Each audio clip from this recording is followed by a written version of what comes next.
And we are live. This is day 5, Amplify Your Message. I am your host today, and maybe I don't look like Laura Lake. You're probably used to seeing Laura Lake. I have the honor of replacing her just for today because she's hosting the boot camp. And I have my amazing co-host Monica Ramirez. I'm honored to be here with her. So we have amazing guests set up today, and whenever our first guest shows up, we are going to bring them on. But in the meantime, I want us to introduce ourselves, since probably majority of you do not know who we are. So, Monica, take the stage. Hi everyone, it's great to see you. And yes, I am also one of the podcasters in Soul Talk. I am the host of Soul Talk podcast, and I'm so happy to be here. I love the family of Blue Talks. They're just an amazing family that we've been traveling also into different places like Harvard, UCLA, Miami. And if you haven't participated in Blue Talks or in the books or in the boot camps or many events that they have, you should try it because it's a beautiful, beautiful family to have. Awesome. Thanks, Monica. And I see that our guest has arrived, so I'm going to bring him on. Luis, can you hear us? Everything good? Can you speak up? So I want to make sure that we can hear you. Luis, I cannot hear you. Monica, can you hear him? No, I don't even see him. I cannot hear you. I, no, you have the controls in that area. Yeah. Technical difficulty, guys, but that's normal in any. So, yes.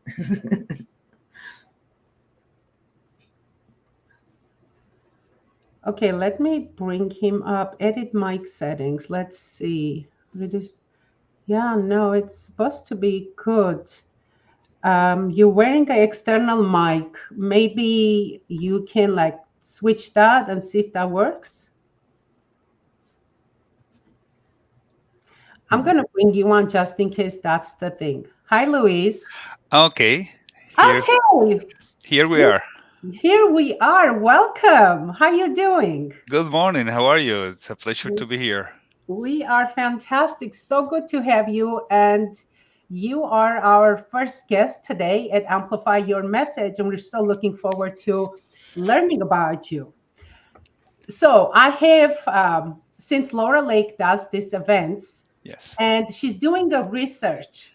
But since she couldn't be here today, I'm going to continue her research. And I'm going to ask you your very first question.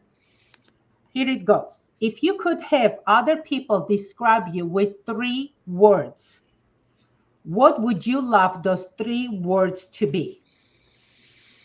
That's an interesting question to start with. Right? Let me say connection.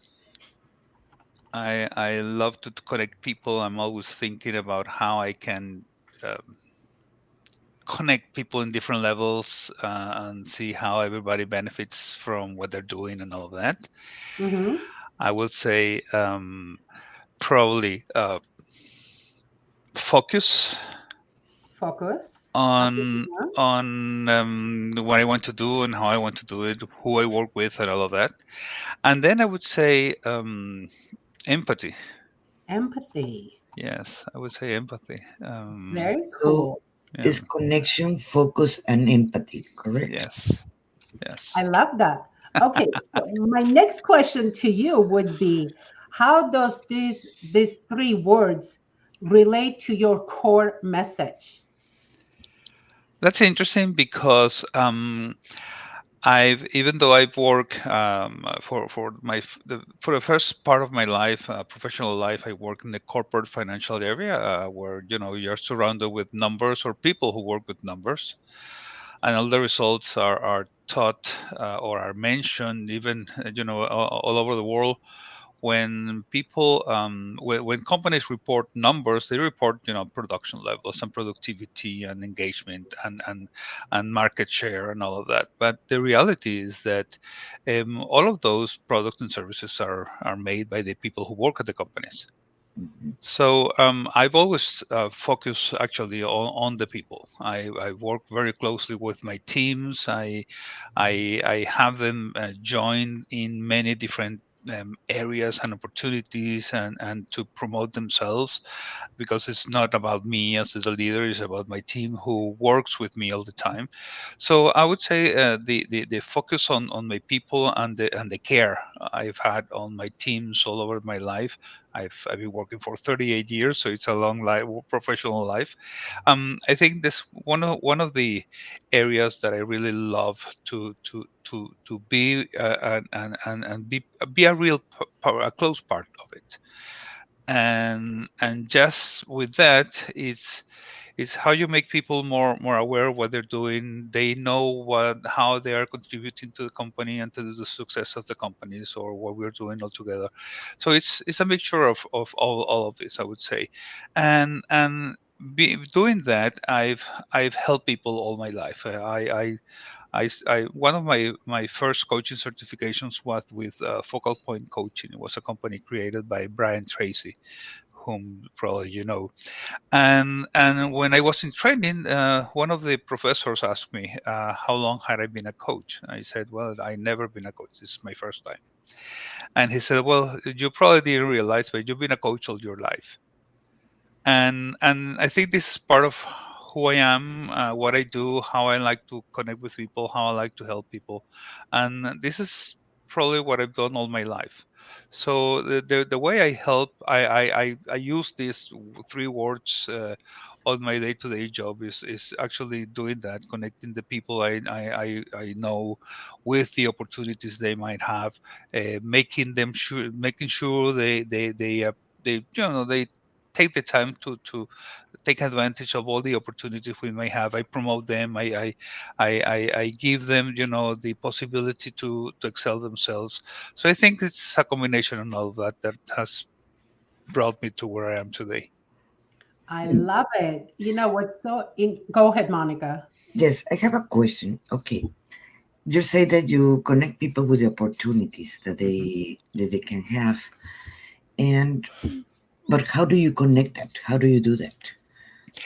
Well, I look at the possibilities that people have and where they are, what they're doing. For example, I was this morning on a board of directors for Goodwill Venezuela, who I'm a member of the board of directors. It's just trying to figure out ways to do things better. We were talking about our anniversary, so 64-year anniversary, and so how do you involve people in a situation where probably the country you're living is not going through the best moment for so many reasons today in the world, that every single country is just going through difficulties today. So how do you connect people under those circumstances? And everybody will start just joining. It's just a little campaign, it's just a little reminder that we are there. It's just a little note that say that, well, this is what we do, and this is what we aim to achieve. And just bringing people together, I think it's just connecting the ideas, connecting the possibilities. You may have some qualities that somebody will need, and he will have as well some other qualities. So it's just thinking about the possibilities that the two of you meet each other and probably end up working together, or if not, just know each other, and we just may have a wonderful conversation. So it's part of those ideas that allow me to just always be looking on the possibilities of helping people. That's fantastic. So before I lose my train of thought, you mentioned that you were in a corporate world. Well, Yes. I've never worked for corporate, never had a corporate job. Okay. When with my family we moved to US, I was right after college, and then I just started working a little bit while I was learning English, and then started kind of my business. Hmm. So it always interests me what inspires someone to go from corporate world, which is somewhat security, this is what you're going to make, weekly or monthly. Go from that to completely, you never know when your next money is going to come or your next client is going to come. What made you decided to make that transition? Well, I think all my life I've worked with a different attitude. And even though I was working, I was doing so many other things that I didn't have the time for to to to to probably be in more things because I was completely filled with all tasks and the jobs and ideas because even though in my professional work with as I said was corporate finance and I went through all the areas in finance is treasury accounting capital markets and planning and all of that. I always found time to do other things on the side. I always was an entrepreneur. I had a lot of small ventures that were successful for a year because there was a time frame. Then I entered into other things. I went into franchising. I had with a group of friends. We started with a sandwich shop. We ended up with 9 hamburger restaurants all over the country in Venezuela. I'm from Venezuela. I'm from Caracas, Venezuela, by the way.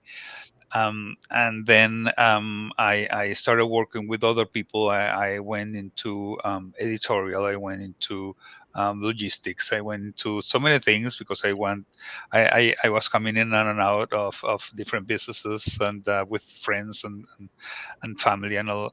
And so even though I worked for many hours, this is sometimes an 60, 80 hour a week, uh, or in certain period of times during the year, particularly when you close the physical exercises, and you have to bring all the numbers and you have to share them with the group which is overseas and with the local registries or the local authorities.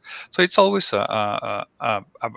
a very demanding process, but on the side you find time to do other things and to help people and to volunteer. I've loved volunteering. I've done it all my life. I brought my kids. We did it together. We went planting trees. We went painting houses. We went cleaning areas. I did a lot of, or I still do a lot of activities on the. There's a huge park in Caracas that we go regularly, just to clean and to help people there. So it's just in my personal life, it was just okay, how can I do more? How can I help people more? So when I realized I could do that on my own, you are right, Annie. The I don't know the word in English, but the peacefulness that you have when you know that you're going to get your paycheck every 15th or 30th of the month, and then coming into this uncertain world where that you don't know what is going to happen. It's very interesting. It's a real worry at some point in time because you don't know what you're going to do. But a friend of mine asked me like 2 years later, because I did this when I went on my own to with the coaching company and training company. And a friend of mine asked me, so if I got your advice 2 years ago, what would have been your advice? And I said, well, I should have been on my own forever, you know, working for me, doing the things I love. Not that I didn't love my job because I did. I love finances and everything you learn from that. But I think the way you are able to help people and to do many other things that brought me you know to do it in a professional way. I do it in a managerial way. So I train people in business skills and productivity and have my coaching programs on leadership.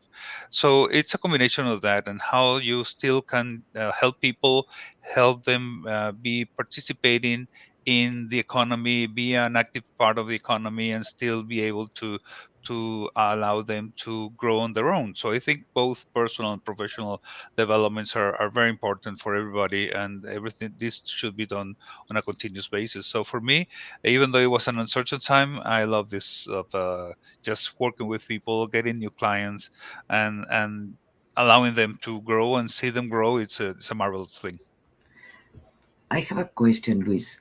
Um, Like I am a transformational belief coach. I have a bunch of certifications and so forth beside of life coaching. But how would you title yourself, or what is your title already? In what sense would you say? Like, I study NLP, life coach, Okay. BQH, and I have a bunch of certifications. So I resume everything for Hmm. basically a transformational belief coach, but I Okay, name it architect of inner transformation. that's What very is? good. How do you name yourself? Because I imagine that you say you were a coach.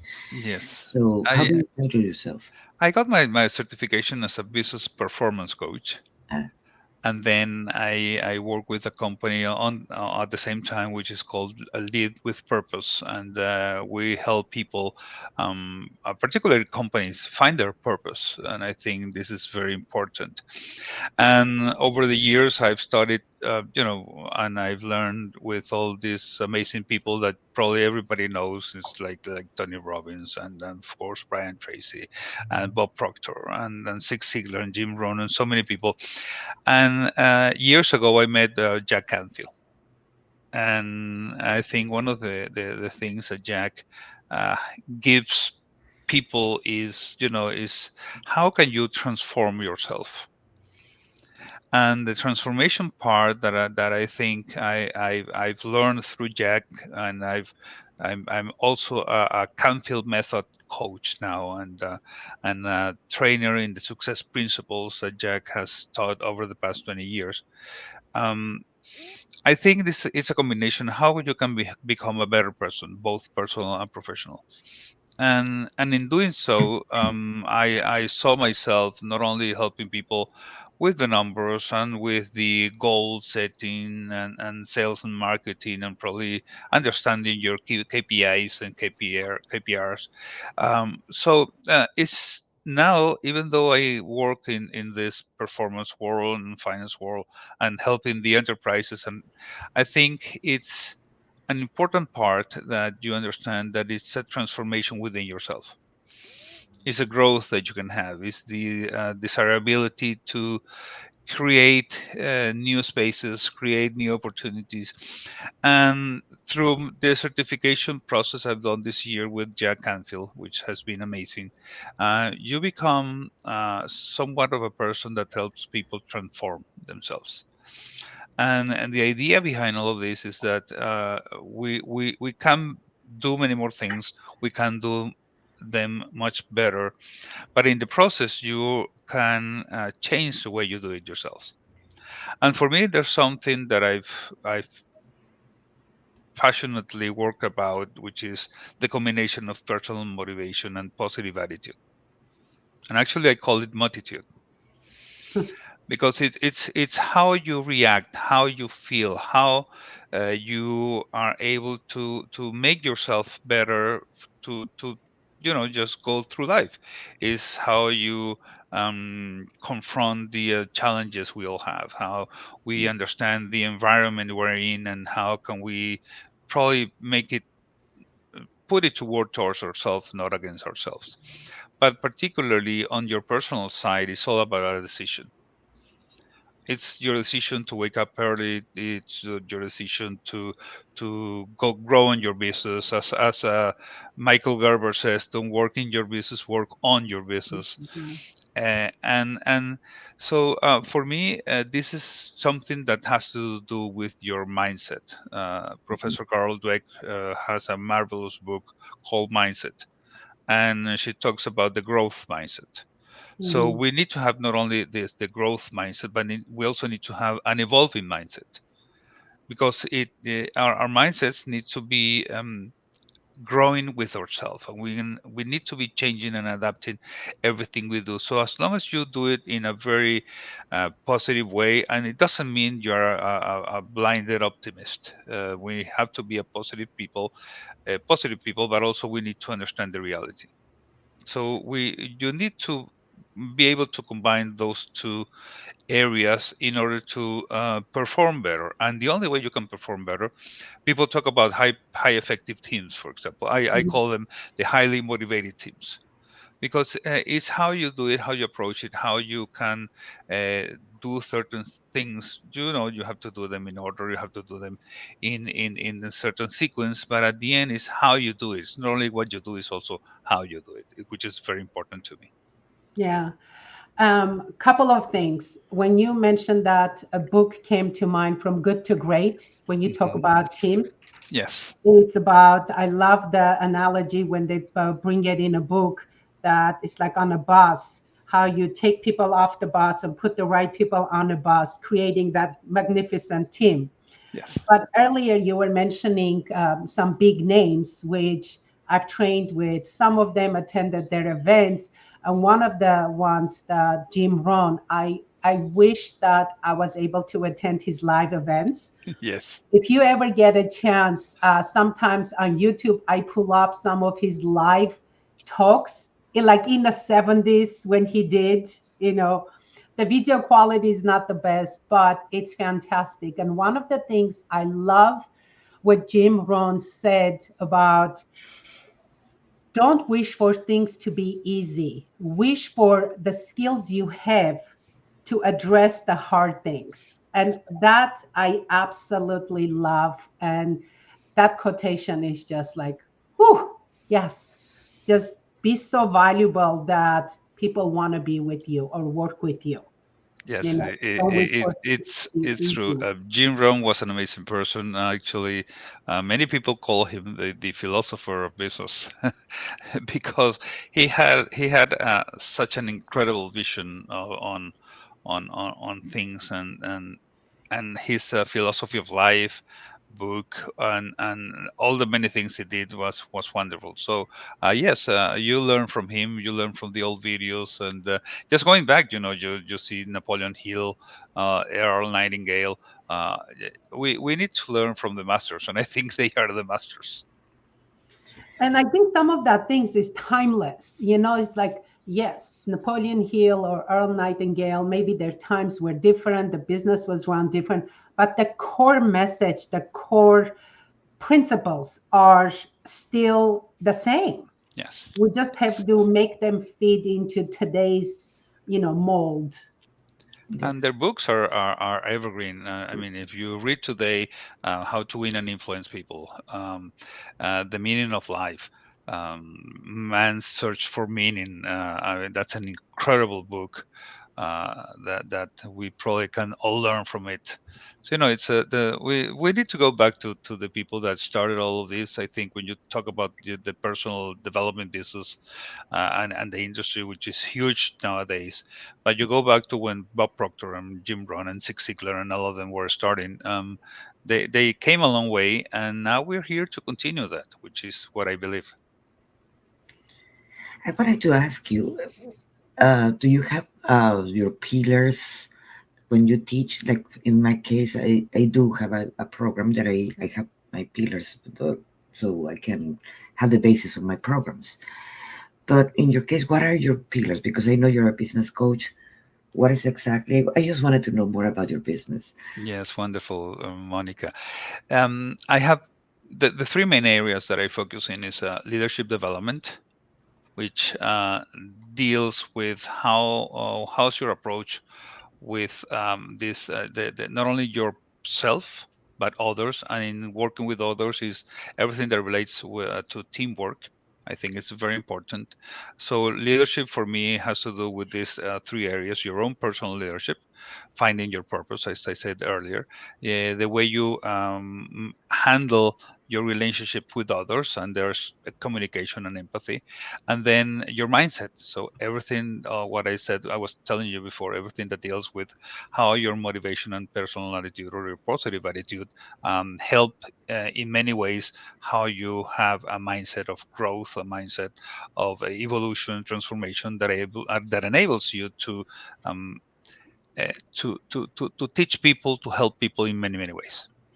My second pillar will be on productivity. We We know productivity is a very interesting word that nowadays nobody uses this. Nobody talks about performance, productivity, accountability. Unfortunately, these words are, it seems like they are forgotten from my regular our regular speech.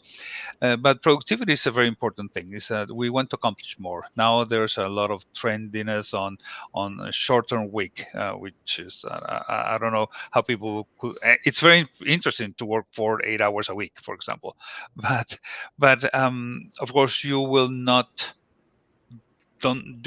just not work the rest of the time. You probably will do on many other things. They are talking in Europe about this 4 week, 4 day week.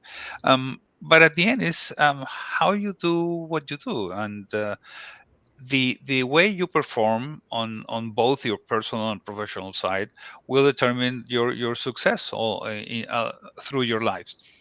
So at the end is productivity for me plays an important role because it has to deal with this reaching your goals, establishing your goals, having the metrics. When people talk about goals, for example, yes, I'm going to start a diet, but there's nothing else. So you will start your diet on Monday, you will finish your diet on Tuesday, and so what's your commitment on that?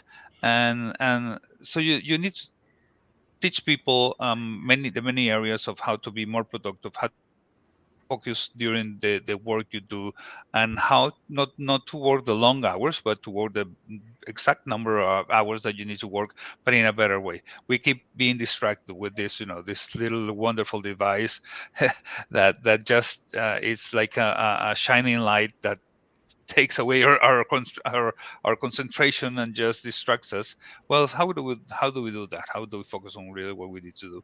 And my third area of development will be the business skill area, because we all need to know about marketing and sales, and we all need to know about a strategy.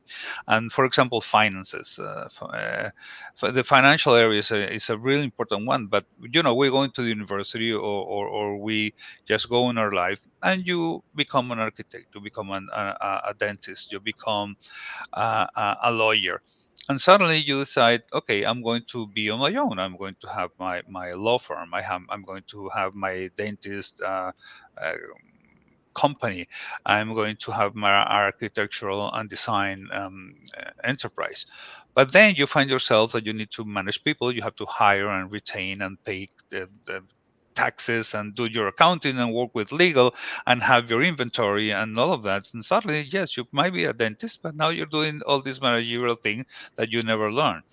So developing these business skills for people, I think, is very interesting, because when you realize, yes, you are your professional self, but when you surround yourself with the right people, with the right processes and regulations, internal regulations for the company, and how everybody works together. So if we are all being trained in how to improve our time management, our sales skills, and I teach finance for non-financial executives, but I call it finances for entrepreneurs and leaders who never needed to learn about finances. So it's important to know your P&L and L and your balance sheet and your cash flow statement, how you work with that. But also, it's very interesting to do it in a good way. Years ago, I ran into a marvelous book that Johnson and Johnson created in the 60s, and they were thinking, how can we improve the professional employee to work like an Olympian athlete when they're going to the Olympics, or to play with these professional athletes when they go into these championships where everybody excels. And the way they did it was they found the three areas that people needed, which is the one was your skill, your technical skills, and the abilities you have with that. The other one was your mindset, because you need to be training and concentrating in a way that you will outperform others. And also, it was your personal self, in the sense that you needed, when we now see the definition of health, it's not only that you are not sick, as it was 60 years ago. It is that your health is in a way that you feel good and fulfilled in the physical area, in the emotional area, in the mental area, and then spiritual area.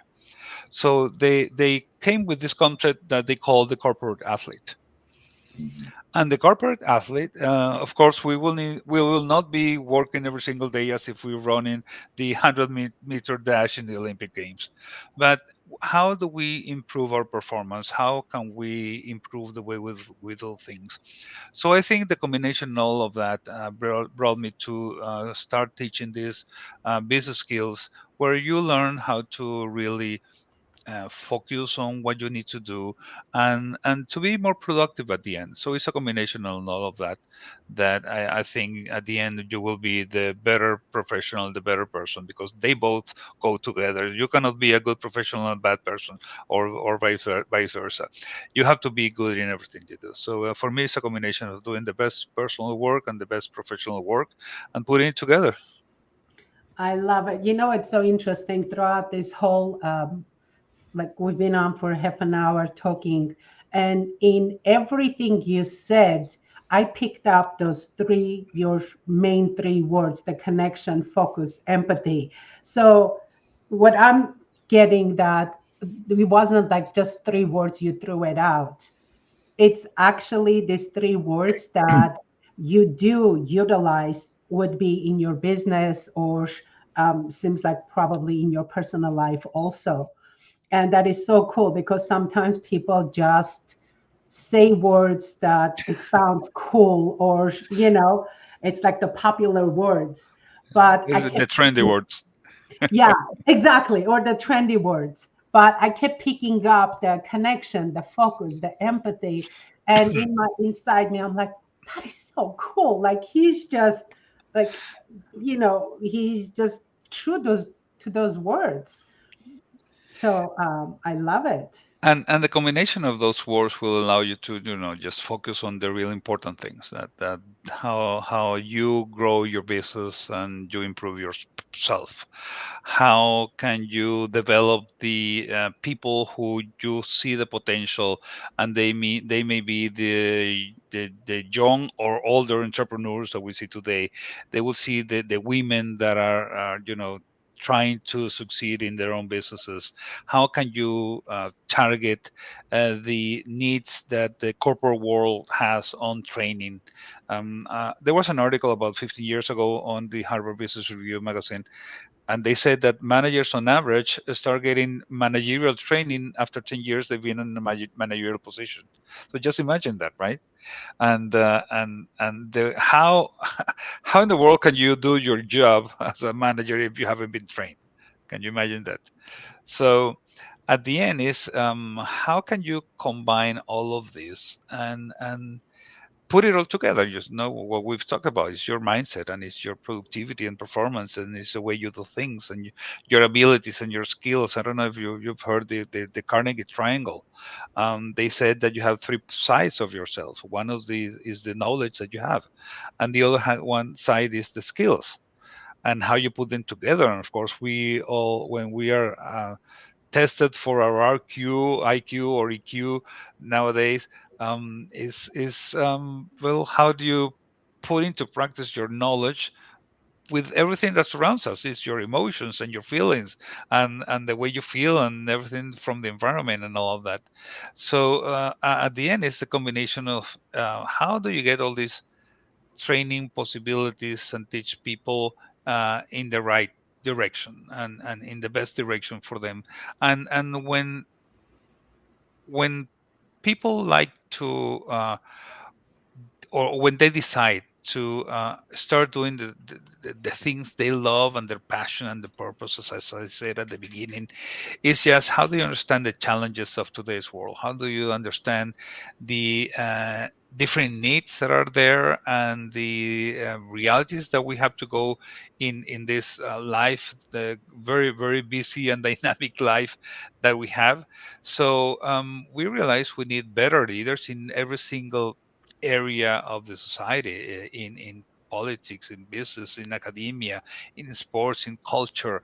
We need you know that we need better work-life balance, for example, and it's not just a balance; it's an integration of those two. Mhm. So it's how do you create solutions for people to be learning probably the things that they need to be learning, or probably experiencing new areas, and how they can feel that what they're learning is useful to them. So at the end, it's a combination of how you want to live your life, how you want to participate in the growth of everything that you are able to Mhm. be in. And then it's just the engagement, you see, is the engagement part, is the decisions to make, because at the end our lives is just a decision. You are deciding on the right direction, and you will have results, and if not, you'll have consequences. So it's and everything is a matter of decisions. If you wake up early, if you stay working late, is if you decide to go into this career, or after your career, so many of us have started one thing and then end up working in another thing. So it's actually is how you make yourself aware of what you need to do. And people always get called to actions after a talk, after a conference or a seminar, but it's how do you manage your personal call to actions? How do you prepare them? How do you work in the sense that, yes, I want to understand my growth, my internal growth.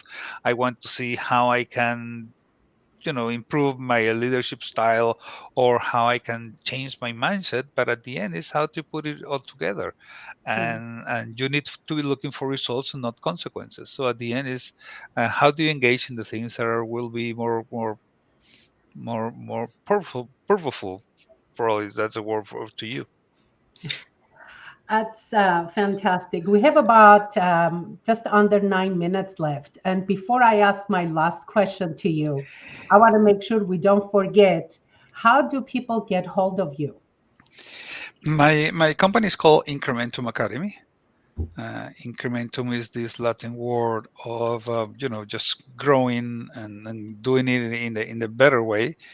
And so you can write me at info@Incrementum Academy, or Luis Vicente, which is my complete name, Luis Vicente at Incrementum Academy, and see there, the possibilities we will have to offer potential clients. I do it both in Spanish and English. I think my native language is Spanish, and my English I learned since 50 years ago, 40 years ago. And so one of the things I like to do is understand both cultures, you see. And probably you have a lot of people in the States that they speak Spanish or other language because they came from other countries, but their kids speak in we all did, but the kids feel better in English. So how do you put it all together? I mean, it's a bicultural thing, and Yeah. how you start working on that. And you can find me on LinkedIn as well. Is Luis Vicente Garcia on LinkedIn. So that's what I was going to ask. What was your preferred method of the communication? Email, or people should just reach out to you on LinkedIn and then take it from there? Both is they Oh, work good. I of course have my Instagram and my X accounts and all of that. But I think those either my email, which is Luis Vicente at Incrementum Academy, and my LinkedIn, which is Luis Vicente Garcia with my last name, will be the best ways for people to contact me. perfect.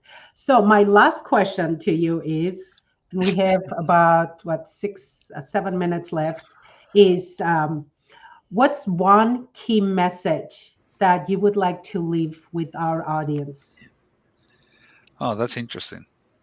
You see, we live in a very complex, dynamic, and rapidly changing world. Sorry. Um, you know, uh, Even just the past 5 years have been very strange, not only with the pandemic in 2020, but everything that has changed afterwards. So the business landscape, the worldwide scene is constantly evolving. It's a moment where growth, I don't think it's optional for us. growth is essential for everybody. Whether you're looking at your company, you don't want to be left out. Whether as an individual, you need to stay competitive, you need to evolve, and particularly be relevant, be impactful. I think personal growth empowers us. Personal growth helps us to reach our full potential, and we never work at our full potential. So we need to be working at that level, as I was saying before, the corporate executive, the corporate employee. That comes from this Olympic mindset of performance, but for me, I said that the companies that have succeeded over the past years are the companies that are flexible, are the companies that are adaptable to the different clients and customer positions and decisions, and you need to adapt, change, and innovate.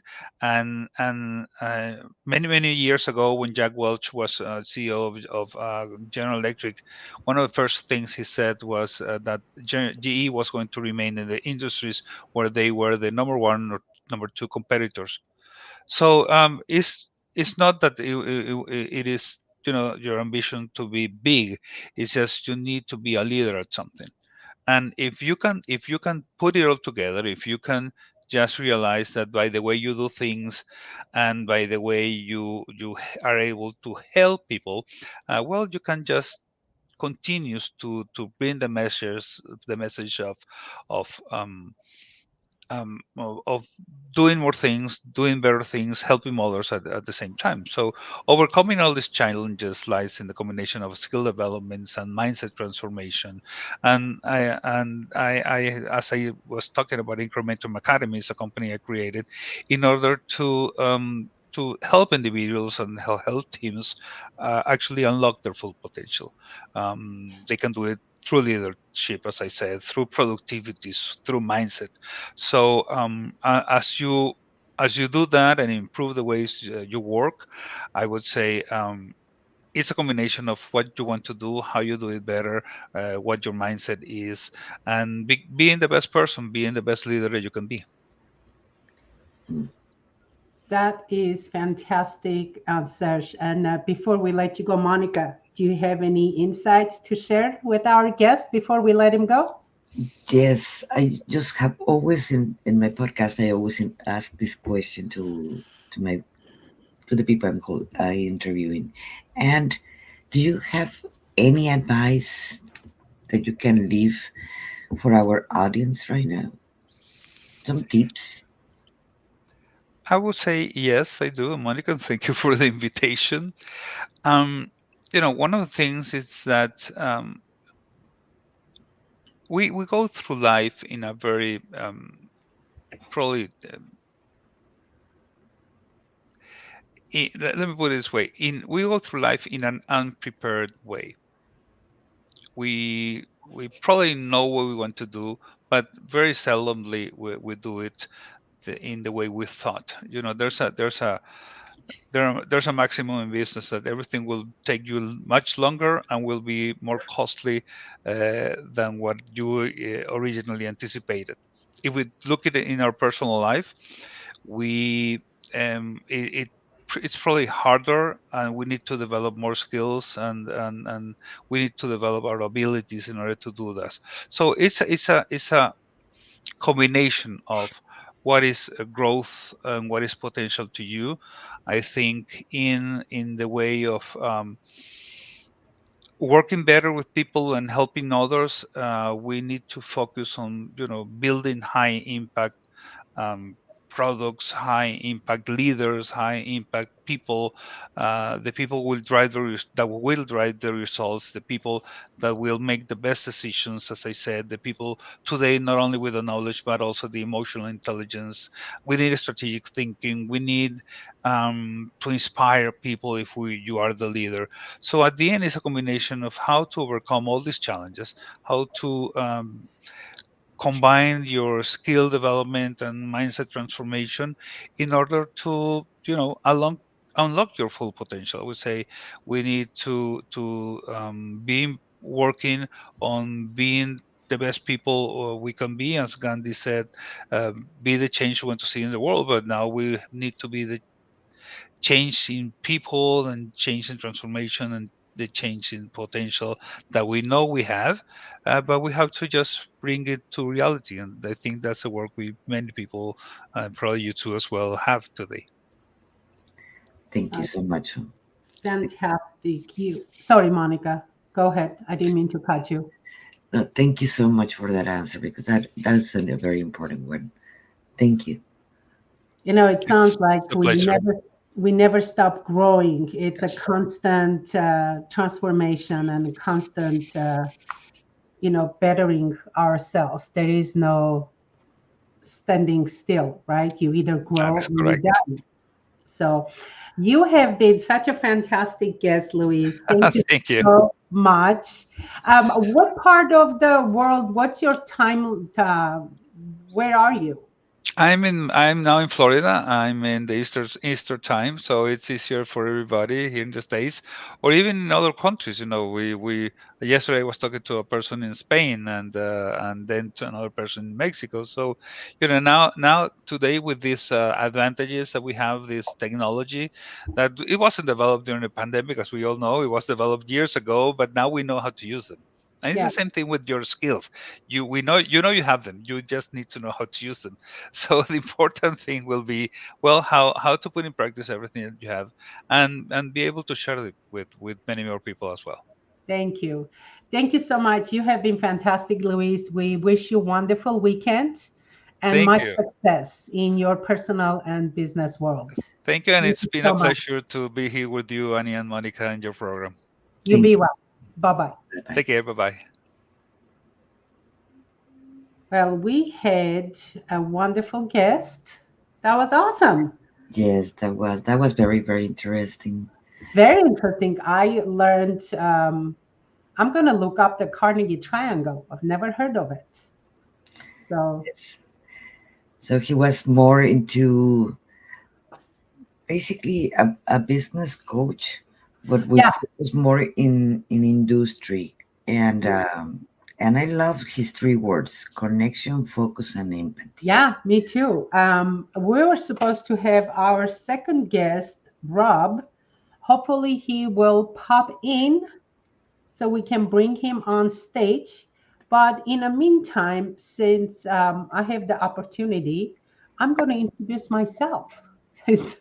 I didn't get a chance to introduce myself. As you can see, I'm Ani Papaizian, and I'm known as the body pain fixer. So, for 3 decades, I've been creating personalized pain relief solutions for my clients.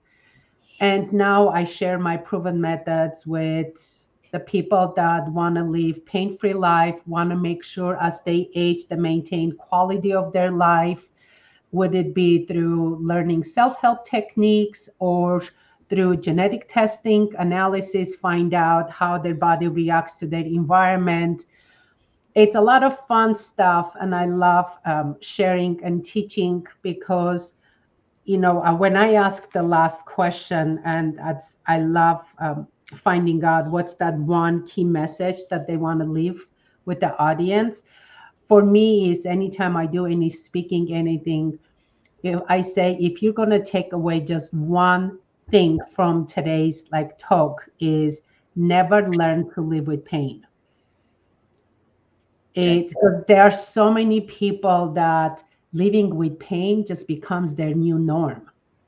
I'm sure you see people in your industry also, like what you do. Like people just become almost like comfortable with what life gives them instead of saying, yeah, no, that's not, or that doesn't define me. Let's say, oh yeah, I'm in pain, but that does not define me. I'm in pain now. That's a temporary thing. I'm gonna live that and get back to the the, way I want it to be. the thing is very curious about pain.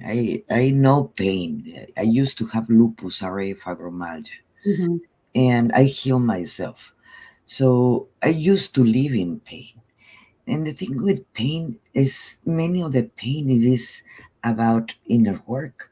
because we provoke many of those pains emotionally.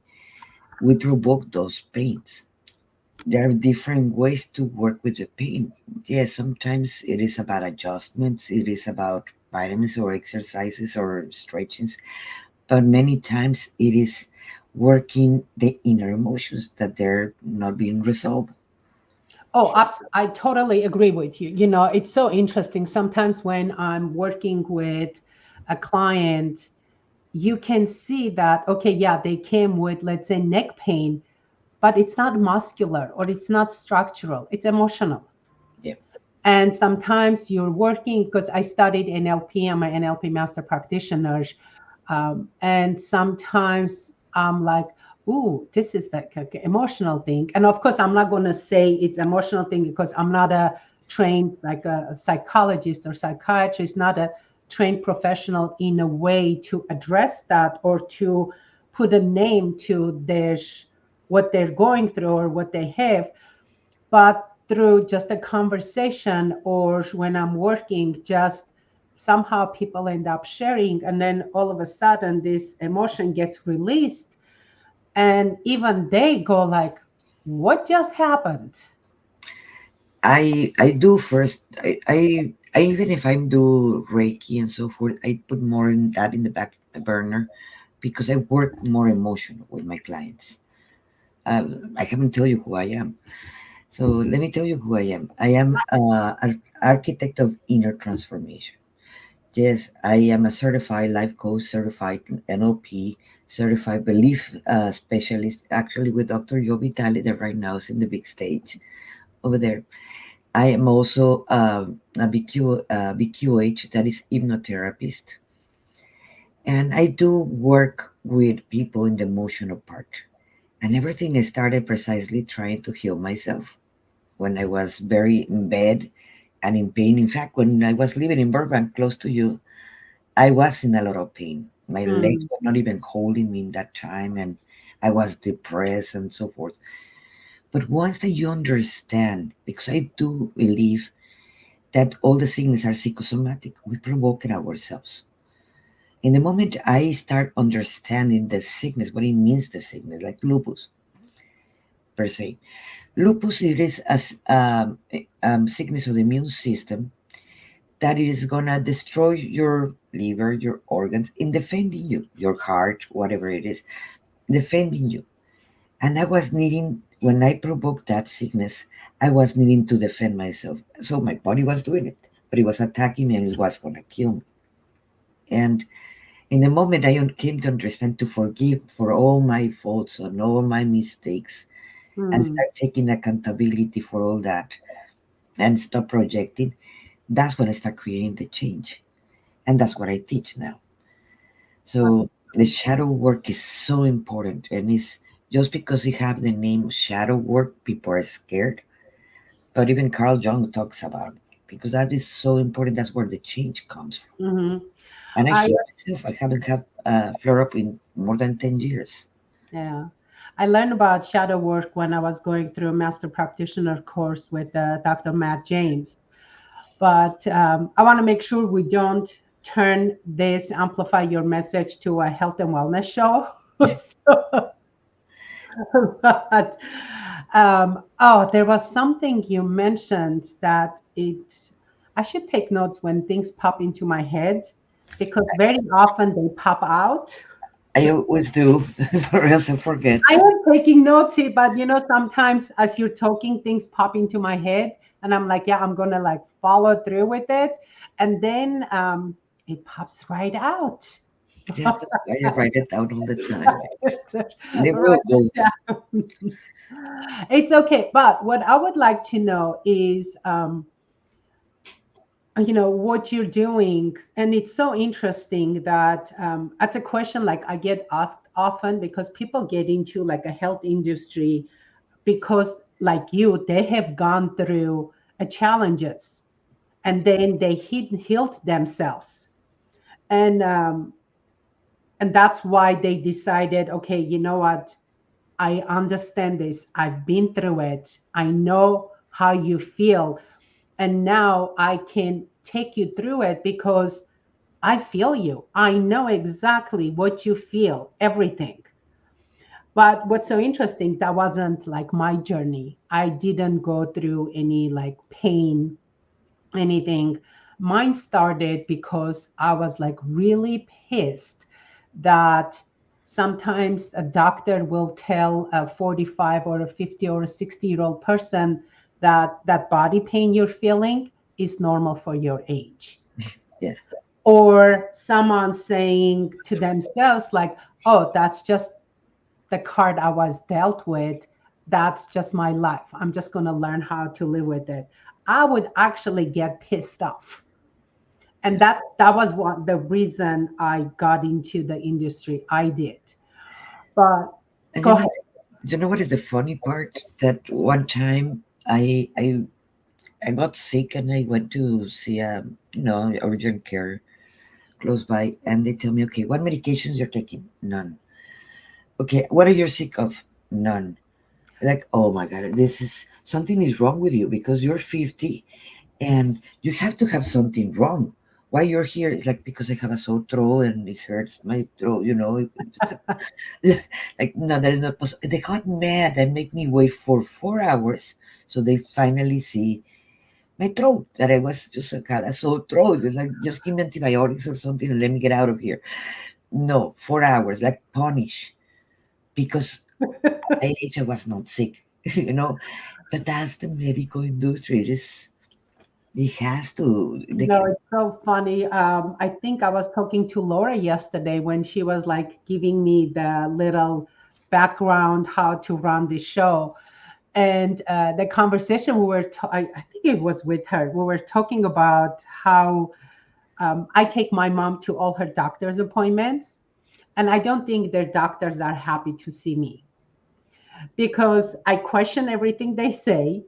And I'm not saying I question because I don't think they're not right, but I want to know if you tell my mom to take a cholesterol medication when her cholesterol without medication is normal, why? Just because she's 80 years old, that doesn't norm like equal that she should be taking cholesterol medication when her cholesterol is normal. It's like I ask those questions. Or she needs a flu shot. No, she never had a flu shot in her life. She doesn't even get sick. Why she needs a flu shot? Like things like that. Like I questioned. They do not care much for me. So, Yeah. but what can you do? So, are you in part of like the Blue Talks community? Do you have a book? Oh yes, I have my own book, two books, and I have participated with Corey in three of his books. I Ooh, was in the book with Dr. Joe Vitale as one of them, and the fourth and the fifth. So ooh, I was in the 11th and 12th, I think. Yes, 11 and 12. But you brought up Joe Vitale, and today, they started already. It's like it's been 1 hour. It's the Blue Talks, um, the boot camp going on, which I absolutely love. And I'll be jumping onto that when we finish with yes, our amazing guests. And Joe Vitale, I usually listen to my books instead of reading because I'm in Los Angeles. We drive a lot, yeah, and I so I just finished the third like in a row his books. I'm sure you're familiar with Ho'oponopono, yes. with I the know. Hawaiian, the I, healing I teach modality. it. I teach And students. the third book, the first one was the 0 point, and then add zero, and then the fifth phrase. And I love these books. I took the certification with him for belief specialist with Dr. Joe Vitale. Even yes, even I have learned I love the subconscious mind. So even if have studied NLP and different with different modalities like cognitive behavioral therapy and so forth, and hypnotherapy, there's always something else to study about the subconscious mind because that's what it makes our life actually project outside of us, even if we're aware of not. Yeah, So it is fascinating when authors like Dr. Joe Vitale are teaching yeah. us so much. There's so much more than the secret. Oh, actually, okay. I have to be honest with you. When The Secret came out, and I don't remember the year it came out, I got the book, I got the CD, and the DVD. I mean, and I watched it, and I'm like, okay, this is baloney. I did not resonate with it because in the in the movie, it maybe my perception was wrong, but it came across that, oh, you just sit on your sofa and make a wish, and you keep saying that it's going to come through. But and then, as even Joe Vitale, he in his books he mentions that one of the things that the movie didn't bring across, the secret is, yeah, you can say your whatever you wish or whatever, but you that has to follow with action. Yes, You can't just that I, sit and just wish.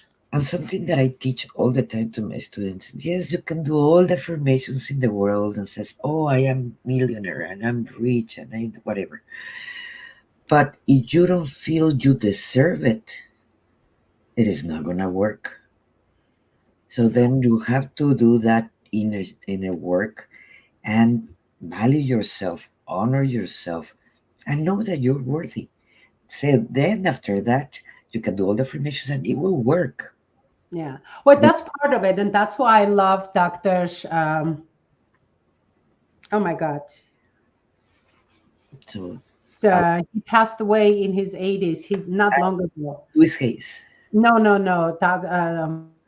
Proctor, The gentleman with the one of the latest Corey's books was with Proctor. his which one? Bob Proctor. Oh my God, Bob. That's why I was mentioning him. One of the things Bob Proctor, talks about is your conscious and subconscious mind. It's about increasing your frequency, your vibration level, and it's so true. It's about how you surround yourself. And I love how when you said it, it's not about wishing, it's how you feel. Do you feel like you're worthy of it? Yes, You deserve it, you know it's also about surrounding yourself with people that bring you up and yes, not put you down. Like for me, it's like I surround myself people that are even like better than I am, because then I can strive to get where they are. And I'm sure, I hope that they look upon me and say, okay, Ani has some qualities that I want to have. So it's a give and take. It's not just take, take, take. yes. So it's always so nice to be around people that help you increase our own vibration. But something that I notice in my coaching that with all seeing many of my clients and so forth right now is it is a thing worldwide that there is a loneliness in this part of the work that we're doing. There's no true connections. Friends Ooh. are leaving, and I Mhm. hear all the time, I feel alone. I cannot find friends. The friends that I had is like they're gone. Because when we change our vibration, let's be honest, Yeah. that can help. Actually, I don't. My apologies. In Armenia, we have a word to say. I want to cut your word with sugar. But Rob just popped in. Rob, can you hear me? Hi, Rob. Hi, Ani. How are you? Hi. Good to have you here. We thought you were going to ditch us since you were supposed to be here at 7:45. Whoa, I did not get that memo. Oh, Oh, okay. Well, it's okay. We still have about half an hour with you. So, Okay, great. yeah, welcome. Welcome. So, I'm sorry. listen, I had it as 8 o'clock. yeah, just 8 o'clock. Oh, sorry. Yeah, I have the time here. It was supposed to be 7:45. But important thing is you are here. I'm gonna try to pronounce your last name. Kalwarowski? Perfect. Thank you so much. Seriously? Yay. Where did What you is the origin? Sorry, my origin? Yeah, my last name is Ukrainian. okay. Oh, okay. My mom is Ukrainian Armenian. Yeah. The only thing I know in Ukrainian is Yatebe Kochayu. I don't even know if you know Ukrainian, but it means I I don't. love you. That's, that's the only thing I know in Ukrainian. Well, Rob, so awesome to have you here. And since Laura Lake cannot be here, but she's doing this research, so I'm going to follow with her research project and ask you this first question. If you could have other people describe you with only 3 words, what would those 3 words do you want it to be? Wise, impactful, and loving. Ooh, I'm taking notes and loving. Well, the follow up question with that is how those 3 words relate with your core message? Yeah. It's basically it's throughout all the work that I do. So I'm an executive coach and speaker, and author now, and I really lean into those things as part of my work, and also obviously my regular life as well. But for me, this is where living in a like I jumped when I jumped on, I heard Monica talking about vibration, right? And this is where I think alignment of who you are as a person and everything that you do, that's really in my, I mean, I'm not a expert in vibration, but that's where I think when you live in that alignment, that's when you're at your best.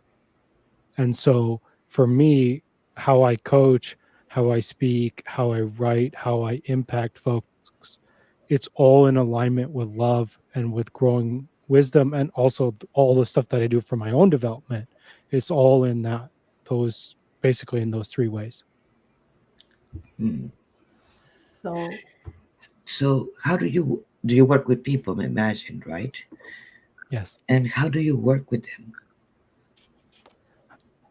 That's a very broad question. Yes, but um, let's say, yeah. what are your bases or your pillars when you are working with people?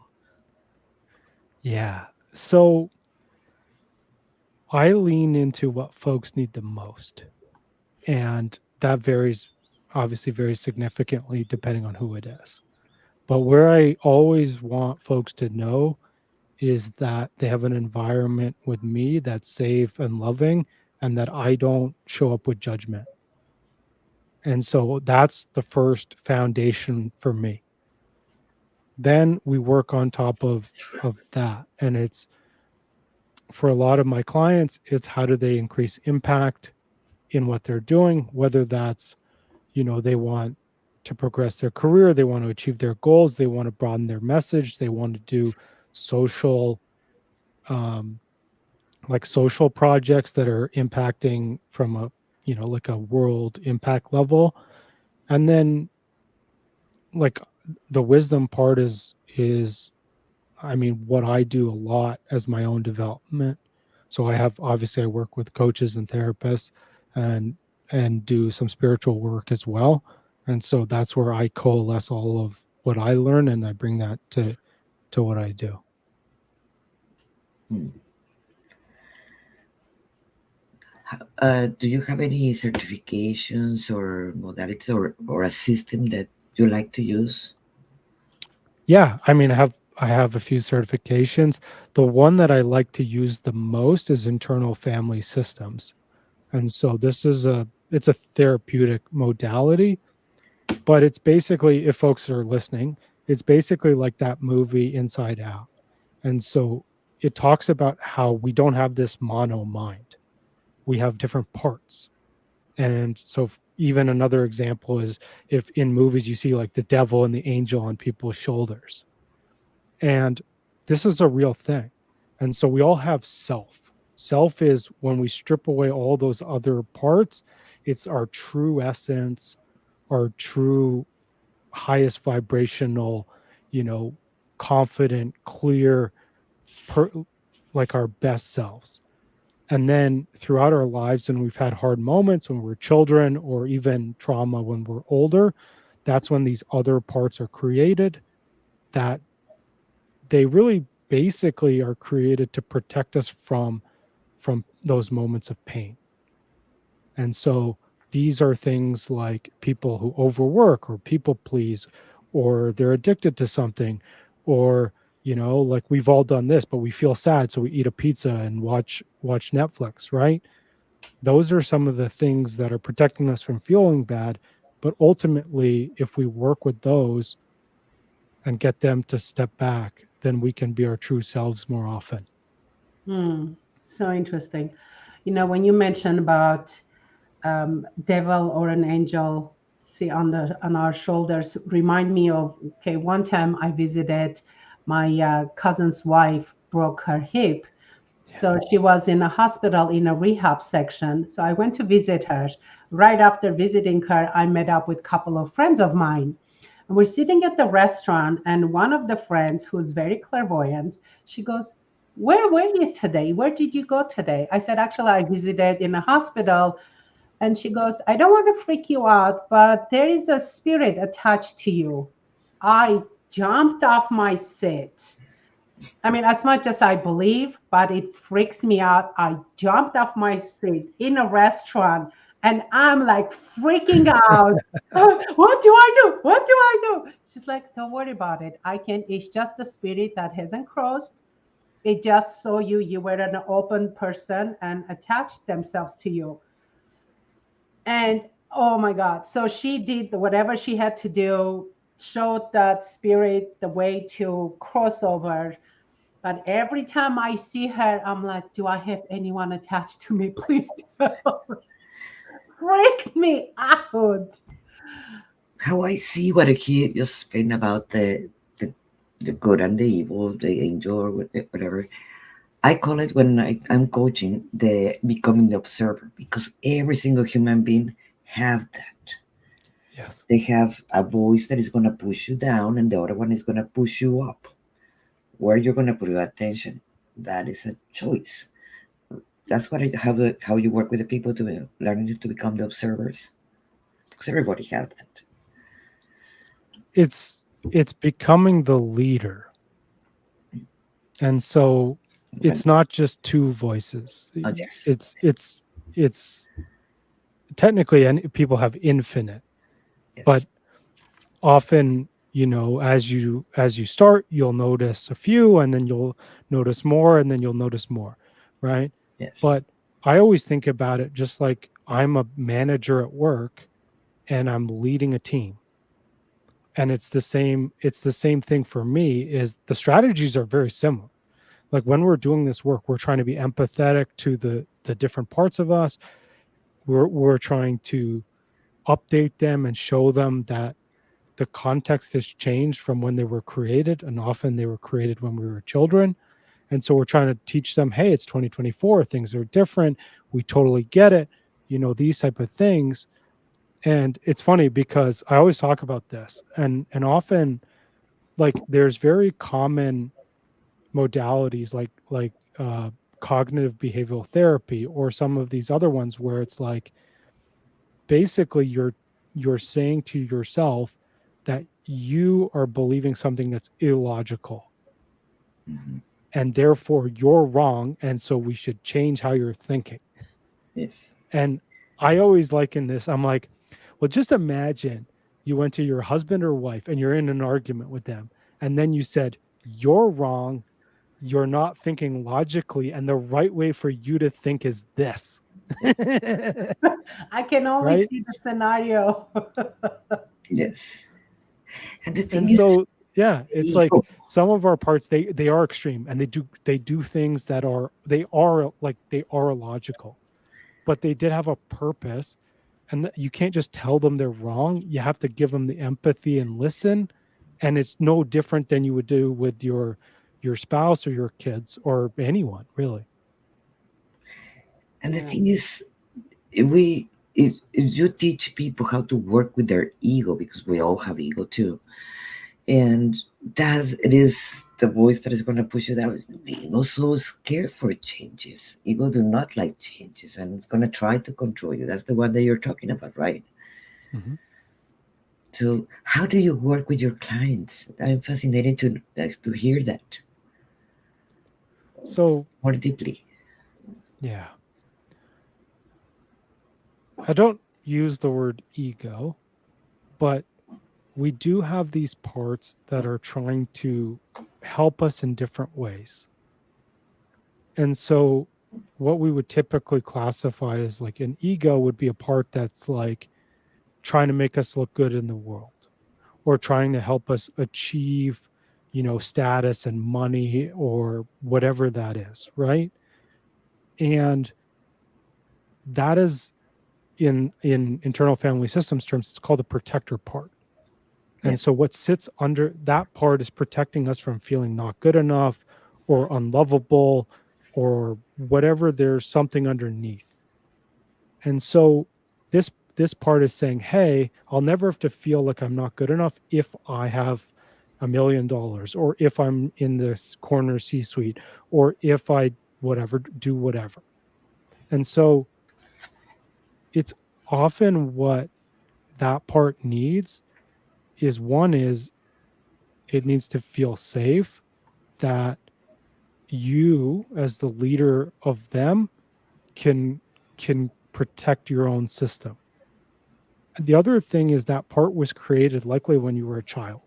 And so it doesn't know that the context has changed. And even that moment where it was created, it was probably misconstruing what was happening. And so when you give it empathy and you give it love and you build trust, it's still trying to help you, but then you can change the context from what that help looks like, which changes the output. That's amazing. And when you brought up, you probably learned in a childhood. It's a story when I was going through becoming an NLP master practitioner. Dr. Matt James always brings up this example that he heard from when he was working. One of the was a student or one of his clients. This guy, even though he had so much, knowledge, but he could never financially like make it. And then when they did some work, I think the breakthrough session, it came up. They went to his childhood, probably through hypnosis, and what happened when he was in his mother's womb. Apparently the parents were watching movie, and in a movie, that's what the message that just kind of got into his subconscious, and they just had to override that in his subconscious mind, and it cleared that up. And then he turned out went on to be a very successful business person. But that's what I love about, we and all of us, in a childhood, the messages. And one of the things they say, when child get ready to go to their first performance or something, they're like, honey, are you nervous? Up until then, the kid had no idea what nervous was, right? And then after that, they're like, oh yeah, so this is nervous. I can use this. It's amazing how we get, yeah, this messages, we just kind of gets in there somehow, and we don't even know it's there until someone like you comes and kind of digs it up and brings it out. You're like, where were you hiding all my life? I know. It's it's true. And there, right, there is generational trauma. So your ancestors, not necessarily, not even that far, but could be like your parents, your grandparents, right? It can genetically come down into you, as well as you mentioned, right? Is like these moments at birth or that kind of thing. It is a real thing. Like there is genetic evidence that trauma is follows us. But that The other epigenetics thing, talks about that. yep, go ahead. Epigenetics talks about that. Yes. So yeah, I'm sorry. It just So you Yeah. were saying the other thing was? Yeah. And the other thing is what you mentioned, right? Is 95 to 97% of the decisions we make every day is governed by our subconscious. And so, of course, a lot of this is, like our heartbeat or we're breathing or like, those kind of like bodily function. Mhm. But then a lot of it is also just like our brain goes on autopilot. And have you ever experienced this? Like you drove to work and then when you get there, you're like, how did I get here? I always think of that, and I've learned that, we're in a hypnotic state. Yeah, that's Yeah. amazing. It's something that we've all done, right? And then it's like the next thought is, well, how many red lights did I run here when I got here? Totally. Yes, totally. Oh my God, that is so funny. We have about 10 minutes left. Yeah. And I mean, I can talk to you forever. I mean, it's so cool. Like between three of us, it seems like, we're hitting very similar like areas. But I want to make sure that we don't miss how do people will get hold of you and what is your best preferred method of the communication. Yeah, absolutely. So for folks out there, best place to find me on social media would be my LinkedIn. So just my name, Rob Kalwarowski. And my website is robkalwarowski.com. It will be live on Monday. So if you're listening to this live, it's not up yet, but it's going to be running on Monday. So you can find me there as well. Very cool. And I'm gonna. and I wanted to ask you, Rob, about do you have some programs that you're teaching with people right now, so like that people can Yeah. be interested? So, of course, I do one-on-one executive coaching, and then I also have a 6-week accelerate your career. It's not exactly a program; it's a one-on-one engagement with me. So 6 sessions over 6 weeks, designed specifically for you to achieve your career goals. And so that one it's kind of like on half price right now. And so if folks are interested in that, just either hit me up on LinkedIn or you can email me rob@robkalvarowski.com. And of course, we'll jump on a free consult call so we can talk about whether it's a good fit or whether we're a good fit also, because I'm not a coach for everyone. So, Absolutely. That's one of the things I love as a massage therapist for 3 decades. One of the things that cringes me inside when I ask a massage therapist, who's your client? They're like, everyone needs massage. I'm like, no, no. But before our time runs out, Rob, I have one last question. What's the one key message that you would like to leave with our audience, please? yeah, this is exactly where I think we started, right?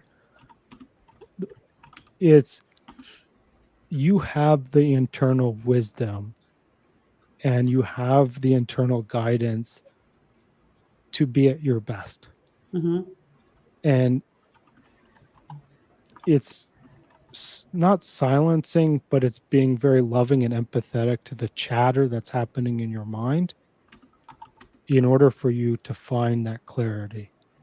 And that's where I want folks to be is take that time, disconnect from your devices or disconnect from your job or just whatever. And you can do this through meditation. You can do this through like going for a walk, going to your park or forest or however you like to do this is totally up to you. But just start taking those moments to really connect with yourself, because that's when you're going to want to be happier, but you're also going to be more aligned and your performance will go up as well. That is fantastic. It's I know, Monica, you have something to say. Let me just say this before I like before I forget, because No, it seems like don't things worry. come He into my just head and pop out really quickly. But I have to say, throughout this our conversation, your voice is so calming and so like soft and so like I feel like okay, if you keep talking, not from boredom, but from the calmness of your voice, it's so relaxing and soothing. Like I want to spill my guts out to you.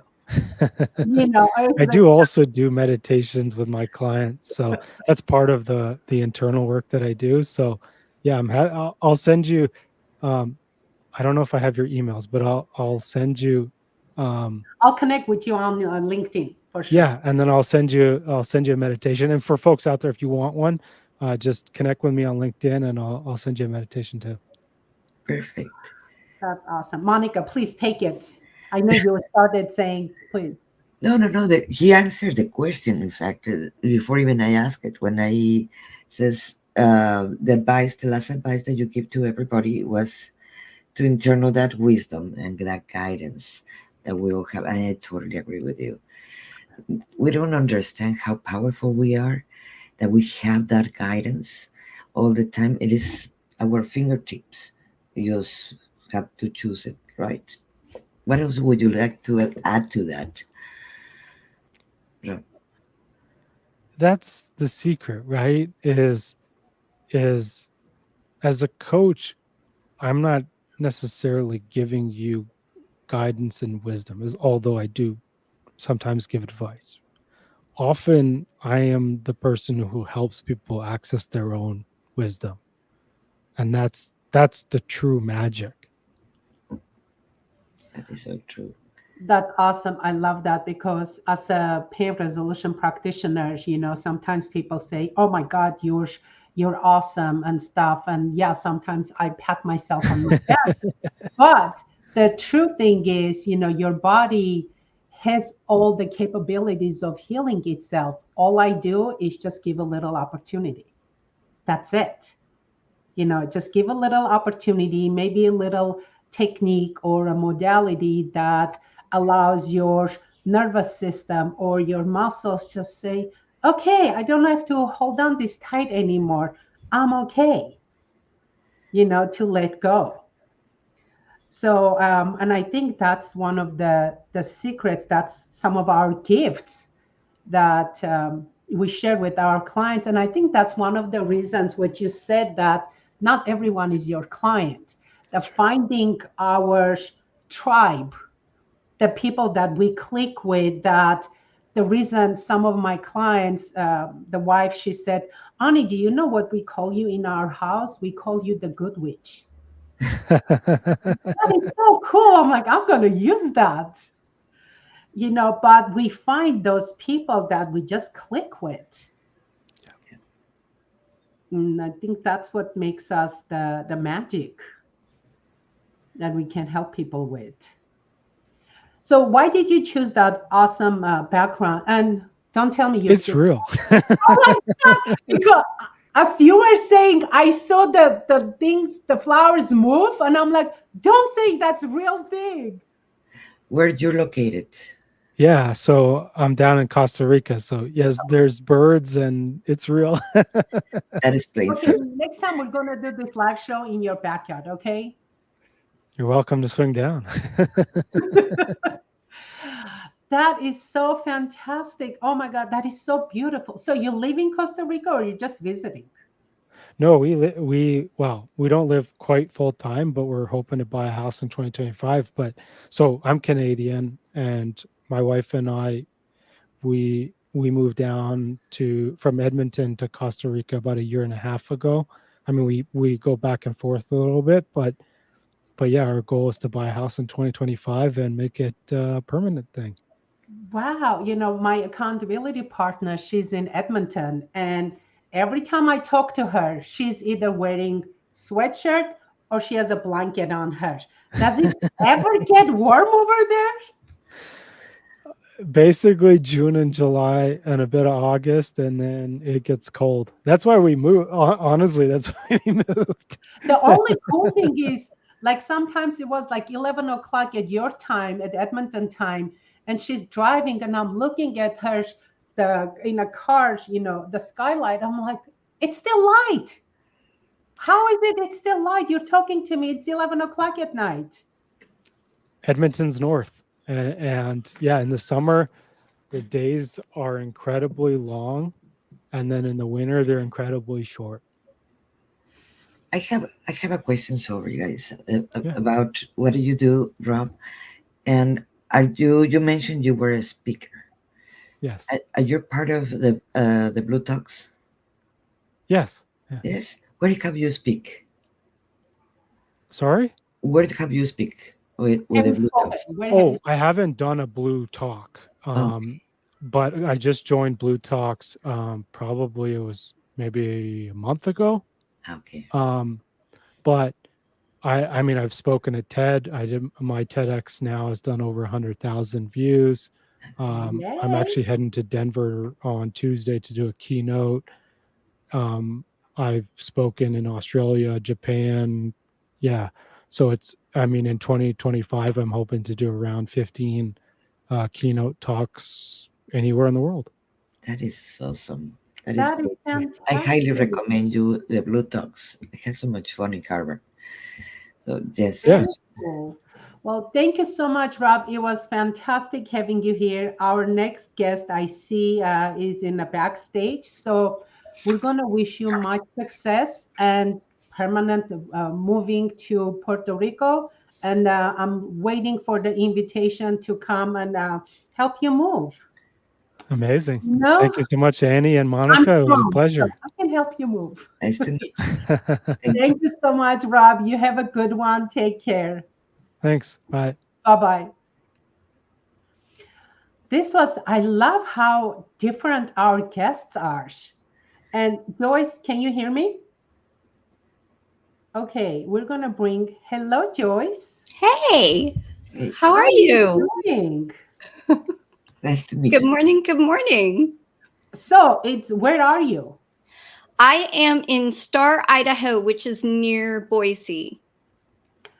Okay, and I have no idea what time zone that is. Mountain time. Okay, so it's still morning for you. It is Fantastic. still morning. Well, welcome, welcome, welcome. So good to have you here with us.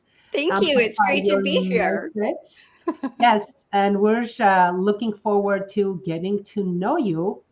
Since Laura, our regular host, could not be here, but she's doing research, and I have to follow up with her research because there cannot be any breaks. So I have a question to start off with. All If right. you could have other people describe you in 3 words, what you love those 3 words to be? Wow. Okay. So, how about passionate, empathetic, and tenacious? And I don't even know how to spell tenacious, nor I know what that means. Come on. Some people call me stubborn. I tell them I'm not stubborn, I'm tenacious. So when you have a purpose behind the passion, then you're tenacious, you're not stubborn. I am so going to steal that word because in my family, I'm known as the stubborn person.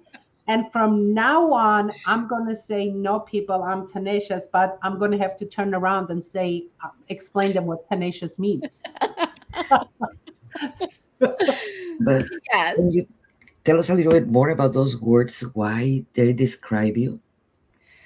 Um, because I have been through a lot in life, and so I have learned to have great empathy for others that are going through or have gone through similar things to myself. And just in general now, right? I probably started about 7 years ago on a very different path than I was on. And I'm very passionate about helping others. I do women's empowerment in money relationship. And of course, Mm. money is one of those things that nobody wants to talk about because it's not taught in schools. And there's a lot of shame and other things that are wrapped around that entity that don't need to be there. And like I said, tenacious because I've been accused of being stubborn, but I am more than happy to listen to what you have to say. But I am going to stick to my guns. If um, I don't agree with you, I'll love you, let you have your own opinion. But if I'm passionate about something that needs to you know help you or whatever, then I'm not going to back down on that. So yeah. I love that. It's so interesting. We always learn, and with Monica, since the beginning, we always bring up the NLP kind of. It somehow it Yep. always ends up with the NLP, that we always respect someone else's perception of the world. Right, exactly. Because And I've we done NLP and learned been trained in NLP, so maybe that's where that comes from as well. But yeah, it's like so many people see things differently than you do, and yes, you gotta love them, right? Just Exactly. And I think part of it comes like, okay, Monica is from Mexico. I was born and raised in Armenia. So, we have the cultural differences, and that we see things very differently. We both moved to America. We see America differently than the locals do. So it's like you cannot argue the way we see or with our perception. So I love that you right away brought up is we just have to respect. I may not agree with you, but I respect your choices or the way you see it yeah, because I haven't walked in your shoes. So I don't know. yes, absolutely. And Uh, going back to the tenacious part that you were mentioning, it's basically what you're doing is honoring self mhm, and having that respect to self. That is talking about self love yeah. at the same time. And this is how you work with people. Yes, absolutely. I um, used to teach people how to get out of debt for decades. It was just something that my dad taught me when I was little about money. He was an entrepreneur. And after I turned 20, I got married. I learned a really lot of hard life lessons. It became very physically abusive very quickly. I Mm. had stuck him on my bank account, and he spent all the money thinking that that would get me to stay. And I stayed for about 6 months, and then I I had um, a little incident that happened, and just was like, I'm out. I created all of this before. I can do it again. And I started over. And so then I got to dig myself out of my own hole. I had never been in debt before, and it didn't feel good. And so then in 2016, I turned my side thing into a business, and it's morphed. I now do women's empowerment and money relationship coaching. I'm also licensed in financial services, and I do that whole spectrum of things. I'd had some really bad experiences with some financial advisors, and just really hated as a woman how they made me feel um, inferior and stupid. And it was like, I may not have known a lot at that point about the investing side, but there's no reason to make people feel bad about where they are, because you don't know what you don't know until somebody bothers to teach you or help you with that, right? Yeah. So So yeah. interesting you said that. Because I have a question, but before I ask that, a friend of mine, female, in a financial industry, and she's one of the highest performers in the company, Mhm. which means she wins a lot of the trips and stuff. So she was saying she went on her trip, and a lot of times they get to take a plus one. So she took her boyfriend, Uh-huh. and she goes, you should have seen they're in a dinner party, and mostly men, they talk and they address to her boyfriend thinking the boyfriend is the high performer and she's the plus one. And he had to say every time, he's like, no, I'm her plus one. She's the, she's the Right. performer. But it's just so interesting that in that industry, it's still that men think that there's, I guess they're better at it, or just because it was just more expectant, or um, it was just more open the possibilities for Yeah. them. Yeah, You know? absolutely. And it is there, it's very male dominated. I do though work with a lot of women and some great guys that are they, you know, treat us just as equals. And so I love that about the group of people that I'm connected with. And it's a lot of fun. So, we share ideas and help each other, and it's just great. I love it. That's how it should be, because the way women see things, it's very different than the way men see things. Absolutely. So before I forget my question, you mentioned your three words, and I want to ask you how these three words relate to your core message. Um, well, we do a lot of financial literacy training as well, and so I am. That's kind of those three words are kind of at the core of who I am and how I function in the world. And I just want everyone to be um, helped and serviced and just allow them to have their money working for them instead of them working for it. And so being passionate about that really helps with the message, because like I said, it's a subject, it's one of those subjects not a lot of people want to talk about because people just don't want to hear it. Yeah. So I'm curious when before I became like really close with this friend of mine, and it took me a long time until I actually started investing with her. Now I'm like hitting myself in the head, like, why didn't you do that 20 years ago? You waited this long. But again, it's a lesson to learn. But in what aspect do you help people in their financial, like investment growth or day to day of how to manage budget? There's like an income and outflow.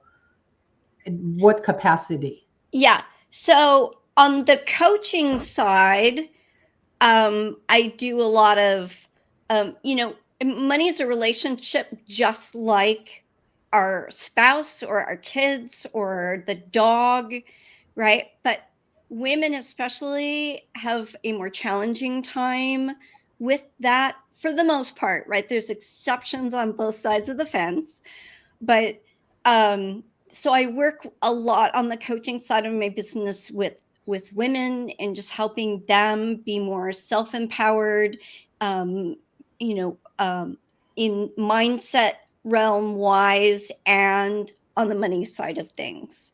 On the financial services side, it's more about helping people, making sure that they have the right strategy that's going to work for them long term, right? They may be younger and they're not retiring for a long time.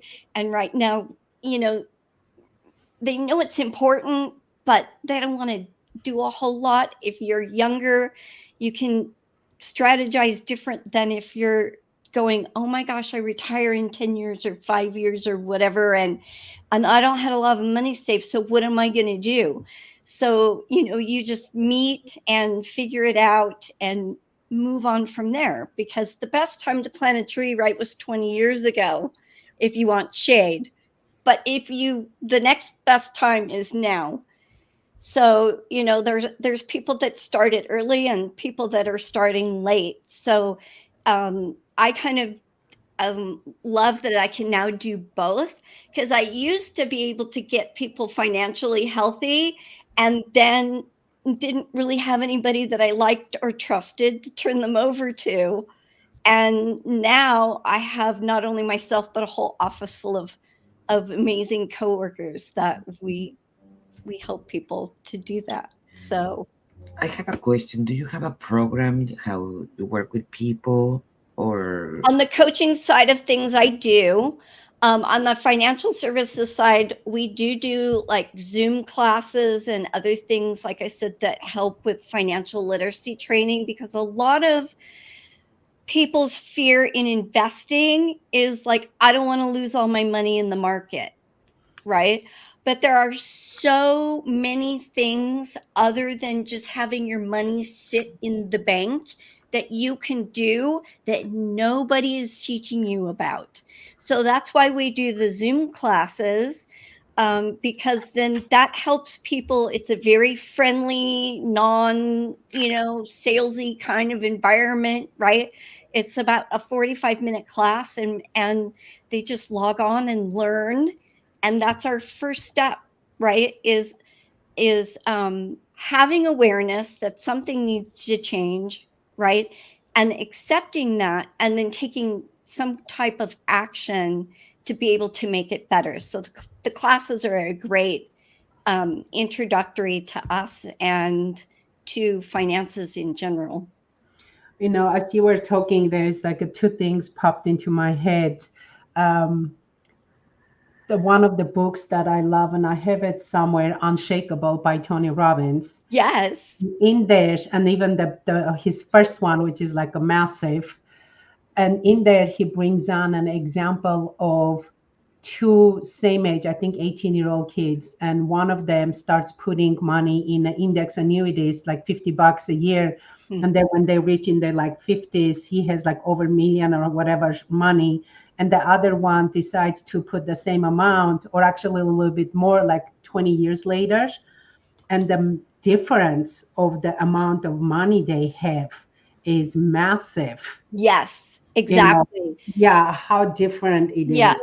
that's I related to the what we call the time value of money. So if you start early, even if you're putting just a little bit away, it can have huge returns as you get older, because of the fact that it had time to grow and do what it was supposed to. And so, yeah, it's an Yeah. amazing concept when you can teach that to a young person. and I have a question. Well, it's in fact I would like to ask you something. Do you have at least three tips to people? I know this is a broad a question for what is the best investment. It is real estate. It is what it is the best for right now. You know, This is, that it is a tough question because it's so specific to certain things, how old you are, where you live, and what you're trying to accomplish. But I will say one thing, which is something that people, again, we're talking about things that aren't taught, right? So most people don't know. You hear a lot about precious metals and gold, especially, right? It's like, oh, you got to have gold, you got to have gold, you got to have gold. And you can find tons of places that will help you get gold into your portfolio.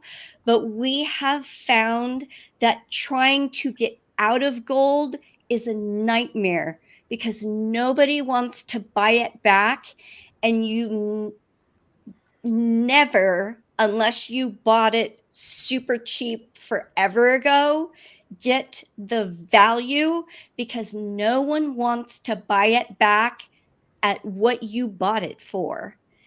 And so, that's one thing that I would say, to really make sure you're very clear about all the ins and out of, because it's one thing that I notice, especially on the radio and infomercials and all the stuff, right? They're like, oh, gold, gold, gold, gold, gold. And every time the dollar goes down and gold goes up, everyone's trying to sell you gold. But we just had a client, two of them actually. One was very recently, and she took a beating on trying Mm, to get out of the gold that was in her IRA. And um, it's really sad. So, yeah, that's I Thanks for love telling. when you talk about the education, but I want to come from the other angle, and this is what we think the lifestyle we want, how much money it takes. And I attended, again, I'm going to bring up Tony Robbins, one of his events, and he was talking about the financial, the education and money. And he's like, okay, I want to bring up an example. And there was this young kid, about 20 years old, and he stood up. He goes, well, what do you want in life? And of course, at that age, 20 is like, I want to have a private jet, and I want to have like a whatever house here and a house there. And he just started stating what he wants, the quality of life, the lifestyle. And he said, well, to achieve that, how much money do you think you need to make?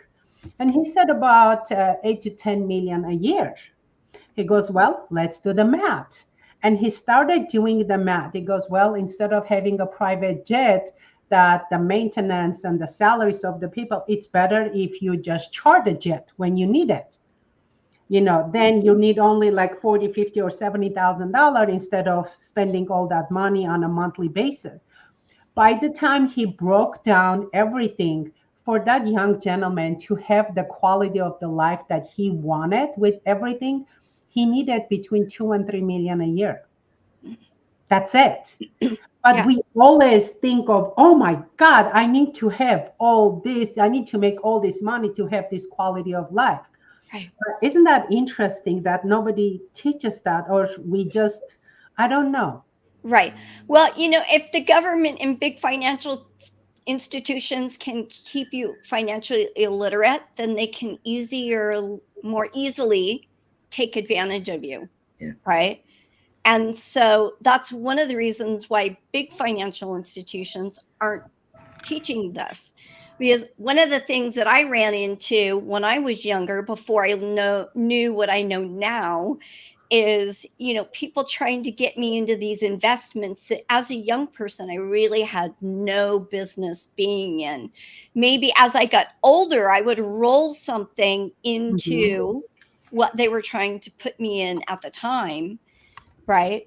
But again, if you don't know what you don't know because nobody has taught you, you you only know what they tell you. And so it's so important that somebody is out there trying to help the little person become the big person. So, uh, how the people can contact you? So easiest, you can find me on social media, but you can email me at Joyce, Joyce dot blue, BLUE, just like the color, at wealthwave.com. Or you can find me on social media at Empowering You LEC, and that's either on Facebook or on Instagram. Empowering you, correct? Empowering You, yes. Perfect. And it's YOU, not just the letter U. And then LEC. Perfect. So, it's someone it is trying to find some classes basically about work, how to invest, and so forth. So, what do you suggest, or they just have the money and they just wanted to invest? Yeah. What do you would talk to them? Yeah, they're welcome to email me. And then if they'd like to do the class, I can send them a Zoom link. We're always changing it. So, I'll just send them whatever the current link is. And if they would like to schedule time, we can do that as well. Because, again, the principles of money are the same for everyone, but where you should put your money is going to be different for everyone. Exactly. Exactly. That's so true. Sometimes my friend, her actually company is financial literacy, and what she does in-person workshops Mhm. that she invites, and it's so cool how she does it. She picks this like a restaurant providing a full meal, Yeah. for people, like 2 3 course meal, and it's like 60 70 people show up, and sometimes I go just to support her or sometimes to help her out. And I mean, it's interesting for me too because I didn't grow up with financial literacy. Right. I grew up in Armenia in a family of engineers in Soviet Union. Yes. Even though my both parents were engineers, they didn't make much money. My dad invented several things, made no money at it. But one of the things I love when my friend talks about the difference between, okay, your 401k, do you know the interest that they charge you, the fees, all the fees that they charge you? And I've never been in a corporate world, but I'm thinking, holy crap, if I was in a corporate world and I didn't know all that, and then I find out at the end, I would be pissed off. Right. And also, diversified, right? You need to be diversified, but then do you have too much money in tax deferred and not enough money in tax free? Because when you have a big tax deferred, remember when you get older, the government's going to make you start taking part of that, right? Because they want their piece of the pie. But that's So, why I love the index annuities because yeah, it's tax free. yep, exactly. So I'm like, Indexed annuities are amazing, and not a lot of people know about them, right? IULs are like the cream of the crop for the common man, and they can help you become a Rockefeller if you do them right. yes. And like you're so right that, at schools, they should have some type of financial, like education Yes. classes, or even, it's so funny. I have a niece and a nephew, my sister's kids. My niece is 15. She just turned 15. My nephew's 20. And, he's going to college, living at home. And my niece goes, Auntie, he's still living at home. He doesn't know how to go out to the world. Mom does everything for him. He doesn't pay rent. Isn't college is the point of you need to learn how to be financially independent, to learn how to pay rent. So when you finish college and you go out to the world, you know how to do it. Auntie, he doesn't know how to do it. How he's gonna go? And it cracks me up. This 15-year-old thinking like that. And I'm like, yes. And I think she has the most money saved up out of everyone in that family. Good for her. That's She's like, awesome. she And goes she's crazy. absolutely correct, right? College is usually when people get their first credit card and wind up in their first hunk of debt because nobody's taught them how to be empowered financially. Yeah, or how to balance, your money. One of the things my dad was amazing, and I think because he had such a, living in Soviet Union, he had to save money. Like Mhm. when we moved to America, my sister and him, they were the two only that spoke English because my sister's school, her third language was English, mine was French. So, and then when she finished high school, my parents got her a tutor because she wanted to go to college, English majors, and I was already in college. So when we came here, I had to learn English from like zero. Mhm. And so they both got jobs, like a family of four, working, two people working at first. My dad was still, and this is when minimum wage was 4.50, $4.50 an hour. When I started working at the local Tarzana Armenian deli, I was making $4.50 an hour. And he was still able to save money. And when I opened my clinic making good money, I saved almost nothing. And I was making like three times more than he did. And I'm thinking, where did all that money go? Yeah. Yeah. It was just so easy to spend it, you know? Yep, it's very easy to spend money. Money loves when you spend it, right? It's energy, and so you have that flow, but you have to spend it wisely, and you also have to make sure that part of it's put away for your future. Yeah. I have a question. Mhm.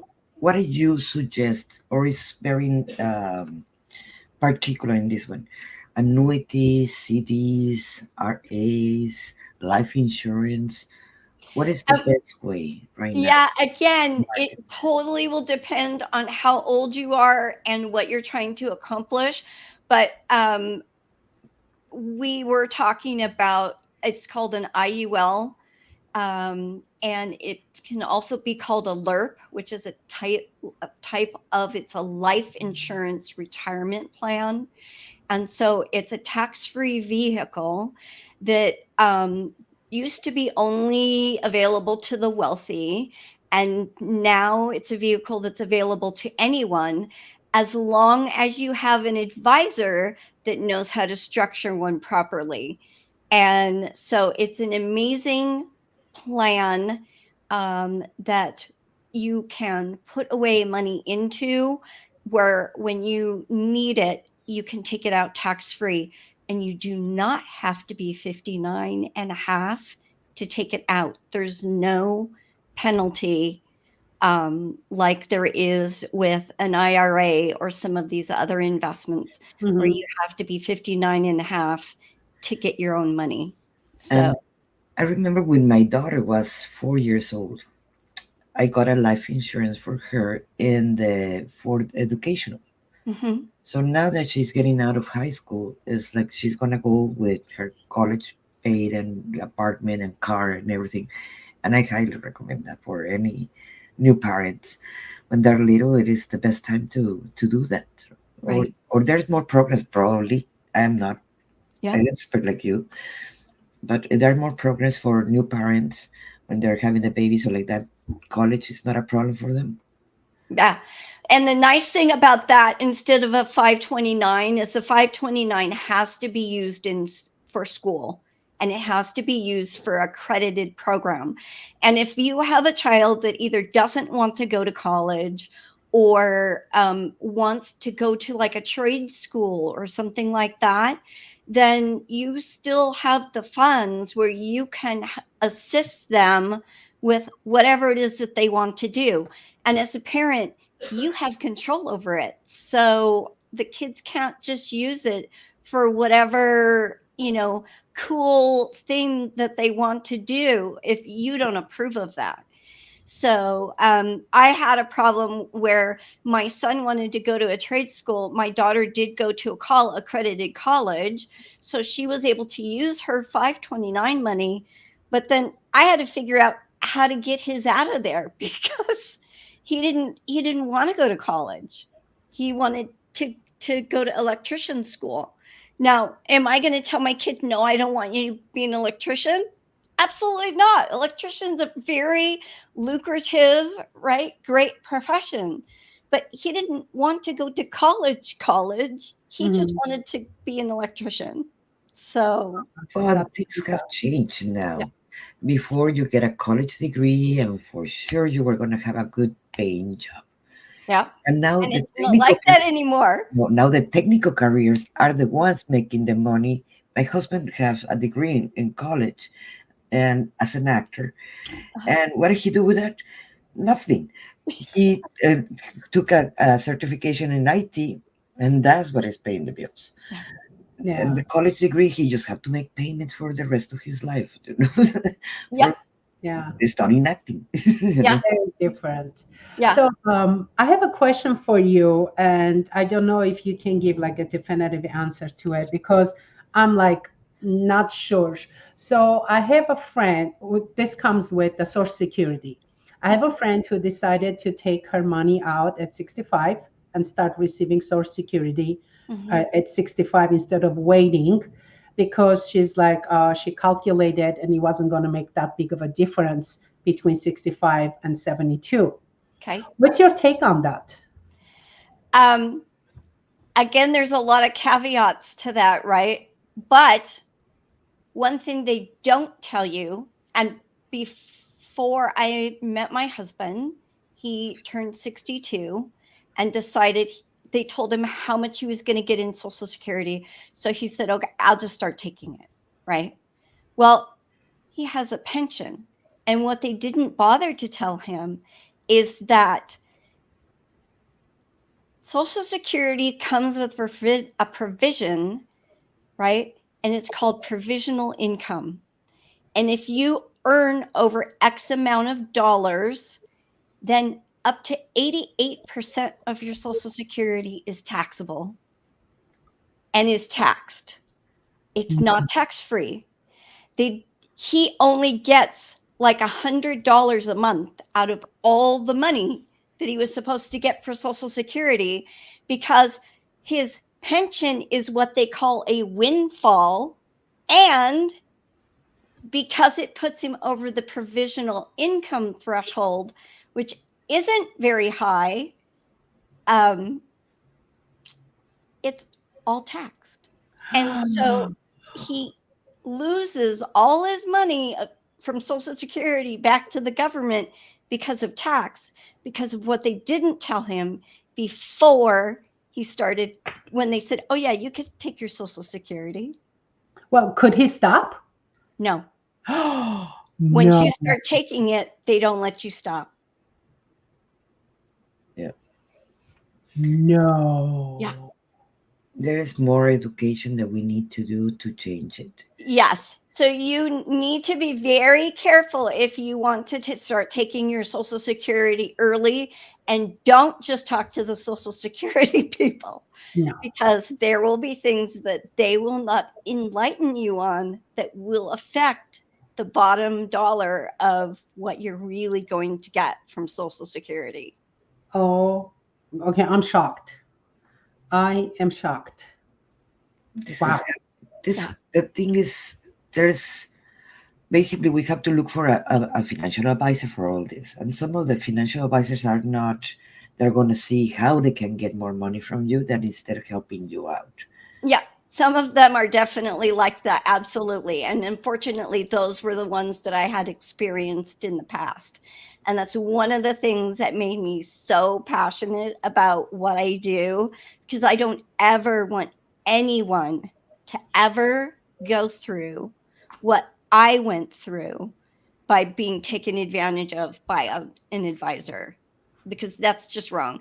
Anybody can tell you that they're a fiduciary, and that does not make them a good person. Well, from what I've learned, because I have a friend who's a fiduciary, she's only fiduciary, but from what I've learned, and thank God not from experience, but that some brokers could also be fiduciaries. So, but they're also a broker. So they can do stuff or give you suggestions as a broker, which works better for their company and not so much for you. Right. So The they're other not thing, so fiduciaries. yeah, yeah. The other thing that's really important is that you try to find somebody who's called what's called non-captive. So in other words, with the company that I work with, we are not tied to a certain product line like Edward Jones or New York Life. Okay. We can write under hundreds of different companies. So that allows us to really put somebody in what's best for them and not what's best for our company, because our company doesn't care who we write under. Right. Oh, So that's that's another thing, that a little nuanced thing, that if somebody goes to Edward Jones, an Edward Jones advisor, Like I have an amazing dentist friend, but he's so hung on his Edward Jones advisor. And so lately I've been like just putting things out there that it's like, well, I can do this for you that your Edward Jones guy can't do this for you. So anyway, but he's again been really happy with what he had because he didn't know what he didn't know because the Edward Jones guy can't teach him this thing because they don't offer it.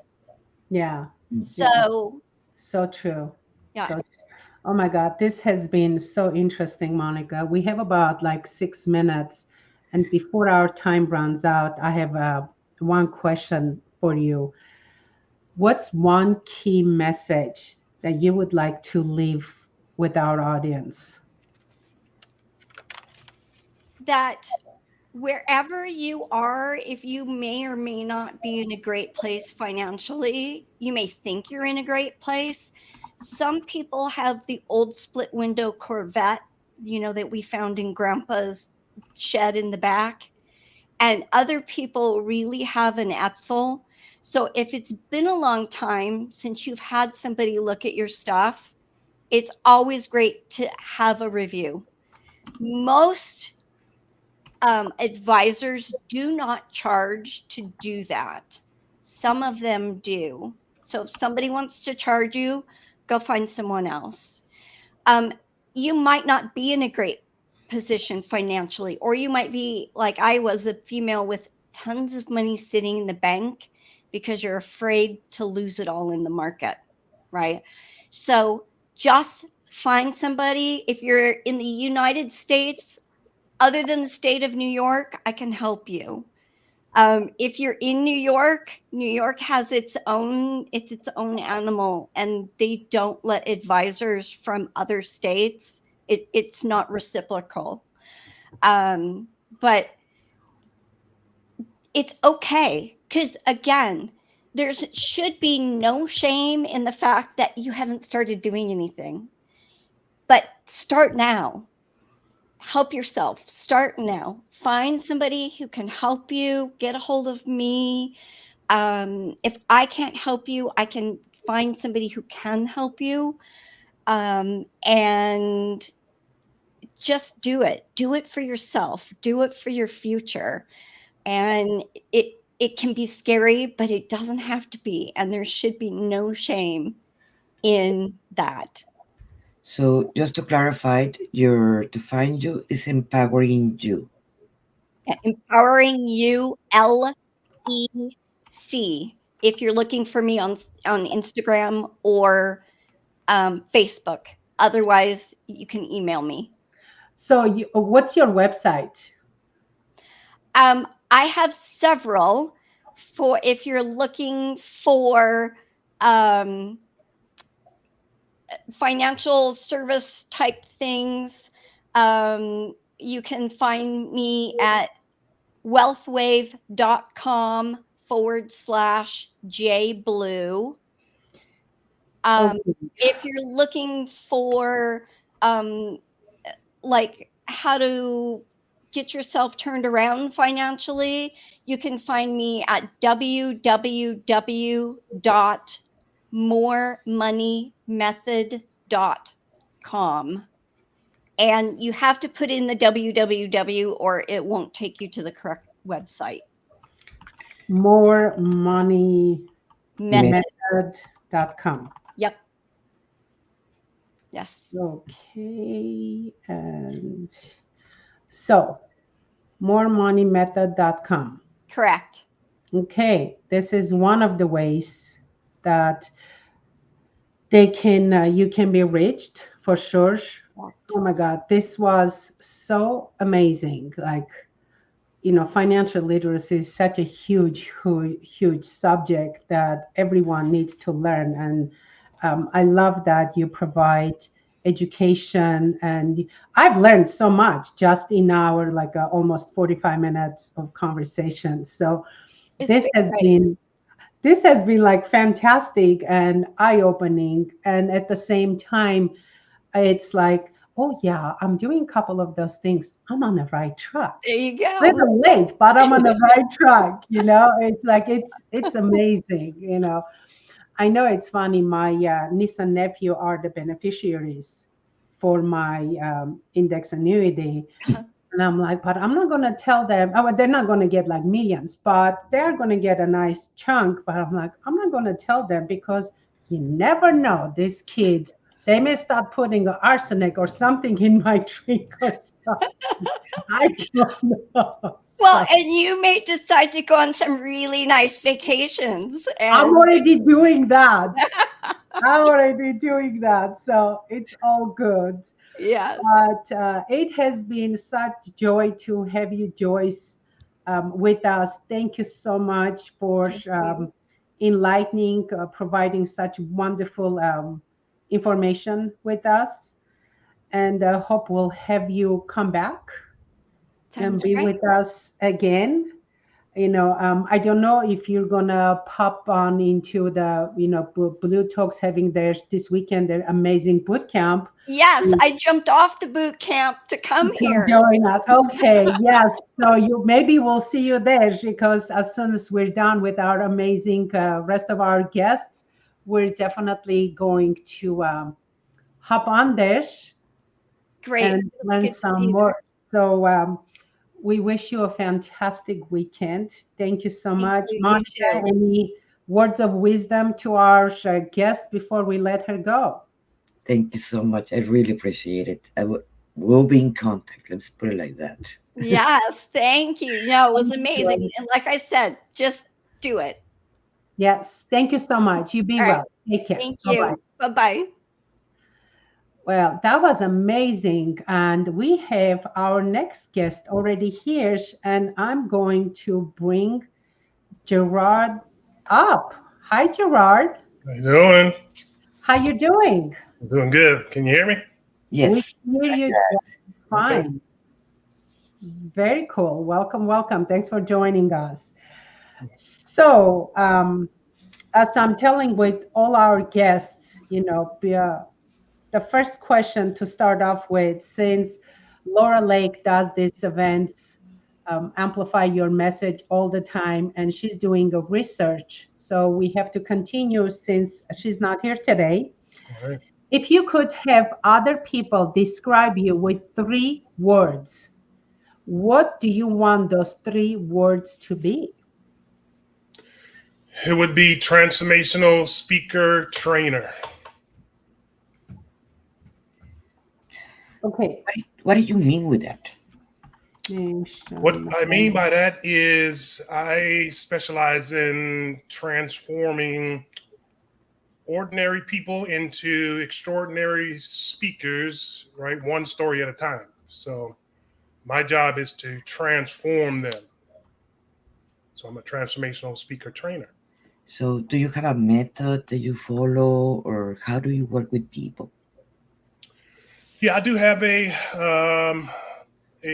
process that I actually do follow. And initially, when I first started, I kind of just put myself out there and invited people into a Zoom meeting, and I kind of got 50 people responding to my post, and I worked with 6 of those people to kind of take their story and turn it into a powerful message.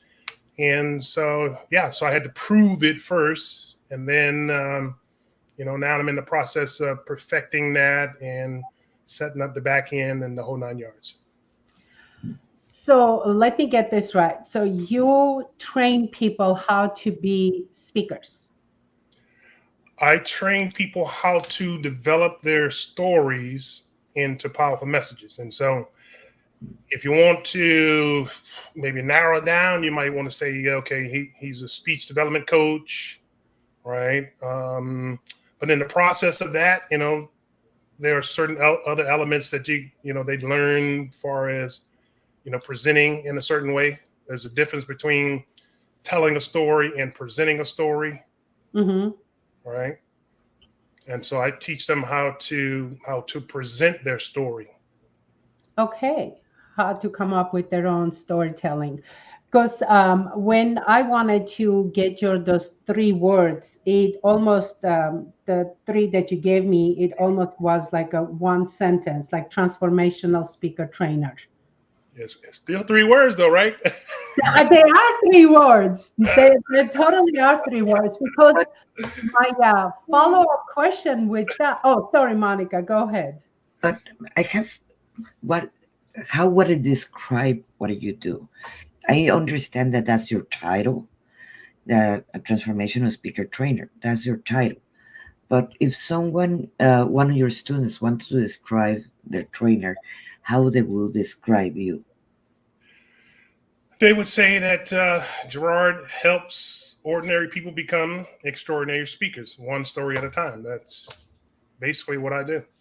Okay. So, what I'm hearing is you help people to be a better storytellers. Yeah, that's part of it. I mean, there are different elements of storytelling as well.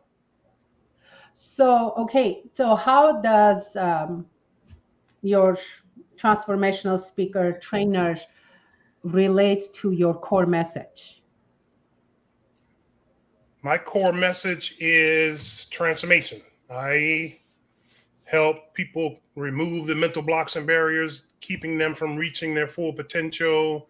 I help them to understand that we are all the totality of all of our life experiences. And so it is those life experiences, right, that teach us who we've been in the past, but they can also teach us who we're meant to be in the future. And so I help them to understand what it is that makes them do the things they do and think the way they think.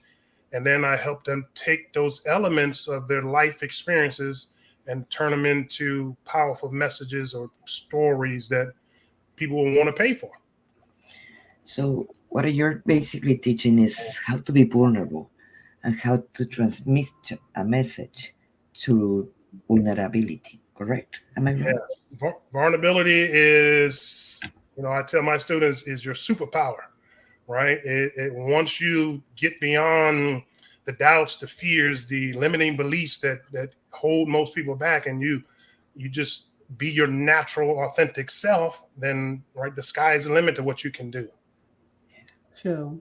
Um, you mentioned that you help people kind of like overcome their limiting beliefs. Are there like a specific technique, specific modalities that you use, or you could just kind of um, like mash them all the different modalities and create like your own approach? Yeah, there are definitely different modalities that you can use. And I kind of use all of them. I use because I have a degree in psychology, so I kind of use CBT. I kind of use NLP. I kind of use hypnosis, autosuggestion. I use a different elements depending on the person because each person is different. So I have to be able to psychoanalyze their story and then begin to help them to see that this is why you do the things you do, and this is why you think the way you think, and then how do we transition that into a powerful story. I have a curiosity. This part I have heard it over and over and over from many psychologists that they have let go, at least in the United States, they have let go their license to become a coach, and because yes, you have a lot of CBT, cognitive behavioral therapy, neurolinguistic programming, hypnosis are also separate from the psychologists. That many coaches we have that with those trainings. But what happened to let go the very strict rules and regulations from psychology to move into something else? Because to study psychology, it took you 4 years to do that, and the CBT can take you 3 months. The NLP about 3 months too, and hypnotherapy max 3 months. So, what makes you decide to let go the formal training from the non formal? Let's put it like that. Okay. Yeah, that's a good question. I think that there are certain modalities, there's certain techniques that they're still limited. Everything that you and I learn or teach or use as coaches, speakers and trainers, is limited. So with psychology, you know, you can't bring in the spiritual element, right? You can't bring in certain things when it comes to psychology. So a lot of psychologists shift from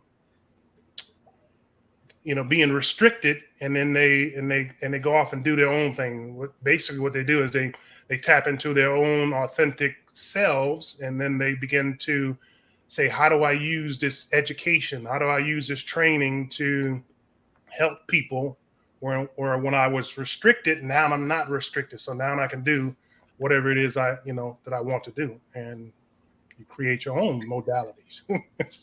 Yeah, true, true. So, do you like working with specific industry people, or does most of your clients, have you seen a pattern that, oh, it seems like these industry people are like they come to me or they become clients more so, or it's just kind of a different industries? Yeah. I think that initially, the average person would probably come to me and say, "Hey, how do I turn my story of trauma into a powerful message? And then how do I monetize it? How do I get paid to speak and the whole nine yards?" Um, as you begin to get into it, right, there's a personality type that relates to you. And so Mhm. depending on your personality type, that's who you will attract. And so one step that I might suggest is to find out what is your personality type. All right. Myers-Briggs, there's all kind of personality, things that you can actually do to find out what your personality type is. As you begin to find out what your personality type is, then that's who you'll attract, because that's who you are at the core. That's what makes you who you are. Right. Yeah. Um, that's so cool that you said with the Myers-Briggs, because I have a kind of a interesting story. So I was taking a NLP Master Practitioner course, and at one point we do fill out the Myers-Briggs thing, and then we'll find out the letters. And I don't remember exactly which one was my letter, but one of them was the P. So, and in a conversation, I stood up and I said, one of the issues I have is, when I'm in a like relationship, I get bored really easy. Or no, actually, I said, I have a hard time like finding a partner. Hmm. And then there were like 100 people in a group. And then one of the gentlemen who's a coach, and he came up, he goes, "What are your letters, Annie? Is there a P in there?" I'm like, "Yeah." He goes, "Well, no wonder you get bored very easy." I'm like, "Oh man, I do. I get bored really easy in a relationship." So maybe that's why I have hard time, being in like a long-term committed relationship, because I get really bored easily. So it's All right. But to find the personality, there are many methods. You have from Carl Jung, you have the Enneagram, you have NLP, you have tons of them. Which one is the one that you use? Again, like I said, I use a combination of all, because all of them are kind of limited. So you have to find the one that works best for you. And so it's not so much about the techniques, because I know we're putting out a lot of terminology, right? So it's not so much about the techniques. It's about me, psychoanalyzing people, listening to their stories, and then naturally helping them to become their true authentic selves, right? yeah. And so, right, and so, for example, if I was working with Anna, right, and you said, "Hey, I want to turn my story into a powerful message. I have problems, being in a long-term relationships and stuff like that." Then I would probably go back and say, okay, what is the foundation for that? What caused you to to feel that way and to think that way? What is it that happened in your past, right? That made you come to that conclusion? Because everything that happens, right, leads into something else. Every memory that you and I have, is connected to another memory, right? And all of those memories are stored in the subconscious mind. And so once you begin to understand those memories and how they are connected, then you might say, well, my mom was an alpha woman, right? And so, right, she may be, controlled the relationship. She was more dominant in the relationship. And so I found myself being more dominant in the relationship. And so now, the person that I'm with, I usually attract more, B type men instead of B type men. And so I get bored easy because I can control them. I can lead them instead of them leading me. Yeah, I know. See, I'm all on it. See, you laughing because I'm in her mind, and she's not even. Not only that, you describe every single woman that it is actually strong, because that description, it is very general for any independent, strong woman. Oh, That is very generalized at the same time. Yes, he kind of read you, but he read me, and he read thousands of women that we have the same characteristics. So how but you go ahead. niche more down, because that was pretty spread. Right. Yeah, it is broad because your story is my story, right? And so if you were to say I'm coaching women, then you have to say your story is my story. And so I'm going to help you because your story is my story, right? And so what makes it different is her life experience. So whatever life experiences that she's experienced, whatever environment she grew up in, nature, nurture, right? Whatever environment she grew up in, what biologically, what was given to her by her parents, all of those things make her different and unique from anybody else. It's like her fingerprint, right? So that tells me in a way, it is, well, culturally we have different, every culture, they have different customs. Yes. So if we're talking about the Latinos, if we're talking about the Armenians, if we're talking about Asians, if we're talking about Europeans, we are different in a way, and there's certain particularities. So you work in, depending on the culture you're doing it. That's what you're saying. Yeah, because again, your nurture, your nature, wherever you brought up and how you were raised is a reflection of who you are, is a reflection of how you think and how you behave.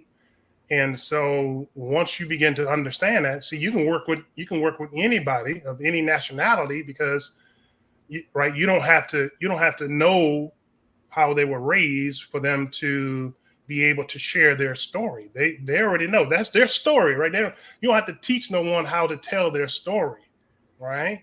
They already know it because based on their experience. But what I do is I help them to create it in a way, or present it in a way that that that becomes powerful, that becomes engaging, that becomes right, that holds the audience's attention. And once you begin to present that story in that way, then oh yeah.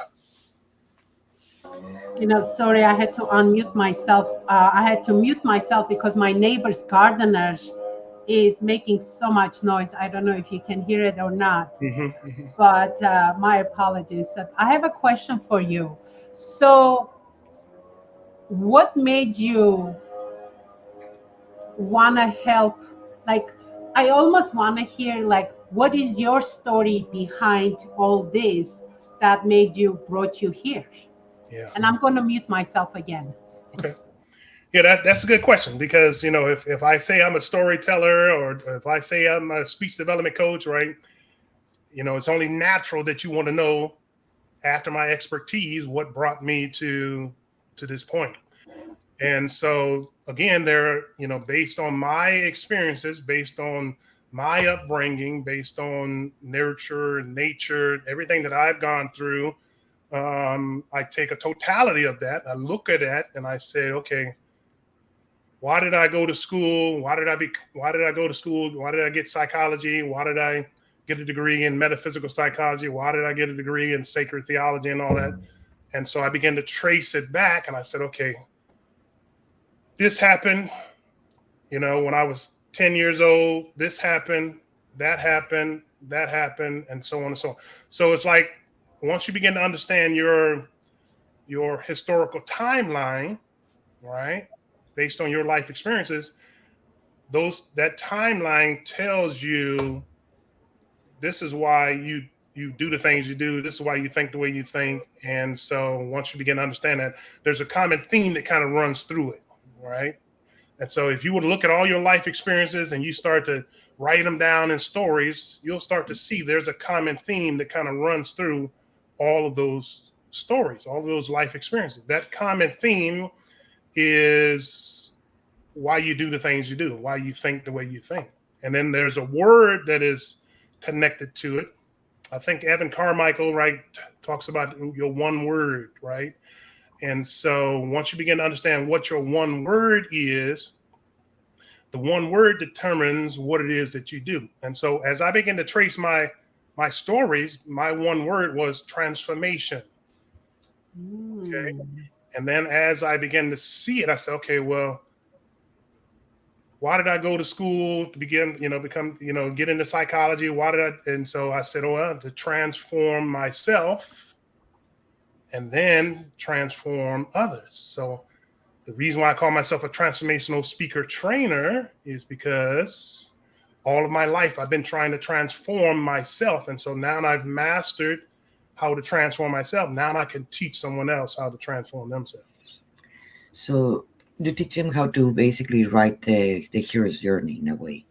When they started, how traumatic and how they overcome that and do a speech.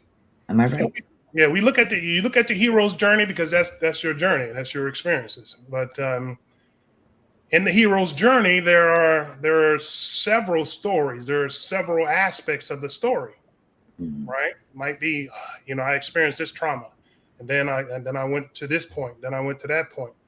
Each of those points, each of those aspects of your hero's journey can become a speech. Mm-hmm. Yes. Sure. Yes. Yeah. I'm curious, do you have a program right now that you're working with a group of people, or is only individuals, or how do you work with them? Yeah.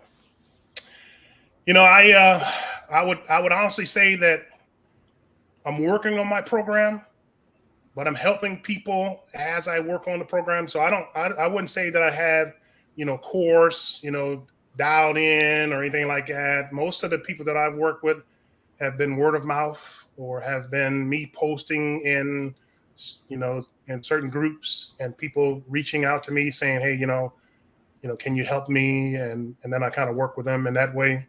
I am actually working on putting together a program. And I want to say that it is a speaker's challenge, right? Calling it More in 24 Speech Development Challenge. I'm trying to get it together before the end of 24. But I'm going to hopefully take a group of people together and then help them take their stories and turn them into powerful messages, and then build their speaking business from there. So yeah. Do you teach them also how to go into a stage and actually not only write it is easy. The hardest part is actually go in front of a stage and actually do it. Do you teach that part? Yeah. Going into state is a habit, right?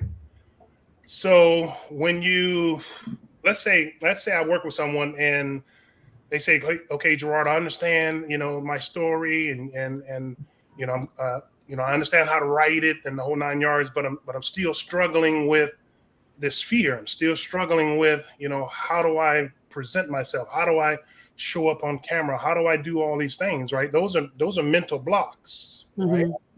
And so if you work on those mental blocks, then the brain creates more mental blocks, right? What you resist persists, right? Yeah. And so instead of helping them to work on what the problem is, creating more problems.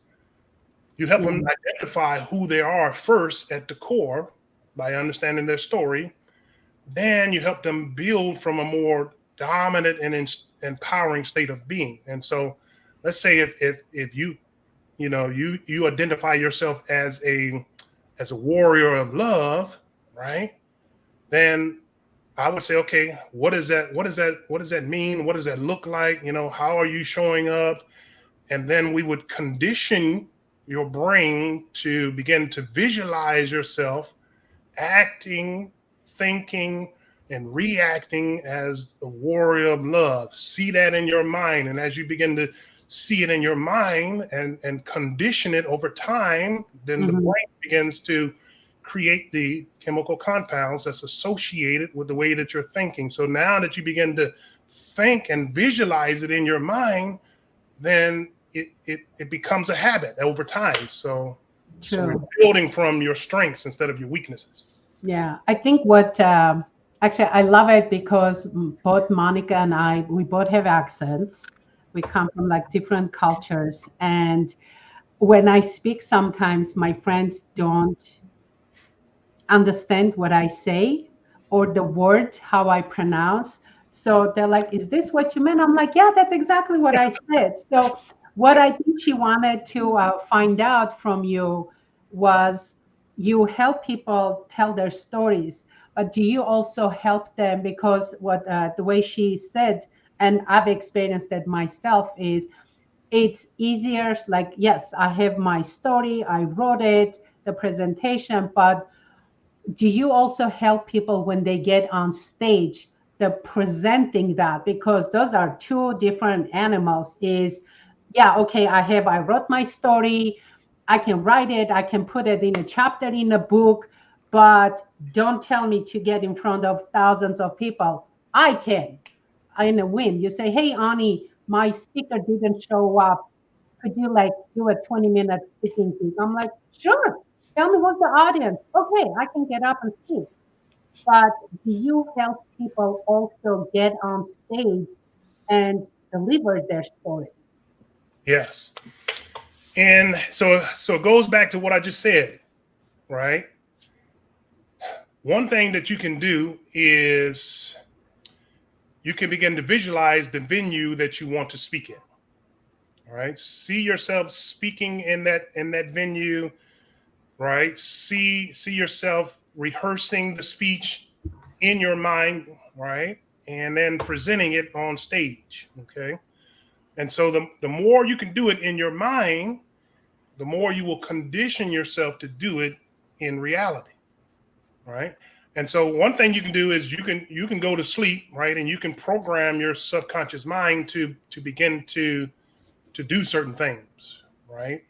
Before you go to sleep, there's a 0 point between sleep and consciousness, right? And so in the Matrix, they called it the construct, right? There's a point in time where before you start drifting off to sleep, there's a state of consciousness, and then there's a state of unconsciousness, which psychologists call the hypnagogic state, right? And so you can program the subconscious mind by giving it embedded commands. You could program it by telling yourself, "Hey, I'm giving this speech at this venue, and I'm going to rehearse the speech," right? And so if you know your speech, if you begin to rehearse it in your mind as you drift off to sleep, right, the fear is not going to be there because, right, when you go to sleep, there's no inhibition. There's no fear when you go to sleep because, right, people can fly in their sleep. People can lift up cars in their sleep, right? When you go to sleep, the reticular activating system takes over, right? And then it blocks out your inhibition. So now you're like, "Oh, I can do anything," right? And so if you can do it in your mind over and over again, then you'll condition yourself to do it in reality. But it's got to be realistic. You got to say, "Okay, I'm going to speak at this venue, and this is what I'm going to speak about, and then this is my speech," right? And as you do it in your mind, it becomes automatic. If I'm not mistaken, there was a study done with basketball players that they took a group and they visualized, Mhm. let's say, doing 3 pointers. And that's all they did. They just visualized it. Yes. And then the other group actually practiced. And what was interesting, the people that visualized, they did as good as the people that actually practiced, Yeah. you know? That's it. Because that's it. Because that's why Einstein said that imagination is greater, right, than knowledge. Because if you can imagine it, then you can create it. Oh, I love, okay, so there is that cool thing. I love when they say, sometimes people say, oh, I see it when I believe it. It's Mhm. like, I believe it when I see it. It's like, no, you have to see it to believe it, right? You got to That you, believe it. You got to believe it in order to create it. You have to begin to experience it in your mind. well, that's the thing. When most of the creations people saw in their minds, they saw it, they visualized it, and then they put it, let's say, on a paper or thing. Yeah. And I have But a question that here's the I point. Here's use. one point though with visualization, and this is a key point too. The visualization or the goal has to be realistic. It has to be achievable. It has to be predictable, and it has to be sustainable. Right? Because if it's not realistic, then you won't believe that it's possible. If it's not achievable, then you won't have the motivation to keep pushing forward. If it's not predictable, then right, you can't predict it or repeat it to someone else. And then it has to be sustainable, because if it's not sustainable, then when trials and tribulations come and when things come your way, you say, life happens, so I kind of give up on it. No. All right. It And sounds something that take me there, it is about, many of the times it is about breaking the fear. So, like, and one example that I did for myself before I went even to speak to Harvard and all this, I signed up for being part of a play. So that I have to go into a stage and do something so ridiculous in there that will give me the guts to actually go into out in Harvard, because that was not ridiculous as the job that I did before. So, do you have some tips for our viewers how they can overcome the fear of speaking? Because I hear many people that wants to do it, but they're so afraid to even to try. All right. Yeah, fear is a state of mind, right? And once it becomes a state of mind, then it becomes a state of being, right? So one thing you can do is you have to become aware of what the fear is. Awareness is, once you become aware of what the fear is, then the energy that's connected to the fear, right, begins to dissipate. So the more you become aware of what the fear is, the more you bring it, to the forefront of your conscious mind, then right, the energy that's associated will begin to dissipate, right? Because every time you revisit a fear, you begin to see it from a different perspective, right? A different mm, vantage point. And as you begin to see it from a different vantage point, right, you begin to psychoanalyze, you begin to break it down. You say, you know what? I'm really not that afraid here. So, what is it that's really stopping me? And what's really stopping people is not being sure about how to help someone go from point A to point B, right? And so if you're not sure about the story that you're telling, if you're not sure about right what the benefits are and what where you're leading people to, then you're not going to have that confidence to speak. mm, true. You earlier when you were talking about that, your talking should be, you have to know, is it, you can, oh my God, what was the you can, oh my God, totally went out of my head. But I almost heard that it was like SMART goals that you were talking about Uh, somewhat, a little yes, bit. yeah, similar to SMART goals, but my acronym is RAPS. Well, that's what I'm like. Okay, there are a couple of letters that I'm not familiar with that was in it, Right. but going with that, and I love the your. And if you can actually, I love that. Raps. I'm gonna ask you to, because I'm taking notes, Mm-hmm. Mm-hmm. and I'm gonna ask you to repeat this, like tell the words because I want to write them down. But Yep. one of the things, we hear, we talk about, like people should put goals that it's so big that it scares you, because then it puts you out of your comfort zone. Then you're not within, like, oh, I'm in my comfort zone, I can achieve this. But if my goal is here out of my comfort zone, that scares me a little bit. That's better to have a goal like that to achieve it so you can actually grow more.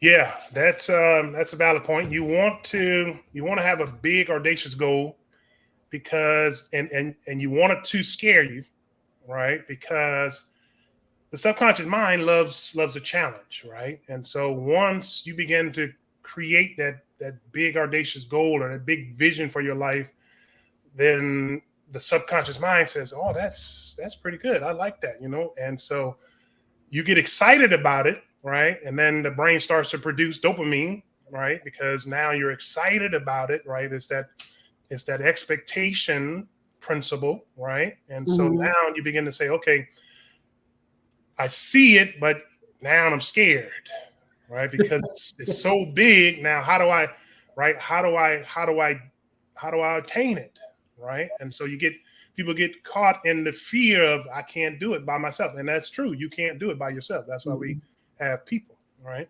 But here's one thing that you can do.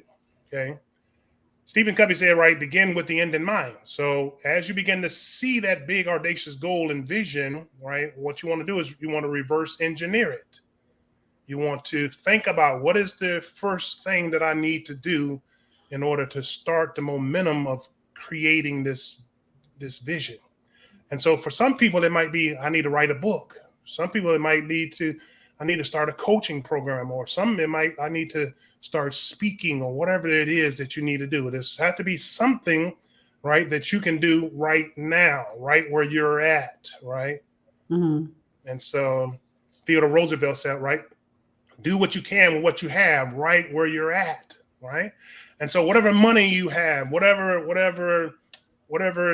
whatever talent, whatever abilities that you have right now, start there. Yeah, That's the beginning. that's awesome. So tell me again, ROPS, the acronym, the words, because I want to type them. Okay. RAP stands for has your goal or the vision has to be realistic. Okay. And Hmm. so so let's say you want to speak, right? And so when Monica, let's say you want to speak, right? When you start to think about what, you know, being on stage, being in this venue and stuff like that, right? It has to be a realistic venue, right? And then you have to say, okay, I'm going to, or let's say I'm going to start a meetup group and say I'm gonna start speaking at a meetup group, right? And I'm gonna start hosting the meetup group in this area in my Hmm. town, wherever that town is. It's realistic to you because it's real, right? True, true. So now the brain says, okay, I can see that happening. Now, next, it has to be achievable, right? Achievable. Okay. And so Yeah. you have to say, okay, yeah, can I do that? Can I host this meetup group? Can I speak at this venue? And say, yeah, I can do that, right? Then it has to Mm. be predictable, right? Mm. And so when you think about what is predictable, is it sounds similar to achievable, but predictable means that I can do it, but then I can also repeat it, Hmm. right? So you can duplicate, be able to duplicate. Right. It's got to be predictable because when you like within science, right? That's part of it, right? You got to have some hypothesis, but then you got to prove it, and then you got to be able to repeat it. Exactly. Exactly. And then, right, and then the last one is it has to be sustainable, right? Because if it's sustainable, then when trials and tribulations come, when right when life starts to happen, right, then right that vision, that goal, whatever it is that you want to achieve, will begin to drive you. Will it won't leave Mhm. you alone, right? That's what it keeps you up at night, and you're like, okay, leave me alone already. I got all this stuff going on. I can't be worrying about this and that, and it won't leave you alone because it's sustainable, and so you can Yeah, see it. that's awesome. I love that. So we have about 5, 6 minutes left. And before I ask my last question to you, I want to know, how do people get hold of you and what is your preferred method of communication? Like I said, I'm right now, and I'm being honest and transparent. I'm in the process of building out my funnel and stuff like that. But people can reach me on social media. They can, send me a message. I do have a website, but I'm kind of revamping it. It's at gerardgrogans.com. But yeah, mostly they can kind of reach me on social media, send Hmm. me a message, and I'll be happy to work with them. I'll be happy to jump on a call, talk to them, and see what I can actually do. That's awesome. So my question to you is, what is one key message that you would like to leave out with our audience? The key message I would like the audience to take away with is there is power in vulnerability, and that once you understand who you are at the core, sky's the limit to what you can do. Sky's the limit to what you can create. I love that. Sky is the limit for sure. And that's a limitation too that you can remove.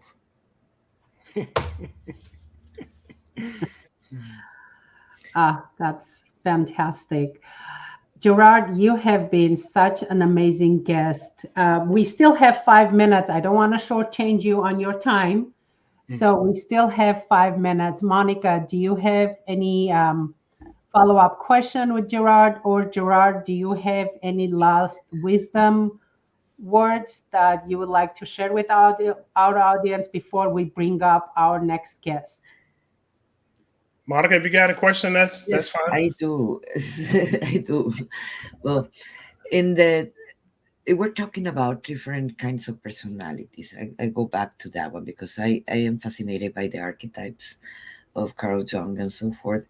That I think that they're, or the Enneagram, that they have also the different personalities that they are going to be doing this kind of job. So, do you think that that is very influential for the type of becoming a speaker or always hiding in the back? I think that once you understand what your personality type is, that's who you'll start to attract. Okay, so once you begin to understand who you are at the core, right, those that transitions into what you speak about as well.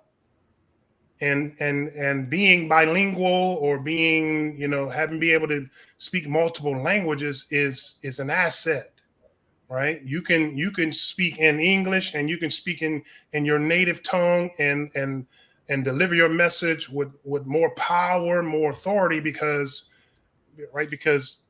there's certain aspects of your brain that operates different than someone who's not Yes. bilingual, right? So that's an asset. But once you understand who you are at the core, and you understand what your personality type is, that's who you'll start to attract, and then that is what you begin to speak on. Can you give a tip about how they can find at the core who they are? That's a lot of part of my coaching. So Uh, just, just a little tip. Don't, uh, just a little tip. I don't want you to give the whole right. year, the whole Yeah, class. yeah. I gave it away in the beginning because it's about tracing your story. We are all the totality of who we are, and all of those life experiences, right, determine what we've been through, but they also determine who we're meant to be as well. True, true. I love that.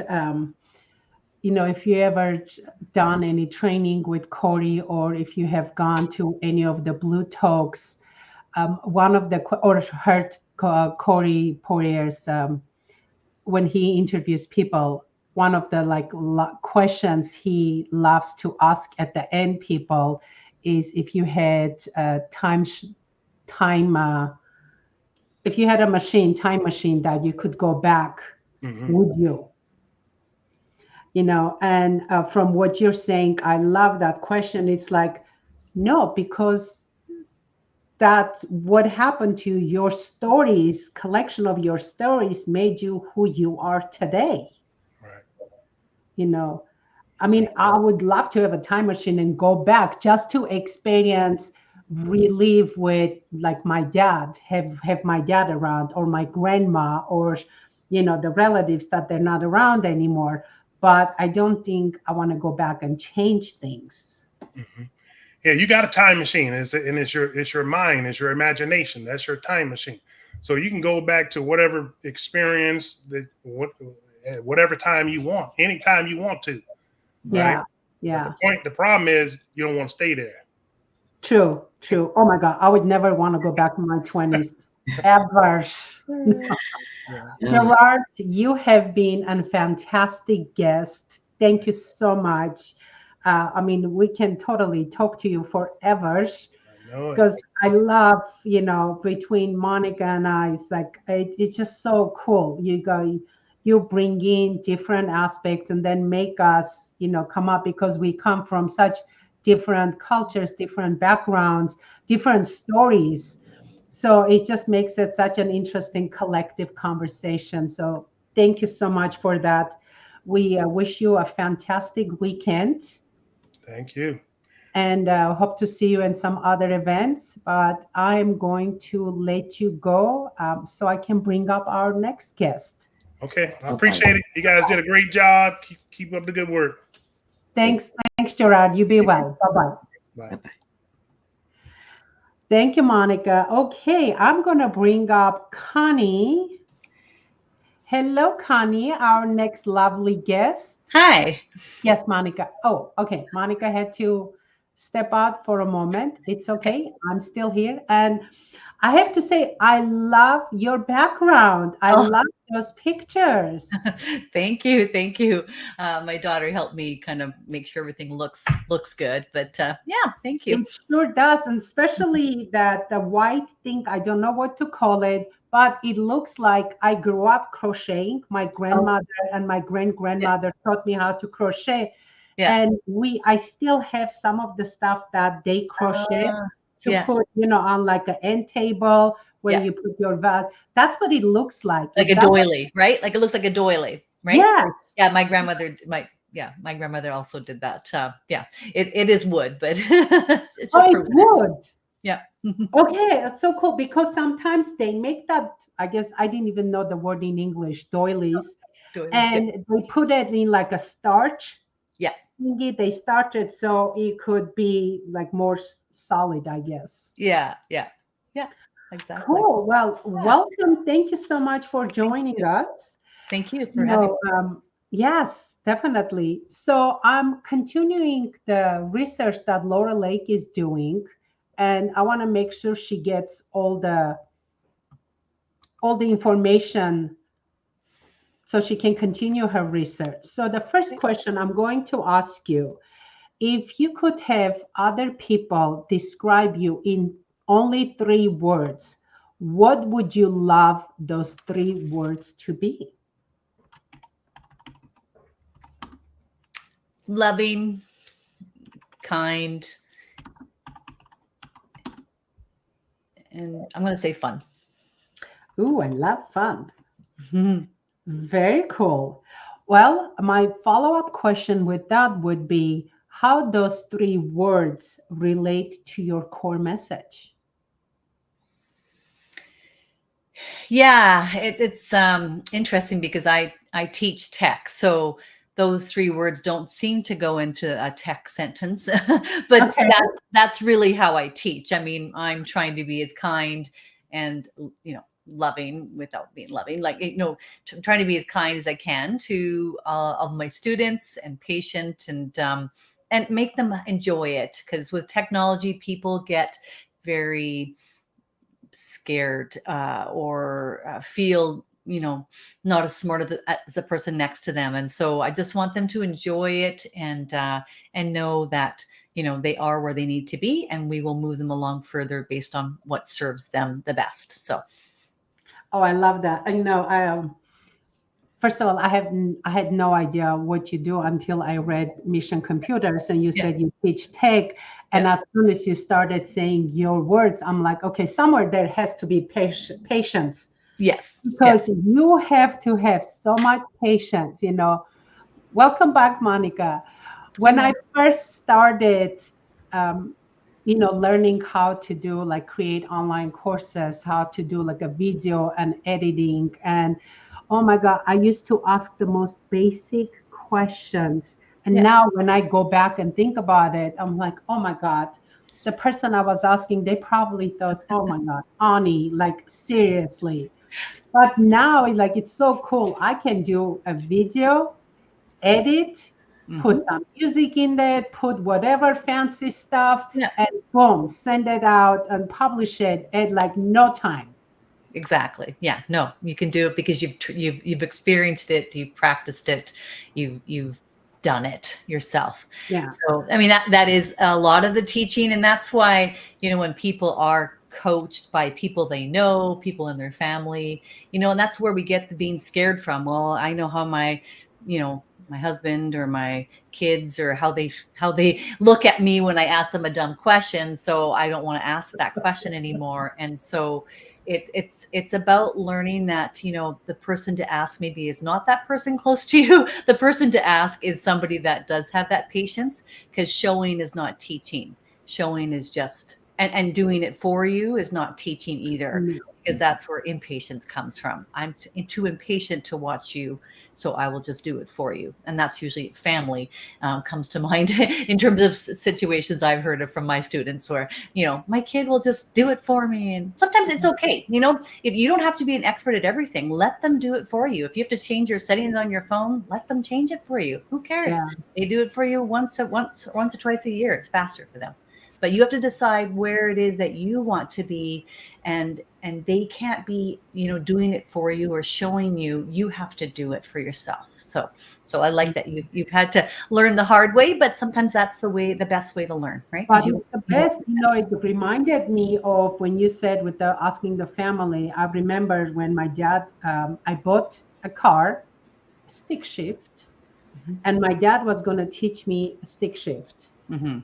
And once at 6:30 in the morning, we were in our, the little streets, and he kept yelling at me and yelling at me. And I pulled over and I said, get out.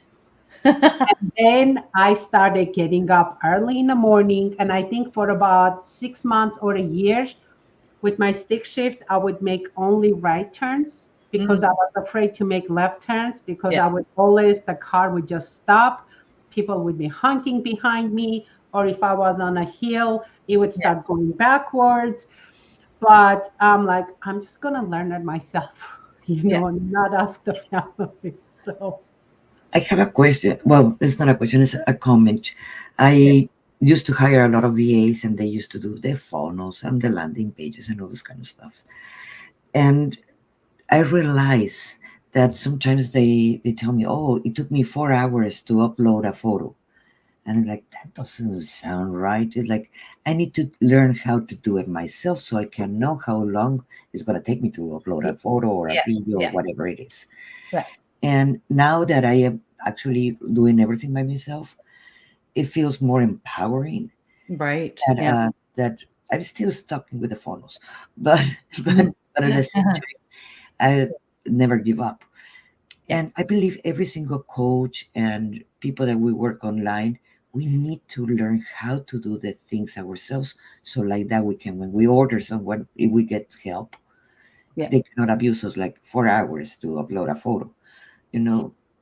Well, yeah. and also you have to learn, no matter what it is, it's good for you to understand the big picture of things, right? So I teach a lot of the Microsoft products primarily right now. So I'm teaching Microsoft Teams and SharePoint and OneNote and OneDrive and a whole bunch of other programs. And when people are coming to me and saying, well, I want to learn this, and they're coming by themselves, I'm like, you want to learn teams, but the whole essence of teams is you're with a team. So where's everybody else? Oh, I'll just show them after. I'm like, well, show them is not teaching them, right? And why do you want to learn this? Well, because people aren't buying in. Well, they're not going to buy in by you showing them. Like you need to have them, be part of the process. So, and this comes from, even when you're, especially with teams, that's a very structural type of setup for how to make that successful. And what I really encourage with my organizations that come to me about that is that you bring in your leadership team to learn this. They don't have to do all the work. They can have, you can have admin people or other people take on the learning as well. But the leadership team needs to lead everybody, and they need to have the vision of what's possible with the software. So you said landing pages. We're in an online world. I certainly had to build my own online community and, courses and all that. And that was if somebody knew how much stuff was involved in that, because you say, oh, I have a online course, like, oh, great. It's like, yeah, that took me like 7 months to put together. It's like so much work in the back end. Yeah. But if I had that big picture and somebody gave me that, and I was fortunate enough to be part of a course, I paid for a course to get the big picture, to learn it. And yeah, I can certainly contract out people to do various pieces, but now I know what I'm contracting out. Now I know what I'm asking somebody to do.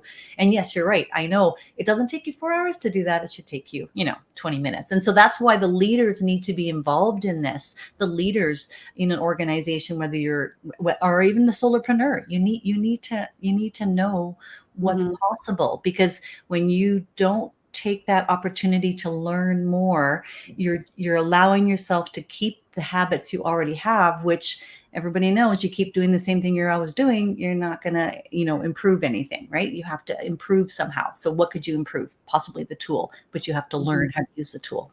Go ahead, Monica. And not only that, it is important to become independent. Yes. What happens if your BA or whoever just leave for whatever reason? Yeah. And you're stuck in the middle of not knowing nothing. Yeah. True. For a while, I built my website is a WordPress site, and I use Thrive themes to build my website.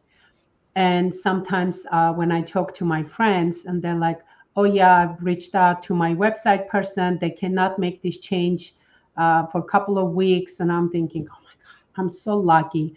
I go to the back end of my website, I add the landing page, I build a page, I make little changes, updates, upgrades, whatever, within seconds. Yeah.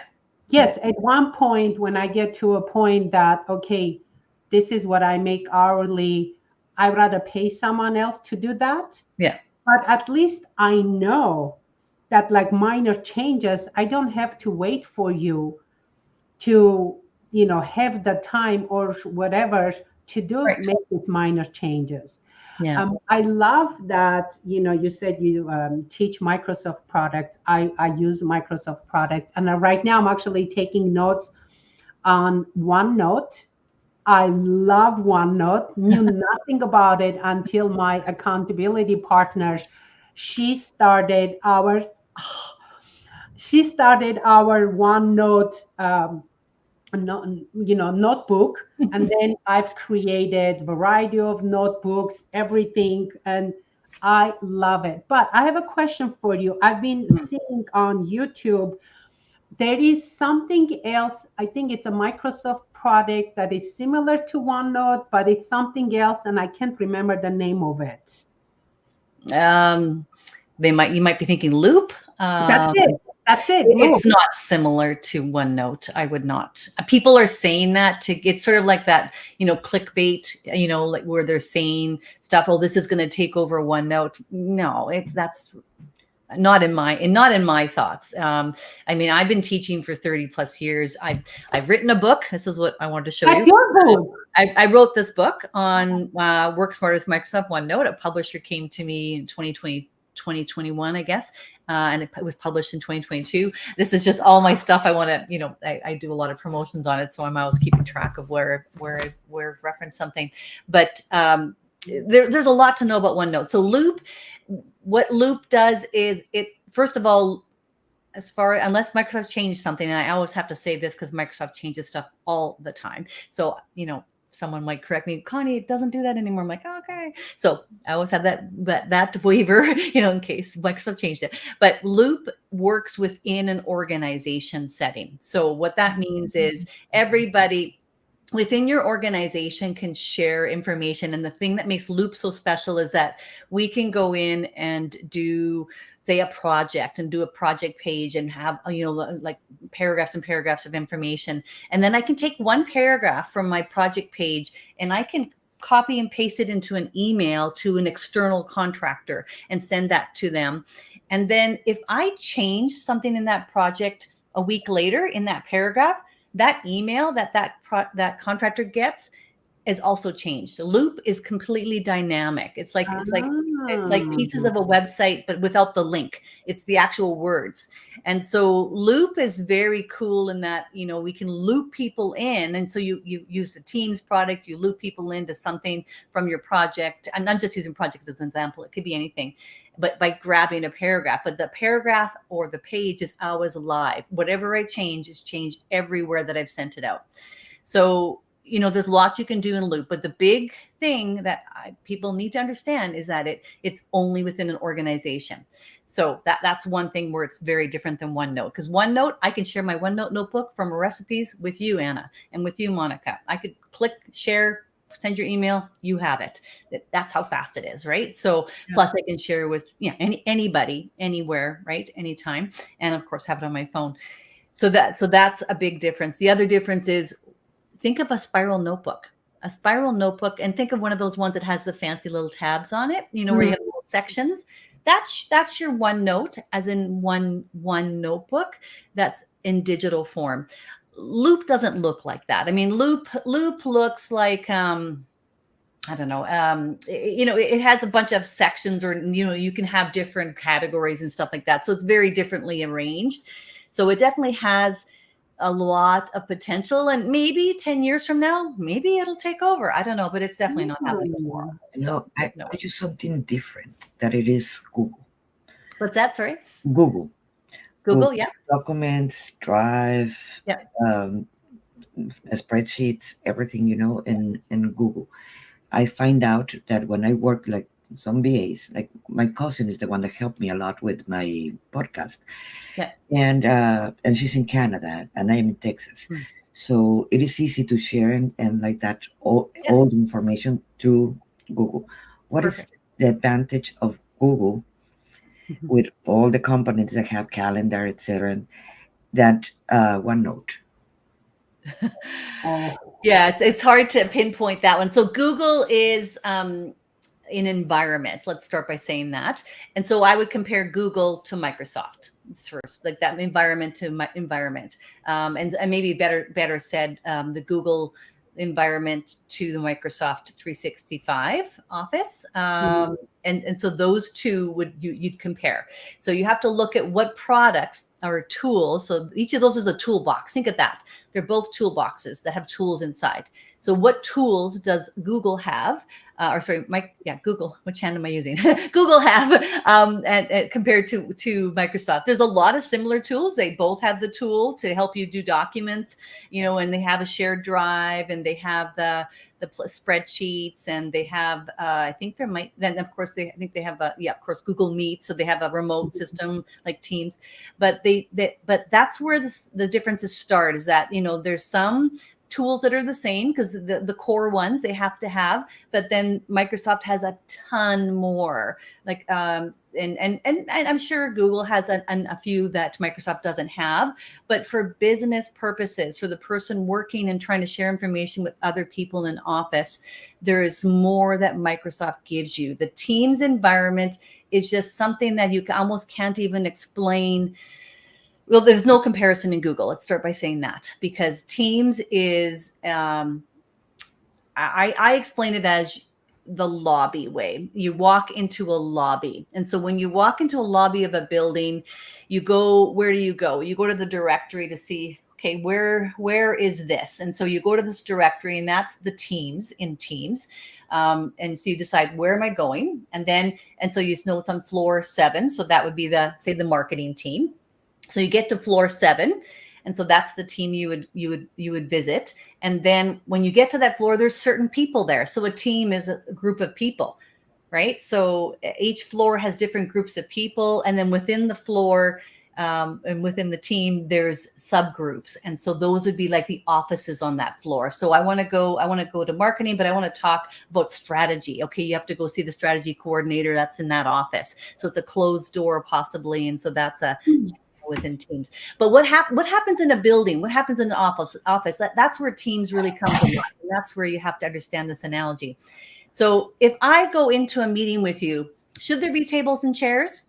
I hope so, right? We're going to be more comfortable that way. So we need a place for things to happen. Should we have, I don't know, files? Should we have paper and pens? Should we, or tablets if you don't want to use paper and pens? Should you have tablets? Should you have tools to write on? I hope so, right? So should we have a place that we can chat? I mean, are we going in there and no one's talking? Nobody talks. So you have a chat, right? And so that's what Teams gives you, the chat. And Google has a chat, of course, just by itself, though. Should you have a whiteboard maybe in that meeting room? Yeah, why not have a whiteboard? Should you have a place where you can kind of list stuff out? Should you have a place where you can house a bunch of files that you need to access? So that is Teams. If you go into an empty room and nothing's there, then this is, and I'm kind of doing an analogy based on a lot of my clients are going, I don't use Teams, so I don't, all we have is meetings in there and it's like an empty room, like, right? Like there's nothing else there. Yeah, that's boring. I don't want to go to an empty room for a meeting. I want to have all the resources there. And that's what Microsoft Teams is meant for, is you have all the resources in the room. So that's how you build it. Every file you need, every conversation you need, every note you need, every list you need, the schematics on the whiteboard that somebody wrote out in the other meeting is there. All the meetings you attended for that group is there. That is a team. That is like you going to visit somebody in that office and everything happened in that room, right? So there's nothing like that in Google. I'm going to check it out. Have you ever used Teams before? Is it part of Microsoft Office 365? Yeah, it's part of, and I should call it like Microsoft Office is the old name. It's actually Microsoft 365 is the okay. Yeah, sorry, because no, I reference it that way as well because it's just like it was the name forever, right? So yeah, but Microsoft 365, it is if you have the business version or one of those higher up business versions. I don't know what I have. I have the paid version that every year I have. Yeah, but do you have? There's a family version. There's a single user version. There's a students version. So if you have the family version or the single students version or something, you might not have Teams. I'm gonna actually. I think you do have it. Sorry, I mean I don't sell. I teach it. No, I get it. But it's just it was new to me. Sorry, as I say that though, just so you know, you can, whether you own Microsoft or not, whether you have the version I'm talking about or not, you can be a part of a team because you can get Teams for free. It's just when you get it for free, you may not have all the choices. Got it. Okay, so just like you can use Google for free, because people are like, oh, well, I can use Google for free. Yeah, you can use, and most of the Microsoft products can be used for free. OneNote's for free. Teams is for free. So it's just, again, you're not given all the options. And so when we're talking about all the options, I think I'm paying $8 a month for my business version of Microsoft 365, or something in that neighborhood. Maybe it's 10, but who can't pay that? Yeah, right? I think I pay like 59 something annually for subscription. Probably then have not the business one. Yeah, because it's more like 11 or it's somewhere in the neighborhood of $8 or $10 a month. So yeah, well, maybe. Probably I have a single because, but I'm going to an upgrade. Yeah. I do have the business one and they charge about $50-something a year. Oh, okay. I have the business one. And you guys are in the States. I'm Canada, right? So maybe there's a difference, but yeah. Could be. Whereabouts in Canada are you? Alberta, Edmonton, Alberta. Oh, you're the second person from Edmonton today. Oh, cool. Yeah, we had a gentleman who was actually in Puerto Rico, but he's from Edmonton. They're thinking about next year purchasing a house. Oh, wow. In Puerto Rico and moving there because we were talking. My accountability partner is from Edmonton, Sherwood Park, I think. Okay, yeah. Yeah, and I was telling, most of the time when I speak with her, we do our weekly accountability meetings. She's either wearing a sweatshirt or she has a blanket on her. Yeah, it's not bad today, but it is fall weather. So yeah, my office runs warm because of all my computers. But yeah, what is the temperature today? I think it's 5 degrees today. So yeah, Celsius. Yeah. That's cold. Do you have a program that you are teaching? And I don't know. I'm so sorry. It's okay. But a phone call. But do you have a program that you work with people teaching this, or how do you work with people?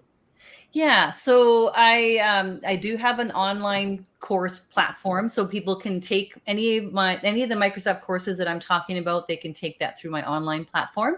I also do a lot of coaching, and so where I end up doing the coaching is that an organization comes to me and they're saying, okay, we're moving from our server and we want to start using Teams more. We want to use SharePoint more, and so what ends up happening is we talk about the process of it, because it's just not like it's I can come in and teach physically in front of you, and the classroom days being on site are not as many as they used to be prior to the pandemic, which I'm okay with that. Online is kind of nice because then anybody can take courses anytime and learn as they go.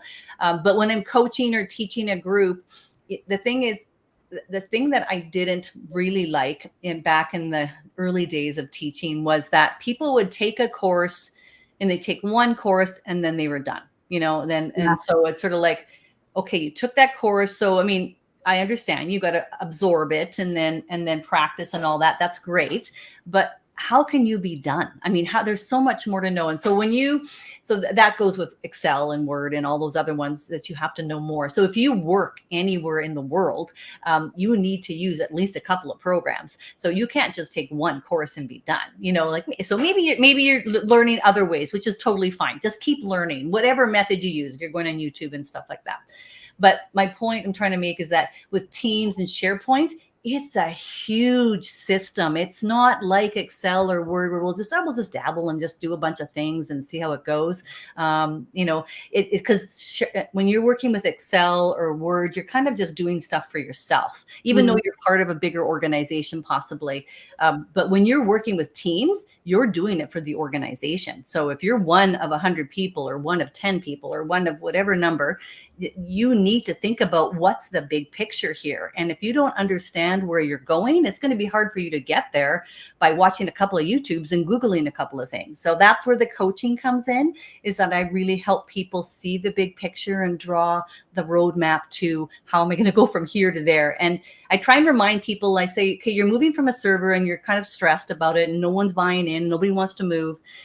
So how long were you on that server? How long have you been doing things that way? And they're like, okay, 20 years, 30 years, depends on their age, of course, right?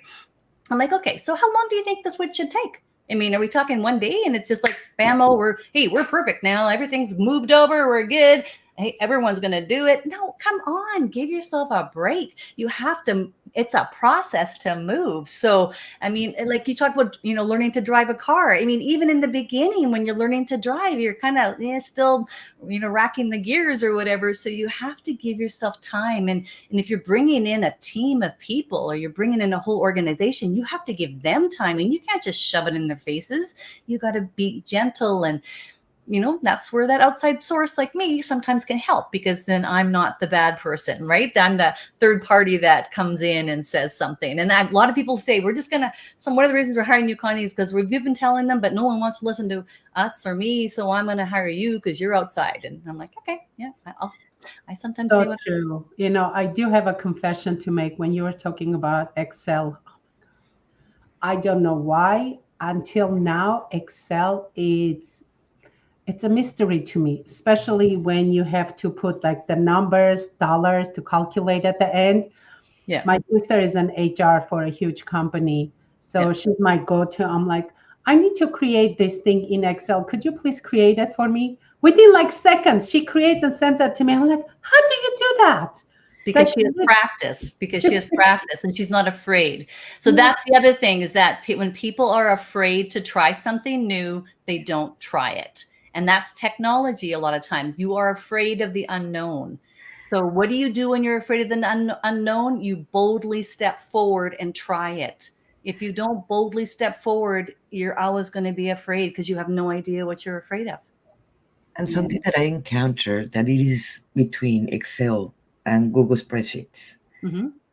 It is way more easy, Google Spreadsheets, than Excel. Okay.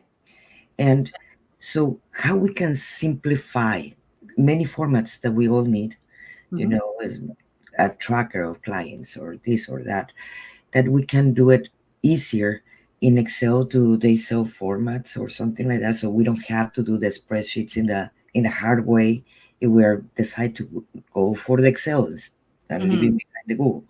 So there's ways that it can be easier because yes, I agree with Annie. It is, the Excel is tough to learn. It is time consuming. Yeah.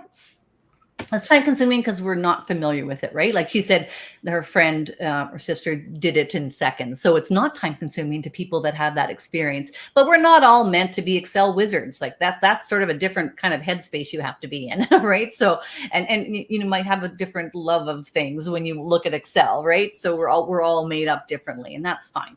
But Google's Sheets versus Excel, yeah, there's definitely differences, and when you come from a different area, it's hard to adapt because you're not used to the layout, right? So that's part of it. Like if I threw you from, talk about the car learning, if I took you to an automatic car and you knew how to drive that, no problem whatsoever, and then you had to drive, the stick shift, it's going to take you time to get used to that thing. Or even if I go into my daughter's cars sometimes and I'm like, where's the wiper, or where's this? Like it just takes time to adapt to the new space. So that's part of it. And you're probably right, Monica, there's probably less features in Google Sheets, which is less is more sometimes. Some people don't want all that extra stuff.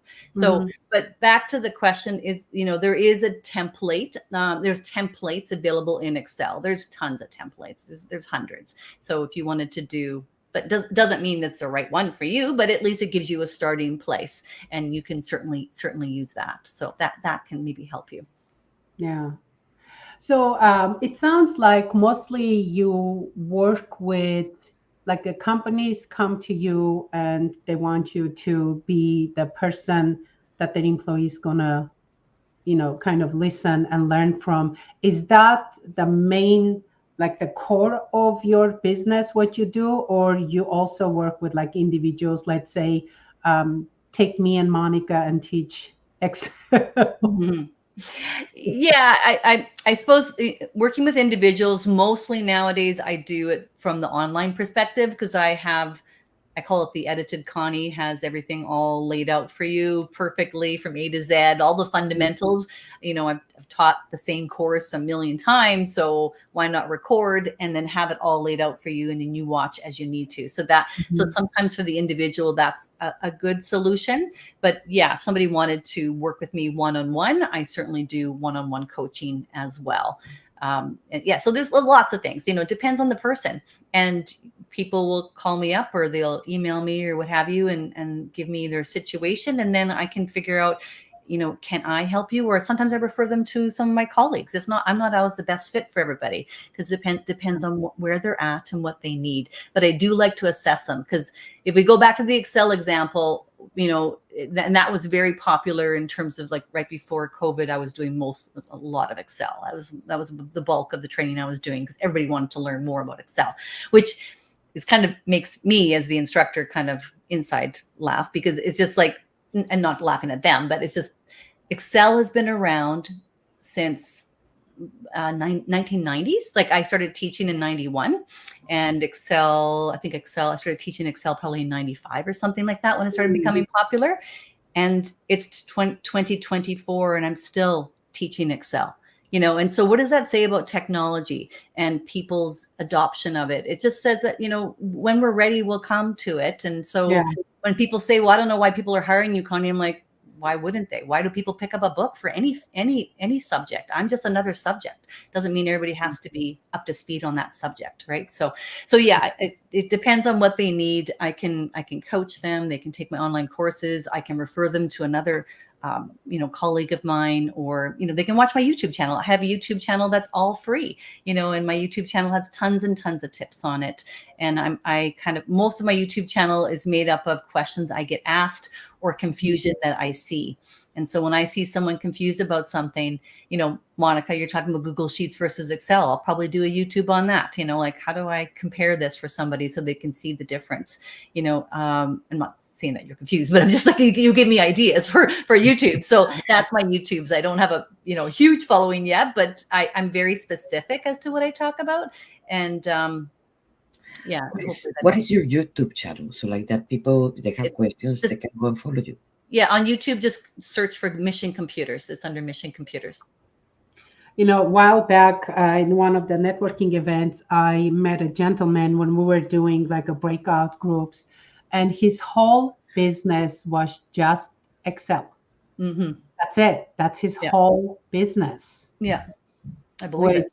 I guess, people, it's a need, they say find the need. And if Excel is something you need to learn, Excel is like this compared to Teams is like that in terms of what it can offer. The Excel offers a specific thing.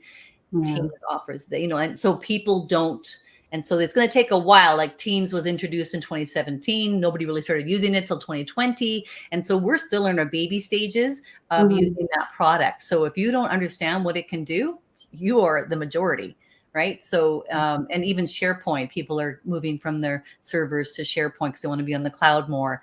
Your IT department can get you there, but understanding where you are is not up to your IT department. It's up to somebody that can kind of move you along and show you or help you with the vision that you're trying to create for your information. So maybe this is a dumb question. Maybe you're ready to say it, but just to recap. So you're suggesting to people to go and check OneNote or Teams. Where do they go first to learn all this?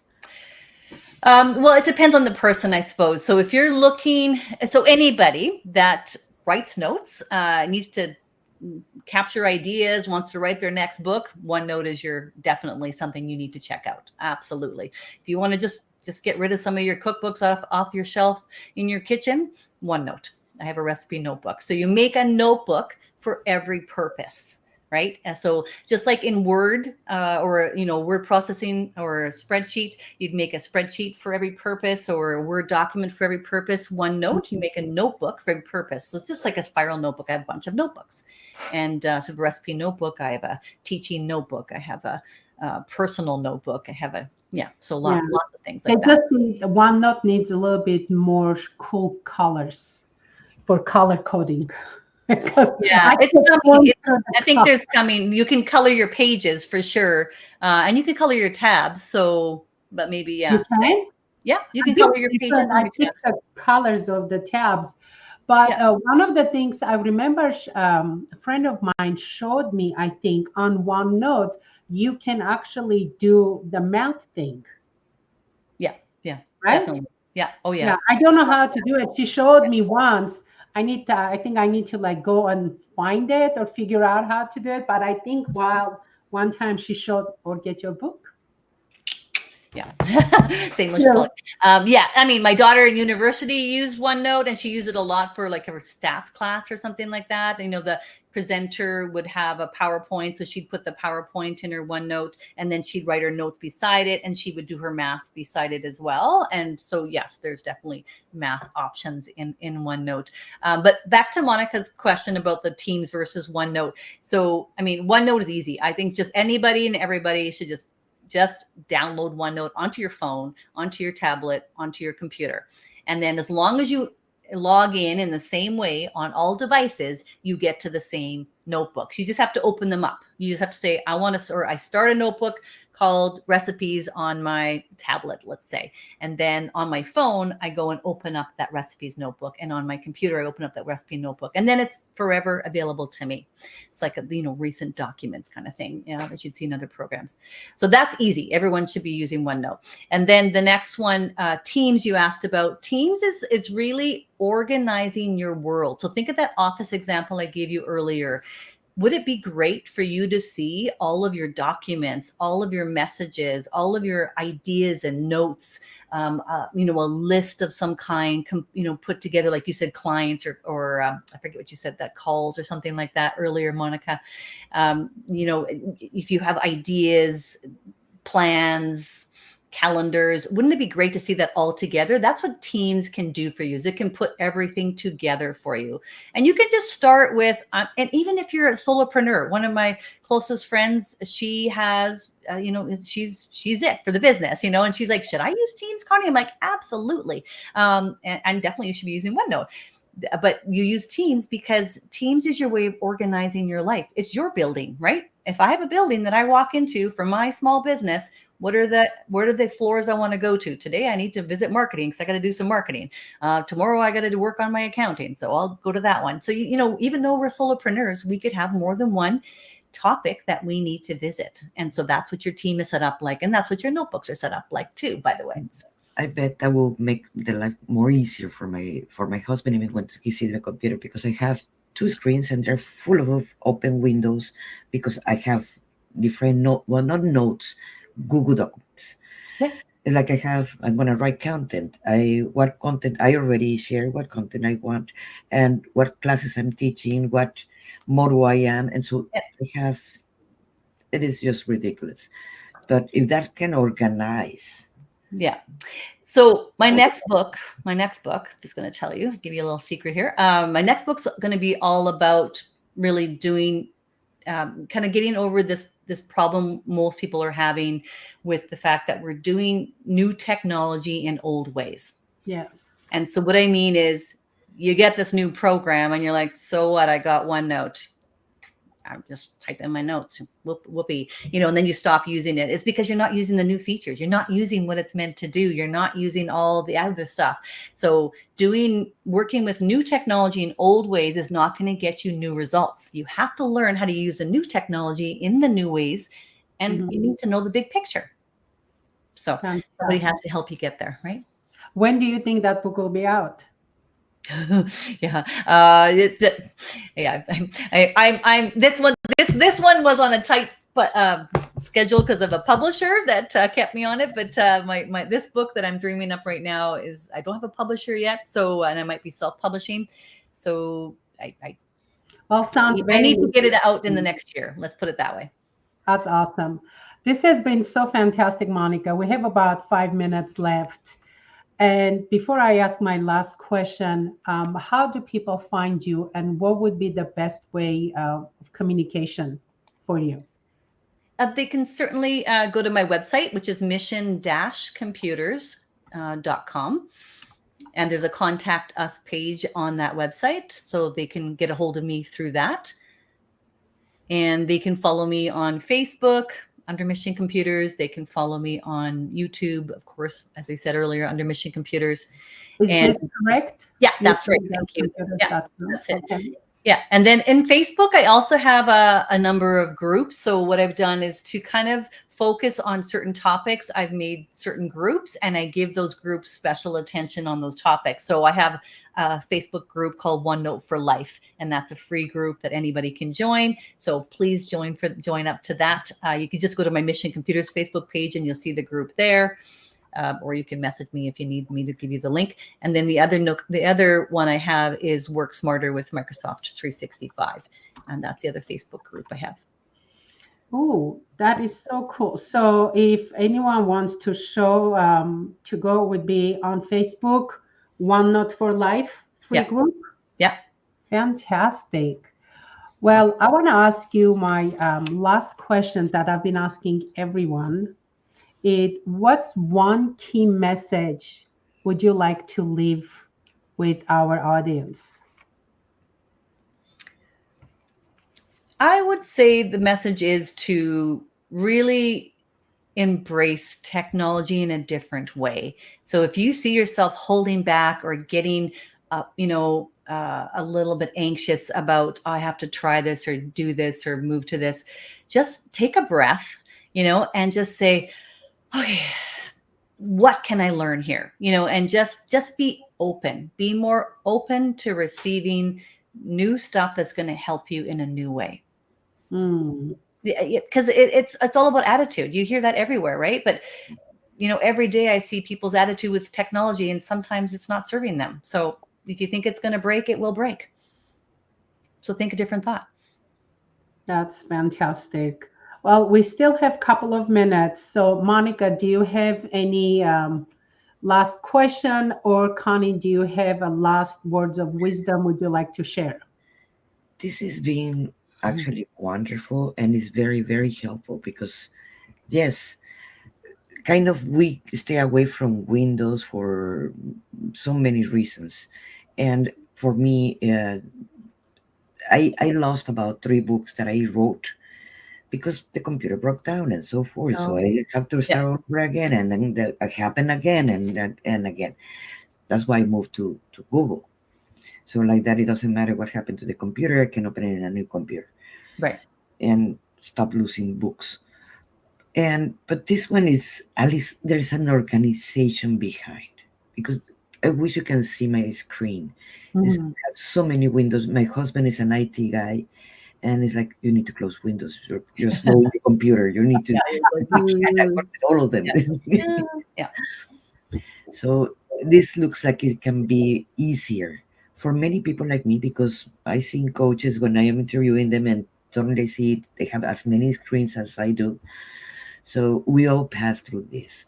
This is very, very helpful to Yeah. learn how to organize ourselves.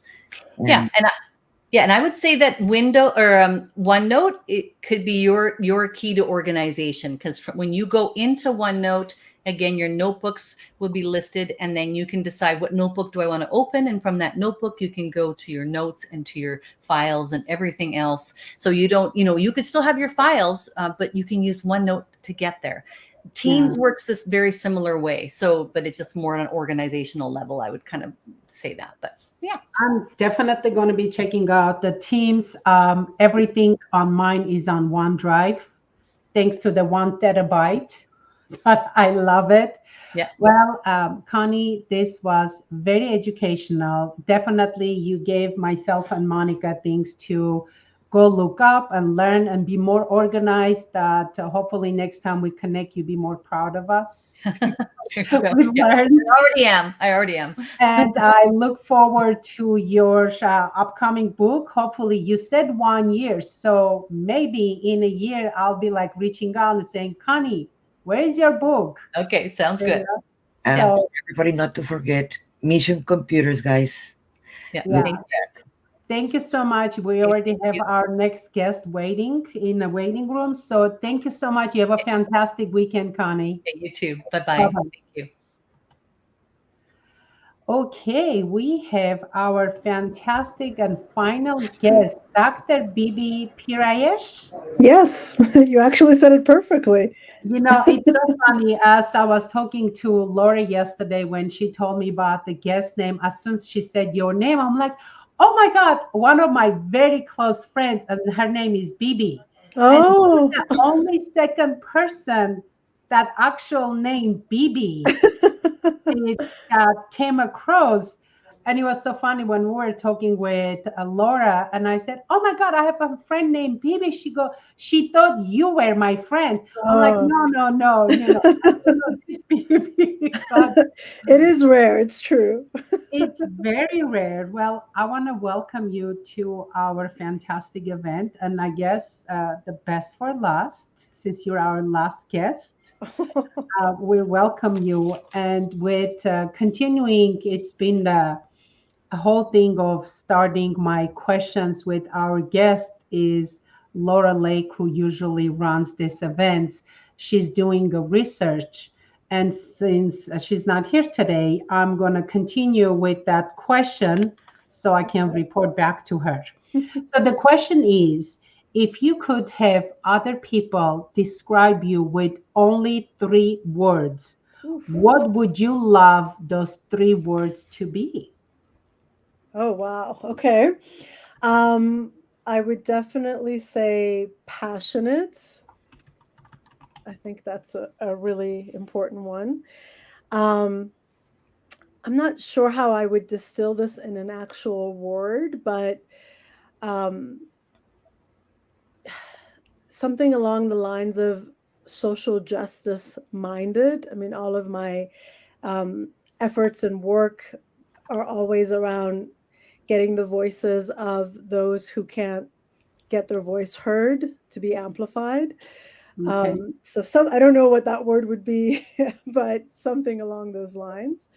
And then I think I would also say empathic, because that's definitely at the center of, you know, everything that I believe in terms of my work. So Hmm. That those. is fantastic. Wow.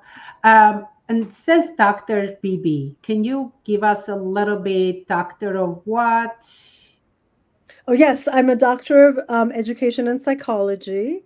I work as an educational therapist, primarily, you know, helping remediate and helping children with learning disabilities navigate their learning, and also the learning environments they find themselves in.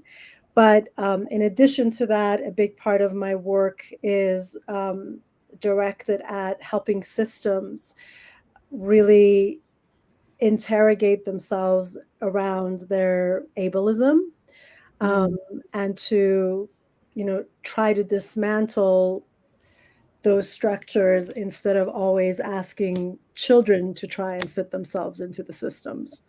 So there's like two aspects to my work. that is so interesting because a friend of mine who for a while was special aids teacher, and one of her frustration was with our education system, how they're not set up properly to help these children. Mm-hmm, And mm-hmm, you were talking about helping the ones to give voice, mm-hmm. don't have the voice. And it just seems like it's kind of like a battle to fight, like with the system set up that is, it's just not working now. Yeah, I mean, I think this is one, the little part that I work around with schools, I think is one small manifestation of larger societal and cultural issues we have around the ways that we other people, around the ways that we create hierarchies where there's some assumed perfect way of being at the top and everyone else is measured against that. And I'm a big believer that we need to resist that kind of thinking. And I just sort of do it in this little part with education, but I think it's reflective of larger societal issues that we're having. And something that I do notice, I do have a teenager going to high school, Mm-hmm. and she have attention deficit disorder. Mm-hmm. Something that I notice it that now, after the pandemic, all this mental things. Mm-hmm. So I see that there are more kids with attention deficit disorder, Mm-hmm. more than even before. And before, they didn't have any structure for that. They kind of ignore the kids that they was jumping in the corner and just forget about them. And Mm-hmm. of course, many parents did not went to for the route of the medication. I Mm-hmm. went for the route of medication when she was in first grade, or else she would not learn how to read. Mm-hmm. And then remove it and came back again in high school. Okay, you need to go back Mm-hmm. to that medication. And I saw the improvement, but there is a lot of misinformation, in fact, about Yes. this, and the teachers not getting also informed Yes. that medication is not to have the kids just in the seat and spacing out. It is actually for help. So how we can work this out, because there are more kids right now Mm-hmm. with different problems. Yeah, I mean, there's no question. You're absolutely right. All the statistics show that the rate of diagnoses around all different kinds of like mental health diagnoses has exponentially increased since the pandemic. And of course, the pandemic played a big part in that, but there's also many other factors, I think, playing a role.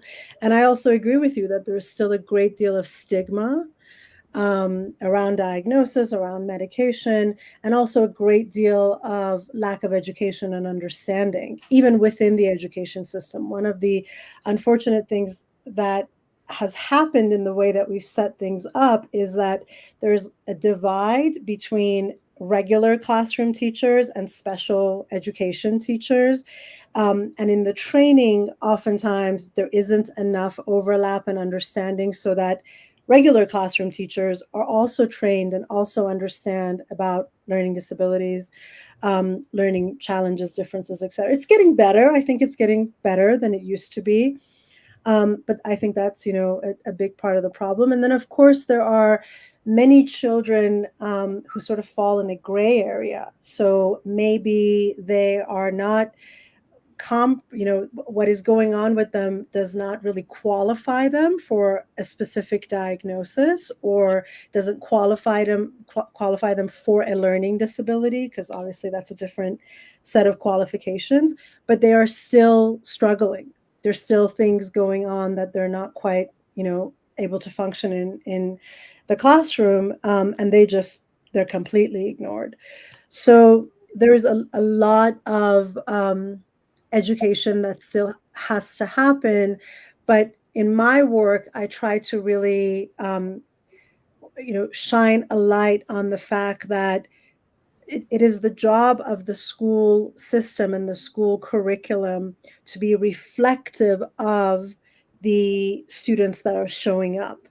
Because the way that we're doing it now is we say, well, this is the curriculum, this is the way we do things, these are the standards, and you have to figure out a way to meet them. And if you don't, then we either, leave you in the corner of the classroom, or whatever else happens.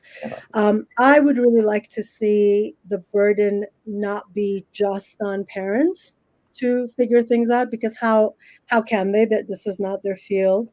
Mhm. And instead to really, for schools to create communities where all these differences are welcomed, allowed, there's space for them, and we create education systems that work for the population that's sitting in front of us, as opposed to trying to force the population into the systems that we have. I'm not sure if that makes sense, but Yeah. And something, I was a teacher for a while from a Montessori school. mm, And the system at the Montessori school is very different than a regular school. And it yes. works. That's why Montessori school create genius, and the rest of the schools, it has to be very particular kids. hmm Why haven't it been implemented in the regular schools? It's like the kids have more aptitudes for mathematics or science or writing. They give it more in the Montessori. Over here, hmm they just follow the program, and they don't make genius for a reason.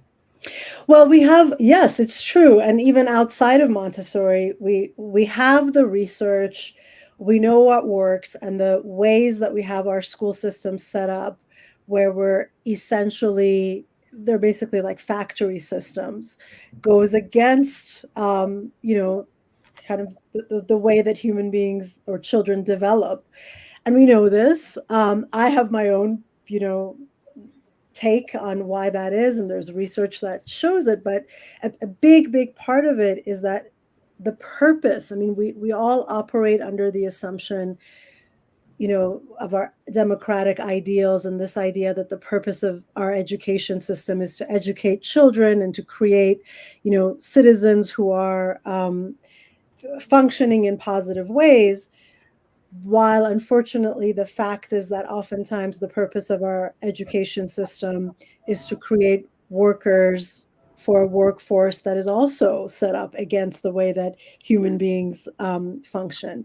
So the answer to your question of why aren't we creating geniuses is because we don't want geniuses, we want a workforce. Yeah. And so that's what we're making. Yeah. That's just, That's so true. I want to go back to when you talked about, children with ADD or ADHD. Do you think there's also like a over labeling or over diagnosing children? And the reason I'm asking this because I grew up in Armenia. I finished my mhm, school, my college in Armenia, and I was a straight A student, but my behavior was F because mhm, I was just bored. I was very active. Every other day, both my parents get called to school to see the principal because I misbehaved and I did this, or I would beat up kids, or, I was just a very active, athletic kid. Hmm. And I'm sure if I was in the US, they would probably diagnose me with ADD or ADHD. Hmm. Like, what is your take on that? Well, it's a very important but very complex and layered issue. I would say that there is over labeling, there is under labeling, and there is mislabeling. And all of those things kind of exist. I think there are many children, and not just with ADHD, but with all kinds of learning disabilities. There are many children who would greatly benefit from being identified, diagnosed, and supported who don't get that. There are many children who are misidentified, and would, for example, things could really change for them if they were just in a different kind of environment. In other words, again, instead of us saying what are the needs that this particular type of learner is bringing to the table, we have a cookie cutter method, and we say if you don't fit this, then there must be something wrong with you. So that also happens. And then there is, we have all kinds of, for example, oftentimes you can have, for example, a child being labeled with a disability when really what's going on is trauma, Mhm. or what's going on is, something in the home that we're not really aware of. So I would say that in general, both in terms of our school systems, and in terms of kind of psychology as a field when it comes to the labeling, we don't do enough root cause analysis, and we don't do enough of really trying to contextualize children and kind of understand what is going on with them in terms of their environments, their history, their culture, all of the things that they have to contend with. And instead, we just kind of look at a very narrow set of behaviors and make Mhm. a diagnosis based on that. So I would agree with you that I think that our methodologies are oftentimes very limited. But on the other hand, it's also true that if the expectation is that the child is going to school and sitting behind a desk and listening and not moving for 6, 7, 8 hours a day for 12 years, you have to really think about, okay, well, how is this child going to fit in that? And it's a very, I think it's a very layered Mhm. issue where on the one hand we underdiagnose, we misdiagnose. On the other hand, I think it's fair to question, well, are all of these diagnoses actual diagnoses in terms of something in the body and the brain of the child not working? Or is this just a symptom of environmental factors that we're not addressing? True. Um, so, yeah, I think we have to address all of those things. And oftentimes in diagnosis, that doesn't get addressed. That's true. I love what Monica. Sorry, Monica. I'll let you. Don't forget your thought. But when Monica brought up the Montessori schools, um, while back, I watched the documentary. Are some of the high end, very expensive, but also the unique schools around the world. And there was a school, and I don't remember if it was in China or in Switzerland.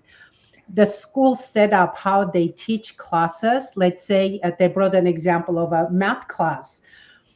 The way the instructor teaches the class, there was one child, and his interest was building things. Hmm. So the way the teacher taught that specific child math is they built his school desk, and that's how he learned math. Hmm. Hmm. Imagine how interesting would that be, teaching, like how well you would learn, teaching that kid based on their interest Right. instead of saying, like my niece, she's brilliant, but math is not her strong subject. Hmm. Hmm. She has to have a tutor and stuff. But I'm thinking, if the approach the teacher was different and it would teach her in a way that she will comprehend better, Hmm. she could be a straight A student. Right, right. And I mean, that's really the essence of, for example, the concept of universal design for learning is that kids do come to things differently and as they should, because as a society, we need all kinds of different thinkers, doers. We need people who can be more linear, we need people who can be more three-dimensional, etc. But unfortunately, our school system is just one way. And the way that we've set it up is if you don't fit in that way, then there's something wrong with you. Your point about Montessori is an excellent method of education. Is it a fit for everyone though? No, not necessarily. There are going to be kids who actually need more of a kind of linear way of approaching things. But the point is to recognize all of these differences and address them, as opposed to sort of throwing the same thing at everyone, a one size fits all approach at everyone. Well, my question it is about the labeling, Hmm. because the labeling is also have affected to the kids. Hmm. You have an autistic kid that I have worked with a lot of kids with disabilities and so forth, and the kids that they have the label Hmm. as autistic, that label will haunt them the rest of their lives. It Hmm. doesn't matter what grade of they have the autism is gonna haunt them the rest of their lives. They're not gonna get they cannot, some of them cannot go to college, or they're not gonna get grants for going to college, etc., etc. And like that goes to all the label bipolar. My God, that haunts so many people. And instead of trying Hmm. to help them to be a good citizen, they just are labeled that basically they're just put them in a locked room Hmm. in a mental hospital, forget about them. Yep. So what do we do with in schools, or what is Hmm. happening in schools? Well, I mean, I think that really comes again.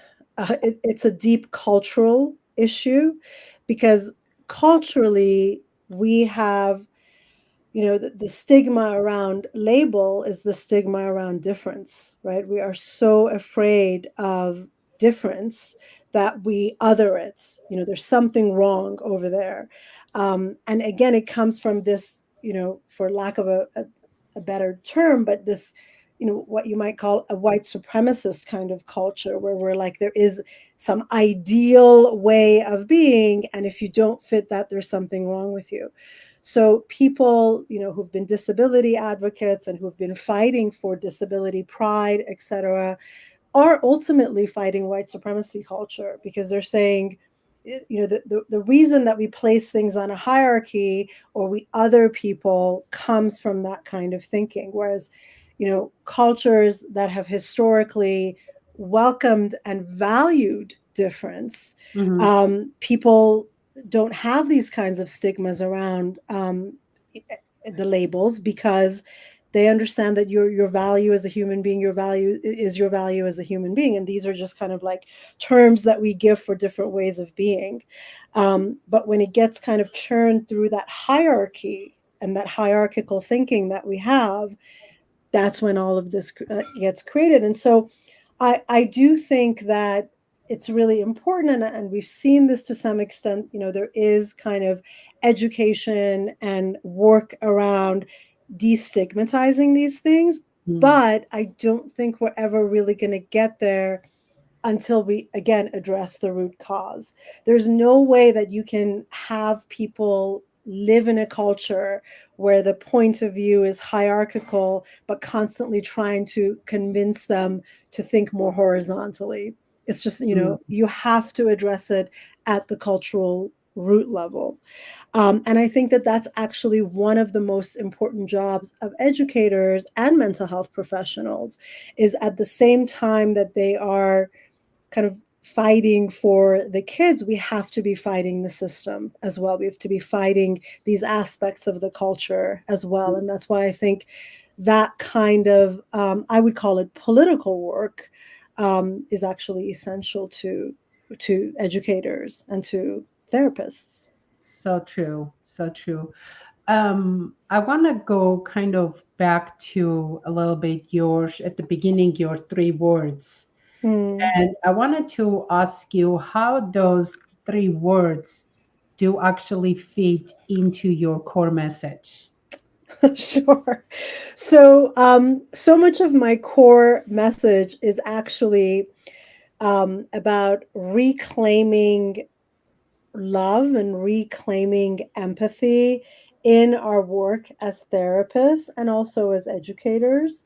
But when I say love, I don't mean it kind of in like the sappy way that we think about in terms of culture, but I mean it in terms of a love for truth, a love for justice, a love for social justice, and a love for the kind of engagements that it really takes to amplify the voices of people who don't have a voice. So I sort of see all of it, the empathy and the the resistance and the work. Maybe my second word is resistance in a way.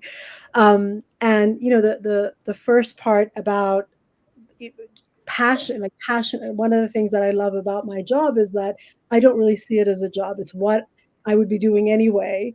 I just happen to do it in such a way that I also get paid for it, which is wonderful. And I think that in our one of the ways that we can help heal our education system too is to help students see what it is that they are passionate about, and Mm. to really support that in them, as opposed to trying to get trained students who are going to go into like the corporate world and make money. That I think is kind of the groundwork way in which you begin to create those changes. And in order to do that, you do have to center love and empathy for being a human being and for paying attention to how human beings develop and grow and what they want and what their needs are. Those should be the things that lead our education system, as opposed to the things that lead us now, which is like, what are your scores and how many people are you getting into the top colleges and where are they going off to work, etc., without really addressing the humanist part of what we're doing, which is really, I think, essential for people who, like me, who are in education and psychology. I mean, if we don't address humanity in our jobs, I don't know where we would do it. So I see all of it as interconnected in my work. So I have a question. What is how do we move forward with this? Because yes, something that I used to be an activist, and Mm. yes, and go to protest and do this and do that. I didn't got anywhere, so I stopped being an activist. That's why I used to. What is the moving process? How we can move forward with this when having this big issue in our hands? So I would push back a little bit about your conclusion that you didn't get anywhere. I'm willing to bet that ripples that you created in your work as an activist at the time, however small, had impacts here and there. And that's actually, in my opinion, the way that we need to think about it. Because if we try to think about it again in the ways that we're oftentimes trained as like, here's a problem, what's the solution, which is tends to be very linear thinking. We're oftentimes completely overwhelmed because we're like, oh my God, how can one person or even one organization or whatever kind of push back and like undo all the damage that we are seeing? And if you look at it that way, you immediately shut down. But if instead you actually honor and value all the small, tiny little things that you're already doing and that you can more intentionally do, you can trust that that's going to make a difference. I mean, if you look at kind of the span of human history, and I'm not saying this in some kind of like, you know, this arc of the universe bends towards justice kind of, maybe sometimes you could even say that that's a myth. But the fact of the matter is that any positive change that we have seen in the world has been the result of the small actions of people when they have chosen to do the loving thing, the just thing, the right thing in their own little small part of the world. So when I talk, for example, to teachers and we talk about ableism, and they say, well, what am I supposed to do? Like, I'm not going to be able to change special education law. I'm not going to be able to change the school system. I tell them, well, that's not actually the expectation or the goal, and that's not where you should put your energy. You should put your energy in the places where you do have power. So if Mm, I'm, for example, in a meeting for a student, and my little piece of control of power that I do have is I know that this student is struggling, I'm going to allow them to turn their assignments in late. Or I know that this, student is, not doing well with whatever. I'm going to take one step to try and support that. That is political activism. That is you making change in the world. And that's all you can really expect of yourself. If you do that consistently and intentionally, that is the work of all of us as human beings. And that we sort of have to let go of the idea of changing the world, because that's also white supremacist thinking, like I'm going to change the world as an individual. But if we are willing to take responsibility for our little places where we have power, that's all we can expect from ourselves, and that's enough. That's oftentimes enough. Hmm. I love. Oh, Monica, you were Yeah, going to follow up. Go ahead. I Go have a ahead. question about that because something that I noticed with the people getting out of the universities and so forth, thinking that they were going to get a job and they didn't, they became teachers. So they're Mm, frustrated teachers when they were the vocation was never be a teacher. It's just because they mhm, couldn't find a job in whatever they study. mhm, So and it's just a paycheck for them. So they really do not care about the kids. It's just they care about the paycheck that they're gonna pay the food. So mhm. that have There's changed. a big mistake going into teaching for a paycheck. It's not much of a paycheck. I I do know, know, but they have seriously. to pay student loans and so forth. That's where the society right now is from. The majority of the people that just finish college, they don't care what degree Mm, they study. I know it's not much, but it's more than because they still have to pay the student loans. mhm. So I do think I do agree that there are teachers who are like that. I do agree. But I have also, in my many years, seen many, many teachers who are incredibly dedicated, who are there because that is their calling, that is their vocation. And oftentimes that gets lost in kind of like the system and all the pressures that it puts on them. So I again, while I do agree with some of what you're saying, and I do see that as an issue in our society and in our systems, I also, I am a big believer that most people who are in education and who are in psychology and who are in mental health are actually there because at some core level they believe in helping, they believe in healing, but then Mhm. they get like overwhelmed by just the impossibility of the situation. And so much of my work is around getting them to reclaim that passion, even as they're having to kind of work within the system. Mm. Um, but I also want to say that our educators are not only the people who are teaching in classrooms. All of us are teachers in the Mm. many, many different capacities that we work in. And, most of us, I think many of us will sort of reflect on our education experiences oftentimes as like there was a lot of negative, there was a lot of unnecessary. Why did I have to sit in class? Why did I have to learn algebra? Why did I have to? Because so much of it really goes against our human needs and intuitive learning. But there Mm. is also just a couple, just like there's one interaction with one particular teacher, or maybe there was one teacher who really got you. And that's often enough. That's often enough. So it's not that everything has to be perfect in order for it to make a difference. Those human beings are incredibly adaptable, and tiny little things are enough for us to kind of make shifts in our direction, as long as we're willing to. And that again is part of my messaging to educators and to mental health professionals, is to actually try to put your focus on the moments of love. Try to put your attention on the things that work and let that fuel you, as opposed to the overwhelm and the trauma that Mhm.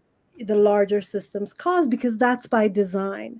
That's there to overwhelm you and to paralyze you. So put that aside and focus on what does work. It is my belief. It's sort of like the James Baldwin quote where he says, "The world really is held together by the small actions of a few good and loving people." I mean, I'm Mhm. paraphrasing, but that Mhm. really, I mean, that is how potent love is. It can, in small ways, overwhelm systems.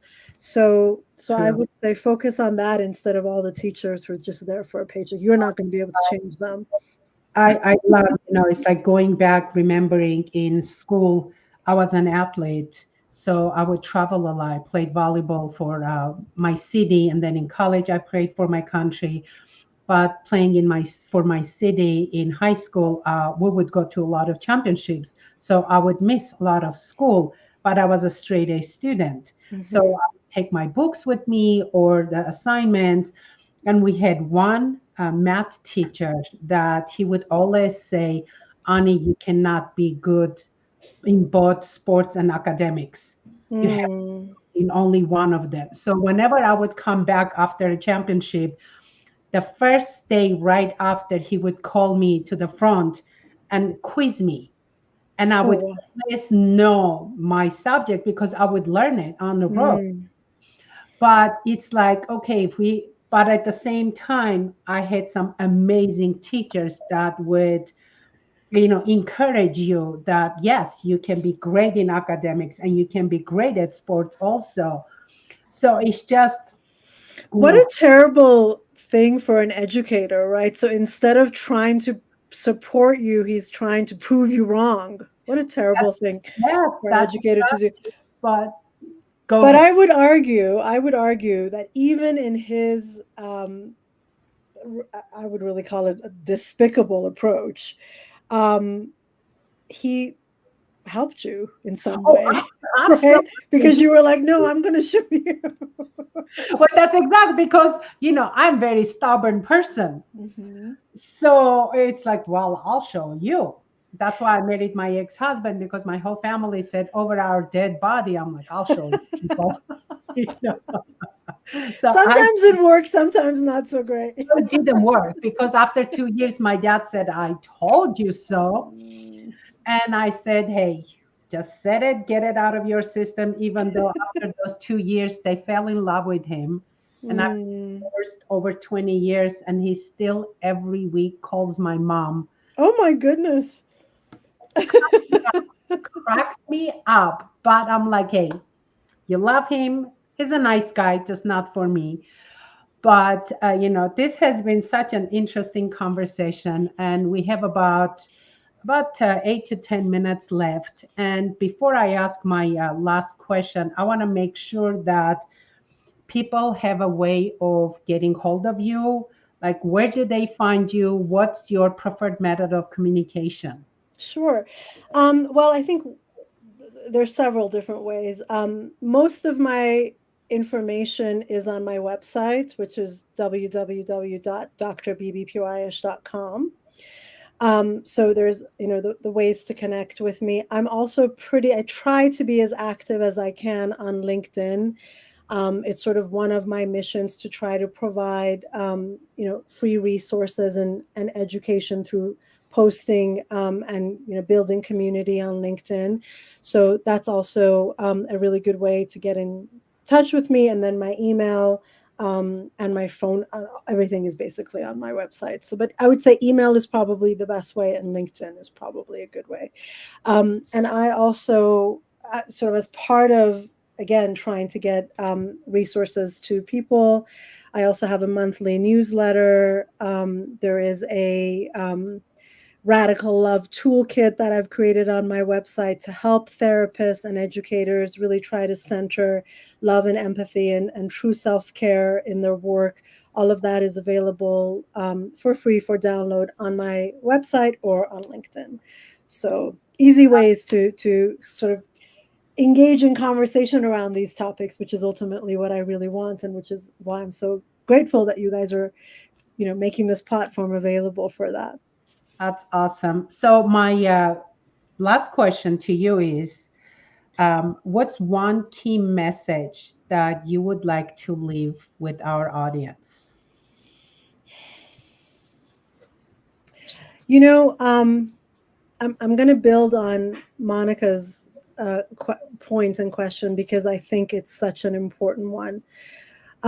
One of the things that I see both in my work with kids, but also in my work with adults, is that everyone is working hard, despite what we say, even the ones that, because we tend to kind of measure work based on productivity, but that's not it. Someone might not be producing anything, but they might be doing a lot of really difficult work, inner work, just to show up, just to be alive, just to, it's a very hard business being human.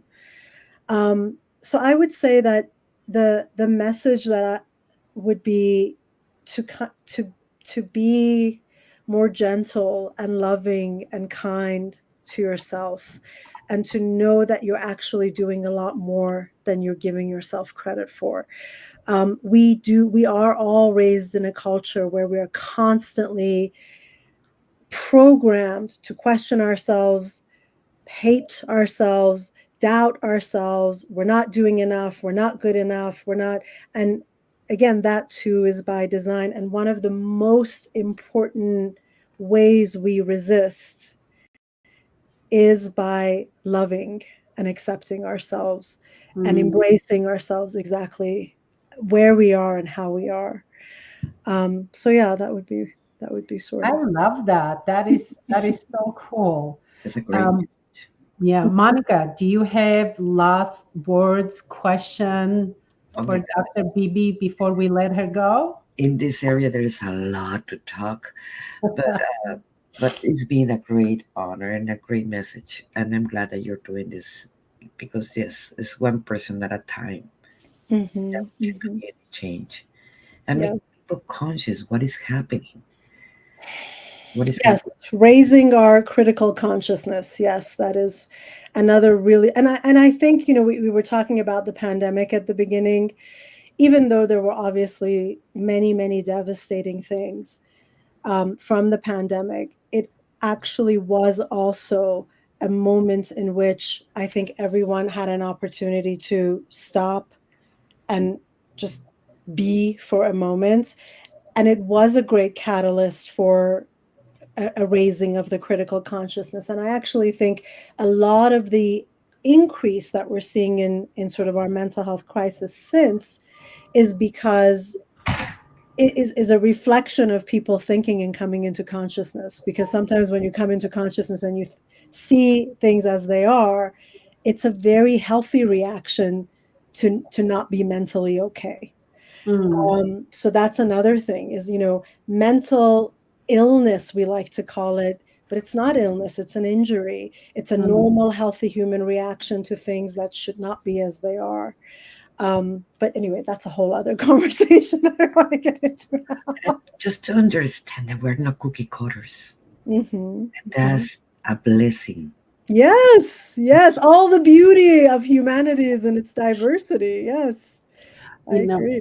I just came back from Europe, traveling several countries. Well, I was traveling with Janet Jackson as her massage therapist in her world tour, and we just finished the Europe leg. Mm-hmm. And I got a T-shirt from Amsterdam for my niece that says "Stay weird," and Mm-hmm. I love that. And Yes, that's how she is too. She has yes. her own mind, and she's like, people think I'm weird, and I love it. And I'm like, yes, don't ever change. Right. And that's resistance. That's resistance work. That's amazing. That's amazing. Yeah. Being weird is good. Mhm. Maybe where you're located. I'm in Los Angeles. Yeah, so Where Southern about Los California. Angeles? I'm in LA too. I'm in Oh, California.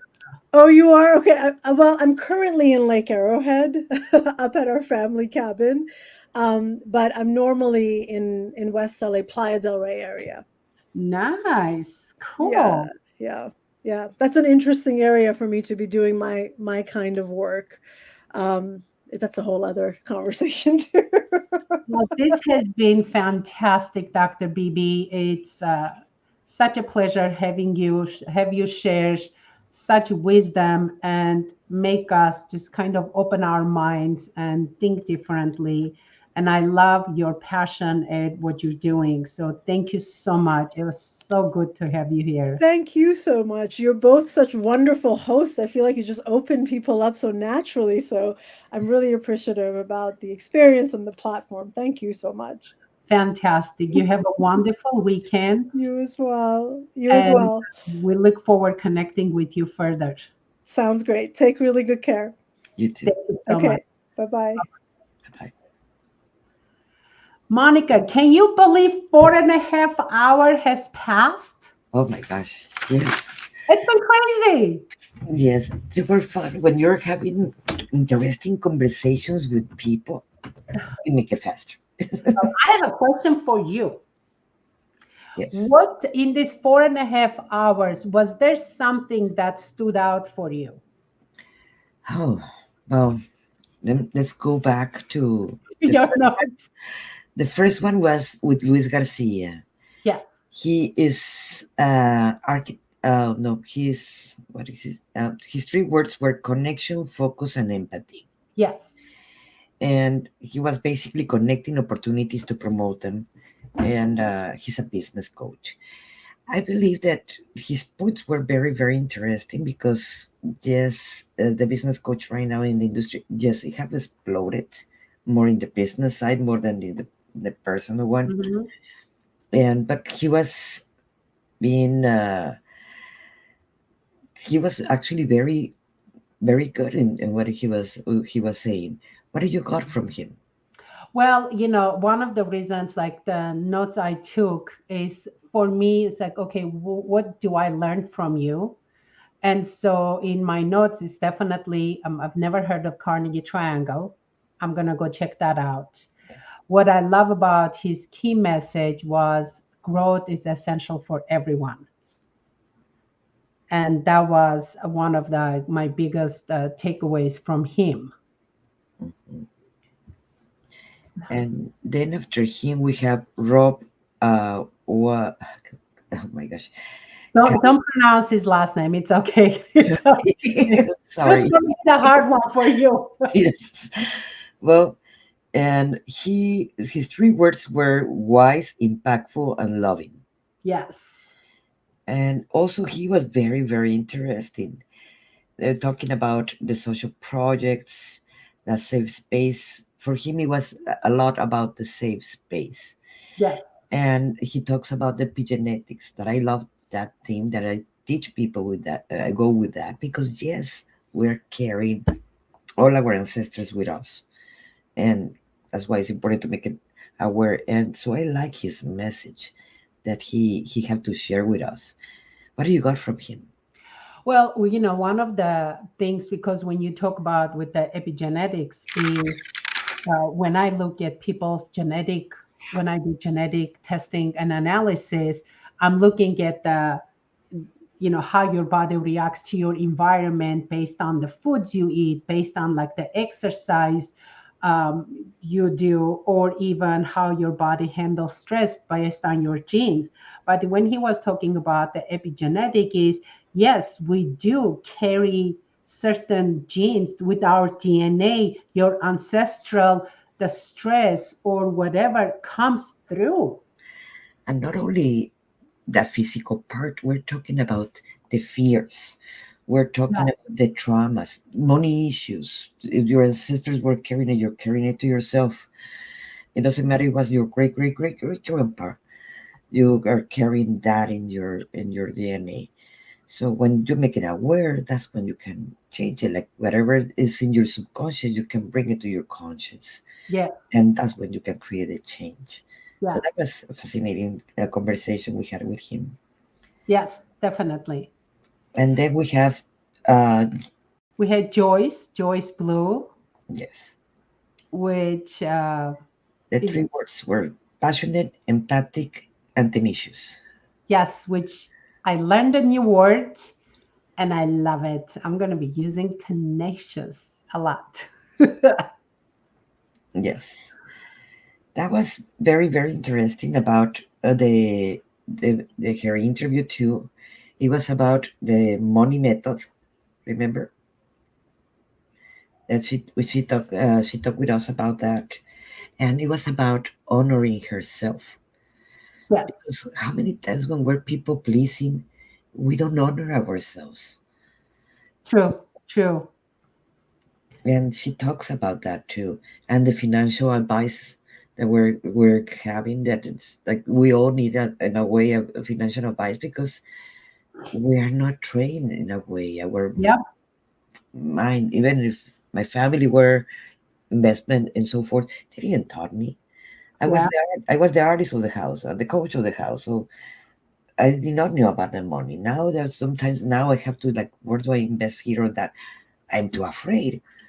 So that was a good tips that she did for that us. was, it's very educational. And we had what, Gerard, Yes. which was fantastic. And we need to move on a little quick because we have only like a couple of minutes Oh, okay. before we need to finish. Oh, So, his words were remove limitations, vulnerability. That's, no, the Gerard words was a transformational speaker trainer. that's true. Yeah, that was his word. And his like one word was mainly like transformation, using, helping people use their stories, Yes. and one of the biggest things I learned from him is raps instead of smart goals, is the raps of being realistic, having achievable goals, being able to duplicate, predictability of the goal, and then be able to sustain that. Yes. Yes. And that was the biggest thing. Oh, and then his key message was there is a power in vulnerability, Yes. which he seemed like a big guy. So I love hearing that from coming from like a big guy, of the there is a power in being vulnerable. And after him, we have Connie, Connie, yes. mission computer hero. Oh, Yes. I have to get into to go and check it out about the OneNotes and the Oh my teams. God, you would love it. You would love OneNote. I'm using it. I absolutely love OneNote. Yes. I have to go in to check that, and her YouTube channel. That is Mission Computers. So, Yes. Yep. Yeah. and then And we had Bibi. amazing Dr. Bibi, which, I mean, she was so true.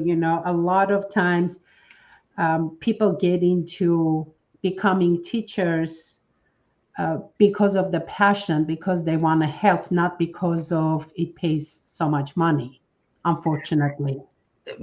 Yes, unfortunately, but I wish there were more teachers that they were doing it for passion. They True. don't. I see it with my kids. I had four, and we had from the four of them one. The rest Yeah. of the teachers since elementary to now, it is like they're terrible. Yeah. So yes, True. but she's Uh, creating a change, educating them, and it is. And I love her key message is to be more gentle, loving, and kind to yourself, because it's true. We are hardest on ourselves. yep. So, Monica, I have to thank you so much. You were an amazing partner, co host. Thank you so much. It was so good. I mean, we just met first time, but we were like, I think we worked so well together.